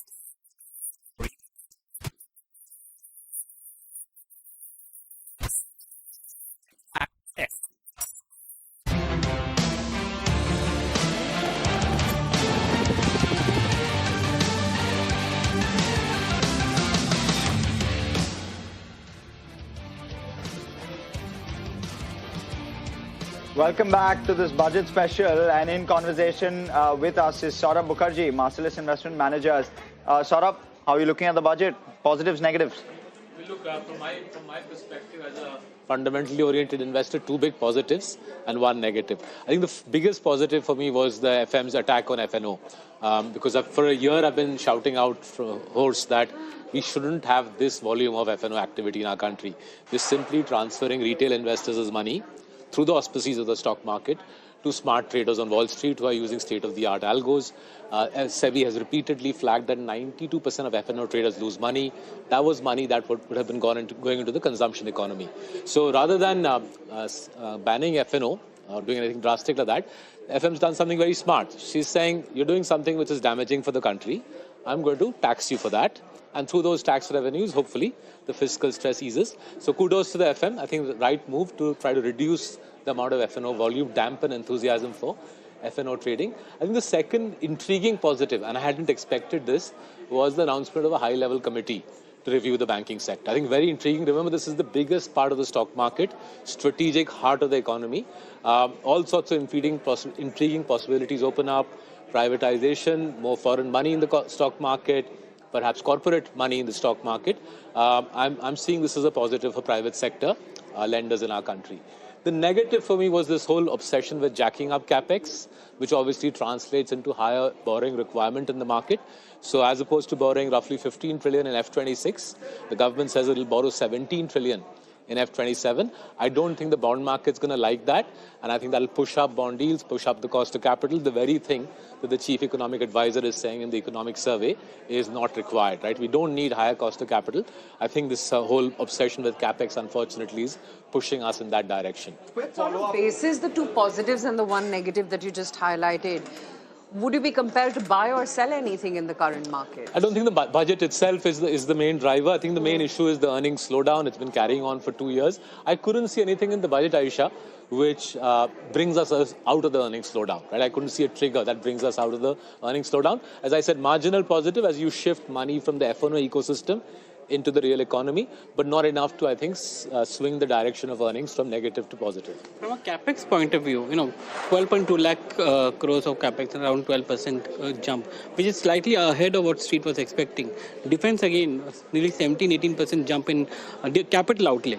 To 2.19 lakh crores, and then you have the other incentives. Railway, has, capex or expenditure has been increased by 10. So, from a capex and infra point of view, this budget has delivered those numbers, right? The reason I don't like this, right? The reason I don't like this is I don't see the economic flow through. Right? If you look at the data on completed projects in the last 5 years, completed projects are barely growing at 2%. Fiscal outlay is growing at 10, 15, some years 20% on capex, but completed projects are growing at 2%. Somehow, somewhere out there, all this capex is getting jammed into some cement pit, and the benefits for the economy are not flowing through. So you're jacking up the cost of money for the country in the bond market because extra borrowing, extra capex is funded by extra borrowing. But the economic flow-through impacts are not evident to me. And I would like to submit to you that the weak earnings growth now we are seeing for the third year running is proof that the economic flow-through of higher government capex is not happening. But some could argue that the capex which has been put in is a long period capex, and it will be back-ended. 3 years ago, the earnings slowdown started. So, our careers in the stock market are 10, 20 years. I'm happy to wait for another 10 years to see the benefits of capex. But it's not evident to me that the higher defense capex, for example, is going to translate into jobs on the ground or higher GDP growth or higher earnings growth over the next couple of years. Similarly, we've had, as you're rightly saying, an extensive road building program now for 10 years, right? I'm not seeing the economic impacts of that flow through. I appreciate that the economic CEA in the economic survey has jacked up India's GDP growth prospects. I hope that we see that translating into earnings growth. Earnings growth is what we in the stock market live or die by, and I'm not seeing the benefits of capex turning into earnings growth. So what needs to change? Sorry, what needs to change there? I think my reading of the situation, right? It's a complex situation. Why isn't capex turning into jobs? My reading is the Indian state can roughly do 10 trillion rupees of capex. Once you go north of that, the execution capacity simply isn't there, right? And the money ends up getting spent in areas which don't translate into economic throughput. I think that's why I was keen going into the budget. If we could see either a capping of capex or, if anything, a diminution of capex and tax cuts on personal income tax and corporate tax. But hey, that was a fantasy budget on my part. So capping of capex would have been good, but that would have meant that on Monday, we wouldn't have had to disappoint the bond market. My reading is when the bond market opens tomorrow, we will see bond yields going further up. But there's a debt framework which has come into place, right? Debt to GDP. She's sticking to that. Yeah. And by 2031 at 50%. So my reading of that debt to GDP framework is more government borrowing. I think the government's basically created room over the next 5 years to borrow 10 to 15 trillion rupees extra. Again, if I was a bond investor in India, that's not great news, right? The currency is under pressure and the government is creating room to borrow more money than was the case with the preceding framework, which would have taken us to a budget deficit of 3% by, I think, F31, right? So the new debt framework basically creates room to borrow more money over the next 5 years, which means even more borrowing coming into the bond market. So fiscal deficit would be around 4% by 2031 in that sense. So the room is only for 20 to 30 basis points. So 10 to 15 trillion, it's in rupees trillion. Think of it in rupees trillion, right? The extra borrowing in the bond market is crowding out what could have been going to, say, a banking system or to blue chip corporates, right? This is a serious issue. The cost of borrowing is rising in the bond market, and that's increasing the cost of capital for India. But Saurabh, tell me, is there A, valuation comfort right now, and B, an investor, how do they make peace with the $22 billion of outflows that we've seen from FIIs? So valuation comfort in, I think, small and mid caps is hard to find. Similarly in PSU. I would still say it's small and mid caps hard to find given the earnings prospects, right? Valuation comfort in the context of earnings prospects, right? I think that ironically, the areas of valuation comfort are the areas that very few people in India like, which is straightforward, high quality private sector blue chips, which ironically are trading at sensible valuations, but nobody wants to touch them with a barge pole. So, my age-old favorite in this example of this is HDFC Bank. They're growing earnings in double digits, significantly faster than the bench. They're growing earnings at double digits, significantly faster than the bench, in spite of the higher cost of borrowing in the bond market, by the way. And most people in India don't want to buy high-quality private sector large cap plays. They're either looking for small and mid cap bargains or looking for PSUs. Neither of those ideas appeal to me as being sensible ways to invest in what is a tough economic landscape, right? To give the FM that, it's a tough economic landscape, tough to navigate. In that context, the fact that she's hitting her budget deficit targets and reiterating fiscal stability as one of the anchors of this government's budget program, I think that's a good thing, right? Focus at least on fiscal stability. The last thing we need in an unstable world is for the government of India to lose fiscal discipline. Okay. Kunal, you also thought that HDFC Bank is a good buy, right now on the charts. I think, 1,000 odd levels right now? Yeah, it's been a good time that the PSU banks have enjoyed. And I think private sector banks have underperformed for a significant portion of time. And there has to be a point where the money would probably come back again. We saw traces of that, I think, on Thursday and Friday, where PSU banks, for the first time, I think, start to see some selling pressure. Private sector banking stocks became a lot more resilient. Maybe I think that could be a sign that there could be sector rotation, which could start to happen in the private sector banking names. We saw leadership for the first time in Axis Bank. That stock, I think, post results also, I think, has come back towards a fresh high for itself. So those signs are there. Even today, for example, HDFC Bank is still holding fort. Banking index has managed to make a new low, swing buys. HDFC Bank, I think, relatively has been strong. It's still not broken that swing low. So that tells you that there's resilience which is building up. Let me now welcome on board Ashish Kumar Chauhan, MD and CEO at NSE, and find out what he's made of the budget. Mr. Chauhan, great to have you today on ET Now. Always a pleasure hosting you. What have you made of the budget? Let me start with that first. Broadly, I think if you look back almost last 25, 27 years, whenever BJP governments have been in power, they've been very fiscally conservative. And if you see Modi ji's last 11 years and Nirmala Sitharaman's last 9 consecutive budgets, you see there is a streak of fiscal consolidation. They are going from literally 4.4% to 4.3% next year, and debt to GDP ratio will become 50% in next 3-4 years, which is going to be perhaps the lowest in the large economies in the world. Today, America is going towards 120%.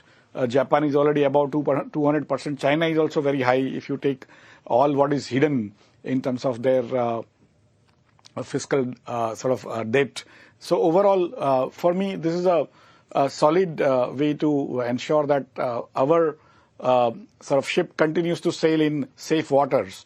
And at the same time, they also allocated almost 11% more money for the infrastructure to 12 lakh crore, which 12.2 lakh crore. So that's again a very large increase. So broadly speaking, they are creating a more productive framework for all nooks and corners of India, where all the FTAs that have been signed are going to ensure that more and more jobs get created in the interiors, and that's where the virtuous cycle kicks in. And you have seen that India has become the fastest growing large economy in the world with 7.5% in growth rate.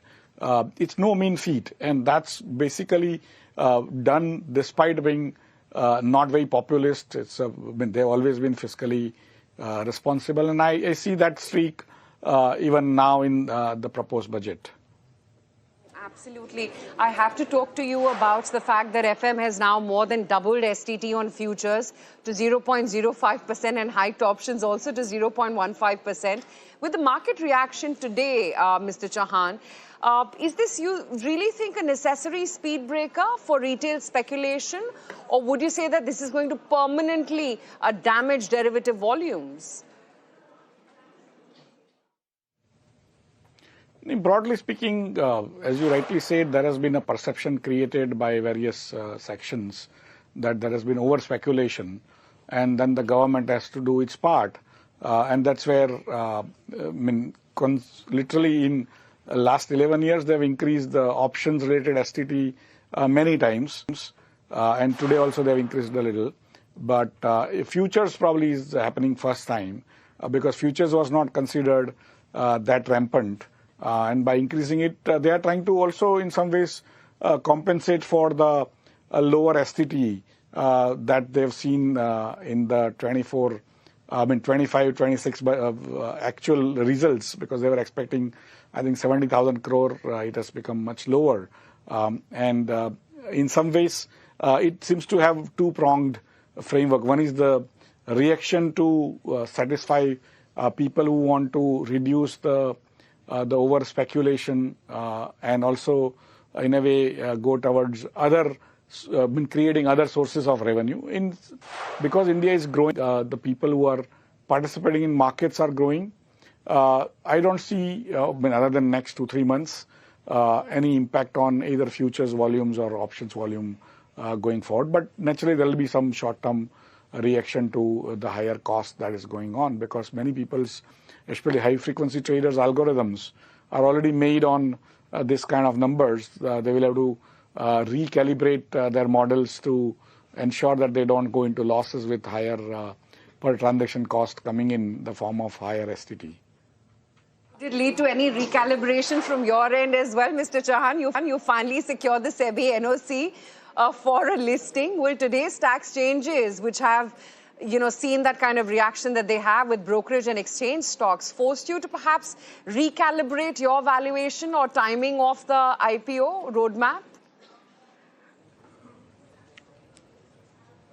Broadly speaking, ours is a more than a listed company today. We have 191,000 shareholders already. We give all the sort of details, all the quarterly results and any material event that happens as if we were a listed company. And that's a regulation also.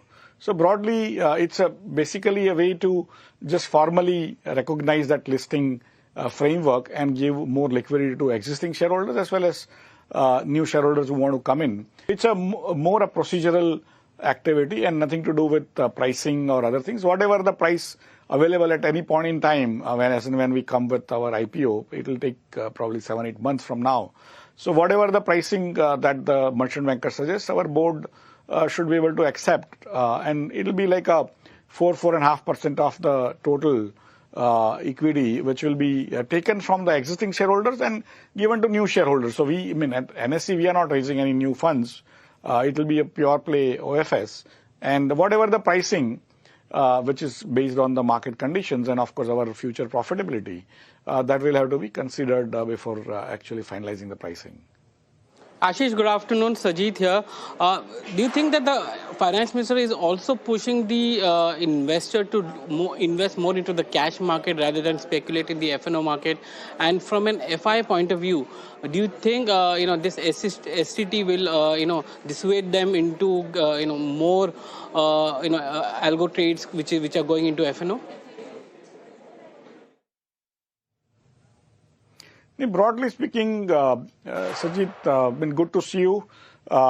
In some ways, the FIIs don't trade every second. They are not the high-frequency players. There are specialized high-frequency players, but what we know as FPIs are usually not the ones who once they buy, they stay in for stock for at least a year or 5 years. And that's why they don't see this STT on options or futures as something very important. What they look for is actually the companies and economy's ability to sustain the growth and also increase their profits. And that's why I don't see the foreign portfolio investors getting rattled because of some minor STT changes in the derivative side. Naturally, the HFT players, which are largely Indian setup, although they might be foreign owned, they will have to recalibrate their the algorithms to look into whether they will be making profits at the new levels on the old algorithms, or they'll have to develop newer algorithms, test them and all. So it may take 2-3 months to kind of update those algorithms. And again, more and more people are coming into the markets, in Indian market specifically. Now we have NSE alone supports close to 12.5 crore direct accounts, I mean unique direct accounts using PAN. And so we have very large number of people even now coming in every month. And of course through mutual funds or otherwise. So overall, I don't see any kind of going down in liquidity or in derivatives or otherwise. Okay, thank you so much, Mr. Chauhan, for coming in and speaking with us. Great perspective as always with regard to the plenty of moving parts, in fact, in this budget in particular with regard to capital marketplace. Thank you. Let's bring on board Sunita Reddy, Managing Director, Apollo Hospitals, joining us this afternoon to give us a sense of how she's viewing the budget. Ms. Reddy, great having you. Now, there was an ask with regard to the kind of incentives that hospitals required. Budget, does it do enough in your opinion?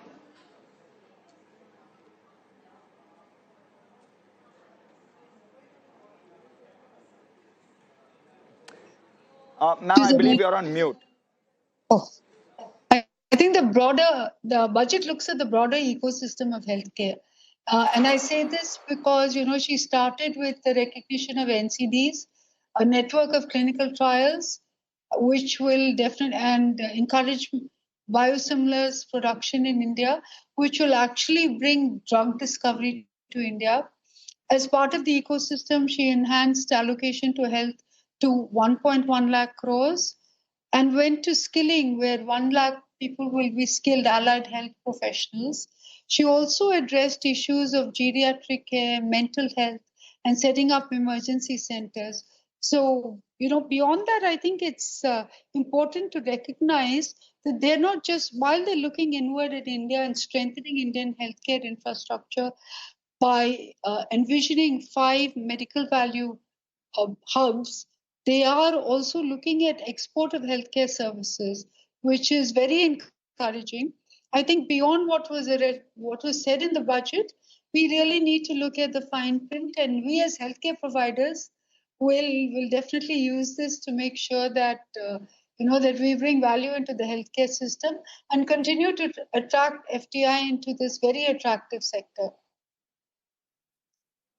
Right, Ms. Reddy, stay with us. Lots more to talk about with you. But let me also welcome on board Anil Parab, the co-chair, FICCI Capital Goods Committee and whole-time director and member at L&T board as well, joining in on the show right now. Mr. Parab, great to have you today on ET Now. With this 12.2 lakh crore rupee infrastructure push that we've heard in the budget, tell me, does L&T have the kind of capacity to meet this kind of massive demand as a threat? Yeah, I think if you see, this is only 9% increase over last year capex. So I would say that capacity is not a constraint. Disappointed, sir, with regard to the growth number, just 9%, you call it? Yeah, see this 9% growth, what you're looking for. I think your question was whether L&T has a capacity. I said that that's not a constraint. L&T is also doing a lot of infrastructure project outside the country. So I would say that the capacity build-up is not a constraint. And the 9% itself, in terms of the number, do you believe that that falls shy of what you would have hoped for? I would say that gives the continuity of growth, and I think what we should also keep in mind, the private capex also is improving in last 2-3 years. So considering that there is a momentum in private capex, this 9% I think is good for the growth of the economy. Manufacturing R&D as well. Given that you at L&T have pretty much championed defense R&D, does the new 1 lakh crore rupee RDI fund finally give heavy engineering the kind of fuel that it needs to build a world-first technology in India? See, up till now, I would say that operationalizing of this fund details are still awaited.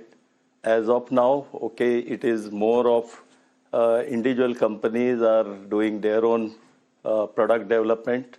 I think we'll have to wait and see the details. If I would say that if it is good for partnerships with the academia or some of the defense organization, it will be useful. Here, the government is also looking at public-private partnership in the healthcare sector. Do you think that brings in a lot of opportunity for the private sector healthcare companies? I think it brings in, definitely it brings an opportunity, but more than anything else, by enabling skilling, they are enabling us to build the fundamentals for a very strong healthcare system for the future, which means that, less Indians would really go abroad for treatment, will be able to attract foreign patients to India for treatment. I think these are important while providing basic healthcare for all of India. Also, Ms. Reddy, if I could ask you, you yourself are betting very big on AI, on genomics, right, at Apollo. Does the budget today provide that sort of real tax breaks, if you will, at all for digital health shift? Or would you say that this is still pretty much a luxury? And also the fact that FM talked about a wider insurance coverage as well. How does that change things for you? So in terms of digital and AI, I have to say that it is a cost, but it is a cost that you need to incur now to be relevant in the future. And we will continue on this journey. Yes, our spending in AI and digital is quite heavy, but it enables us to reach people in Tier 2 and Tier 3 cities, and I think that matters. In terms of, are we moving in public and private sector partnership? I think we're very much there in that space that we're able to do that. But beyond that, there is, I must say that the budget enables investment into healthcare. And that's really what is crucial at this time and enables us to build our own intellectual property. Okay, Ms. Reddy, we'll let you go on that note. Thank you so much for joining us this afternoon and giving us that perspective with regard to the budget. Mr. Parab, let me come straight back to you. With regard to defense, because that's the other key pillar of L&T and its future strategy. Talk to us about how much of this spend is actually coming through, because you've got a very, very large spend. This time around, there's a 19% growth, I'm told, with regard to capex within defense. You believe that that sizable quantum comes through quickly, or you believe that will likely be staggered? See, actually, if you see, defense business has been a sort of, it comes in lots. It's not that it's a continuity. I would say that it will come in what you said in the slabs. It will not come in one go, because they have to also make provision for the programs which are already on. And at L&T, if I can ask you, what's the capacity utilization like with regard to defense assets? Actually, many of the facilities have a lot of spare capacity as on today because of this lumpy nature of the business.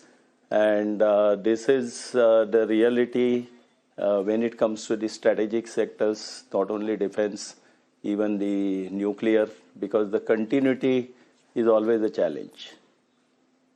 Yeah, coming to nuclear, what's the kind of traction like with regard to the new policy that they've come out with?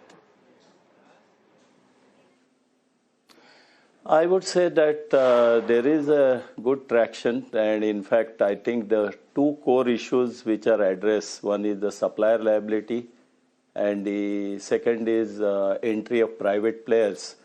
I do expect maybe 1 to 2 years from now, there will be a good traction in this sector.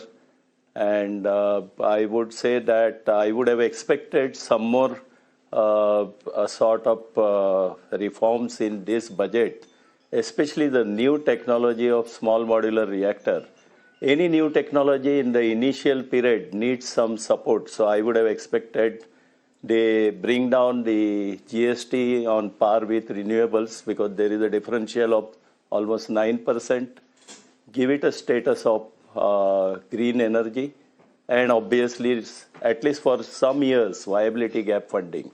But I did not see that. Mr. Parab, such a pleasure having you on the show today. Thank you for your time. My pleasure. Well, we're just stepping into the last lap of today's trading session. 300 points of a knock coming in for the Nifty futures, and the breath as well is quite dismal. We'll address all of that with Kunal Bothra as well as Saurabh Mukherjee after this very short break.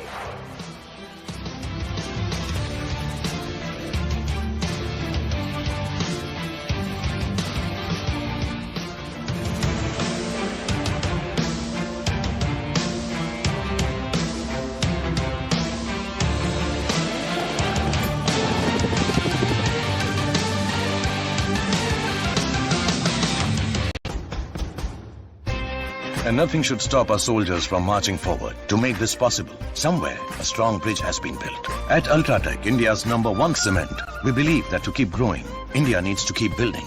Ultratech Cement. As India builds, India grows. Ever wondered why this long metro line was built? It's just so Papa can reach home early to have his kids jump into his arms with joy. At Ultratech, India's #1 cement, we believe as India builds, India grows.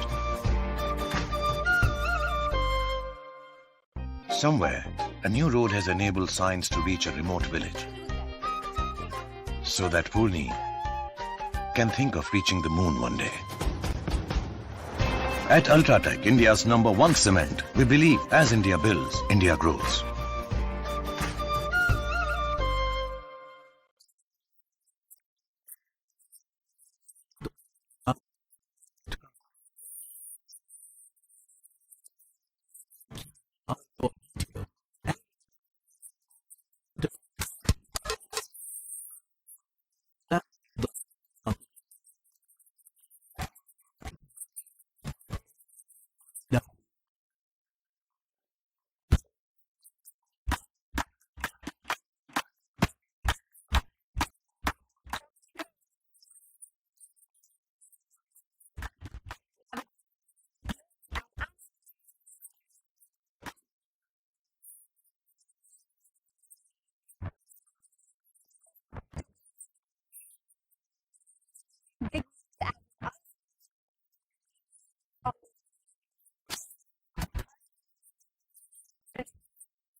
the heart of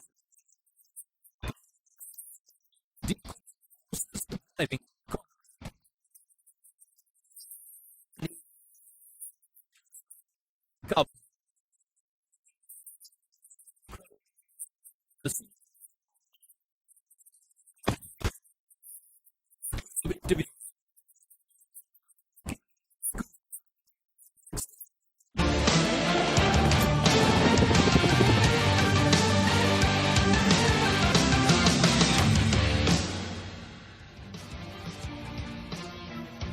Back with the budget headquarters right here in ED now. The markets, the Nifty alone down 300 points right now, and it's been quite a turnaround of sorts from where we started off. I mean, look at the sectors, PSU banks, for instance. Look at what's happening across the defense names. Look at some of the auto plays as well. I mean, to think of it, both Tata Motors, passenger vehicles, as well as M&M reacted very smartly to their monthly numbers. But it's been a sudden turnaround that we've seen ever since the budget speech got over, or mid-session, I would say. Metals, of course, has been a weakling from the word go. The only one decisive sector which is holding out has been IT, post-budget that is, and some of the select healthcare stocks, along with some of the EMS plays from within the broader end of the market. But we still got Kunal Bothra as well as Saurabh Mukherjee here with us. Saurabh, tomorrow morning, what should the ARM investor be doing? I think, first of all, watch the bond market. If bond yields are going to go through 7% for even high-quality banks, which I suspect they will, I think bond yields will rise sharply. I think reduce your positions in financial services, because the cost of money going up for banks and NBFCs isn't good news, especially if you have NBFCs and especially if you have PSU names. Be careful about the margin compression, which I think is coming. I'll still stay with the stalwarts. I'll stay with the stalwarts because as the cost of money rises, the strongest players will benefit the most. So I think that's the first thing to look out for. The second thing to look out for is the foreigner in the bond market, and thus the rupee. I suspect the rupee will go through 92 tomorrow, and I think that'll be something. Now, we've invested in IT services for many years to benefit from the declining of the rupee. The market is signaling the same as well. Okay, let's cut across to the Finance Minister's press conference. Draw your attention to. But subsequently, of course, we'll answer all your questions. All the secretaries are here with me. So this budget being the first one, as the Honorable Prime Minister said 2 days ago, this being the first one for the second quarter of this century, also leading towards Viksit Bharat 2047. We are laying the path and giving a push to the economy to maintain the growth momentum. And for that growth momentum or sustained economic growth, which we want to ensure, primarily we are looking at building the ecosystem with structural reforms which will go on. Reforms are being carried out. We are continuing to do the reform activities, so it will continue with an aim to make sure that we create enough environment for improving productivity and making sure employment is generated. Also, technology, 21st century, this century is completely driven by technology. So we will ensure that technology is brought in to benefit the common man, to make sure common man benefits in the sense of ease of doing living, or for his business to prosper, or for farmers for greater productivity, or better logistics, whatever. So technology for benefiting every common man. And above all, with all this, inclusive development. Sabka Saath, Sabka Vikas, and that is why you heard me bringing in schemes which have good allocations for bringing better health facilities, creating a cadre of people, not cadre in that sense, but a bulk of people who can come in as health workers, paramedics, and so on. And also making sure we are able to provide dignified opportunities for Divyangjan. Mental health has also received a lot of attention. So these are the side for Viksit Bharat and making sure Sabka Vikas hoega.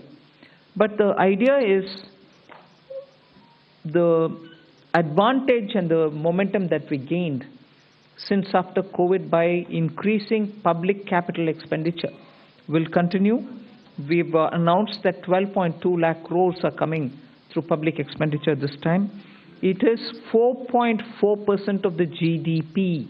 I'd like you all to please notice that, which is the highest, at least in the last 10 years. It could even be highest if you were to take data earlier. No increment in capital expenditure, sustained fashion, has happened ever before. This one marking 4.4% of the GDP.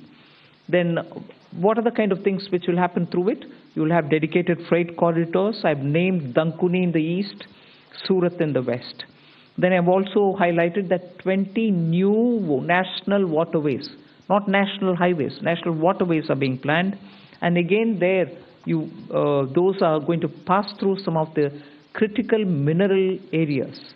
Orissa, where the mineral-rich state, you have the waterways taking it to the port, and the two ports have been identified, Paradip and Dhamra.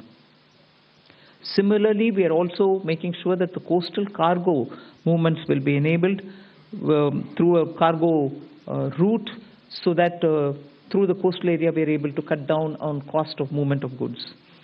City economic regions, developing them is a very big new measure that we're coming up with. And for that, an allocation of 5,000 crore per city economic region. Imagine the amount, 5,000 crores in 5 years. 1,000 crore per year per city is being given, and the emphasis is going to be largely on tier 2, tier 3 cities. And then talking of infrastructure further, with the capital expenditure coming with the big number, you're having also the high-speed rail corridors. 7 of them announced. The destinations are clear, so that they become the bridge for all these economical robust centers. So those are for making sure that the infrastructure and the capital expenditure are getting tied up, and the country benefits from the ripple effects that these can bring in. The 7 strategic and frontier sectors in which we've highlighted that will increase productivity and also have new investments come in and give emphasis for India's own brand on those things is on the biopharma sector. I think that's going to be a big change in the way in which we are looking at giving capacity for those who are able to research, who are able to undertake research and development. So 10,000 crore initiative again over 5 years for domestic biologics and biosimilar production. This is a clear message and backed with enough substance that India's lead in the pharmaceutical sector should be kept intact, but at the same time bring in newer ways of helping the pharma sector, and also because it has an impact on human health. Semiconductor mission had 2 major announcements that will improve the India stack and also the IP related matters. Electronic components manufacturing scheme for 40,000 crores.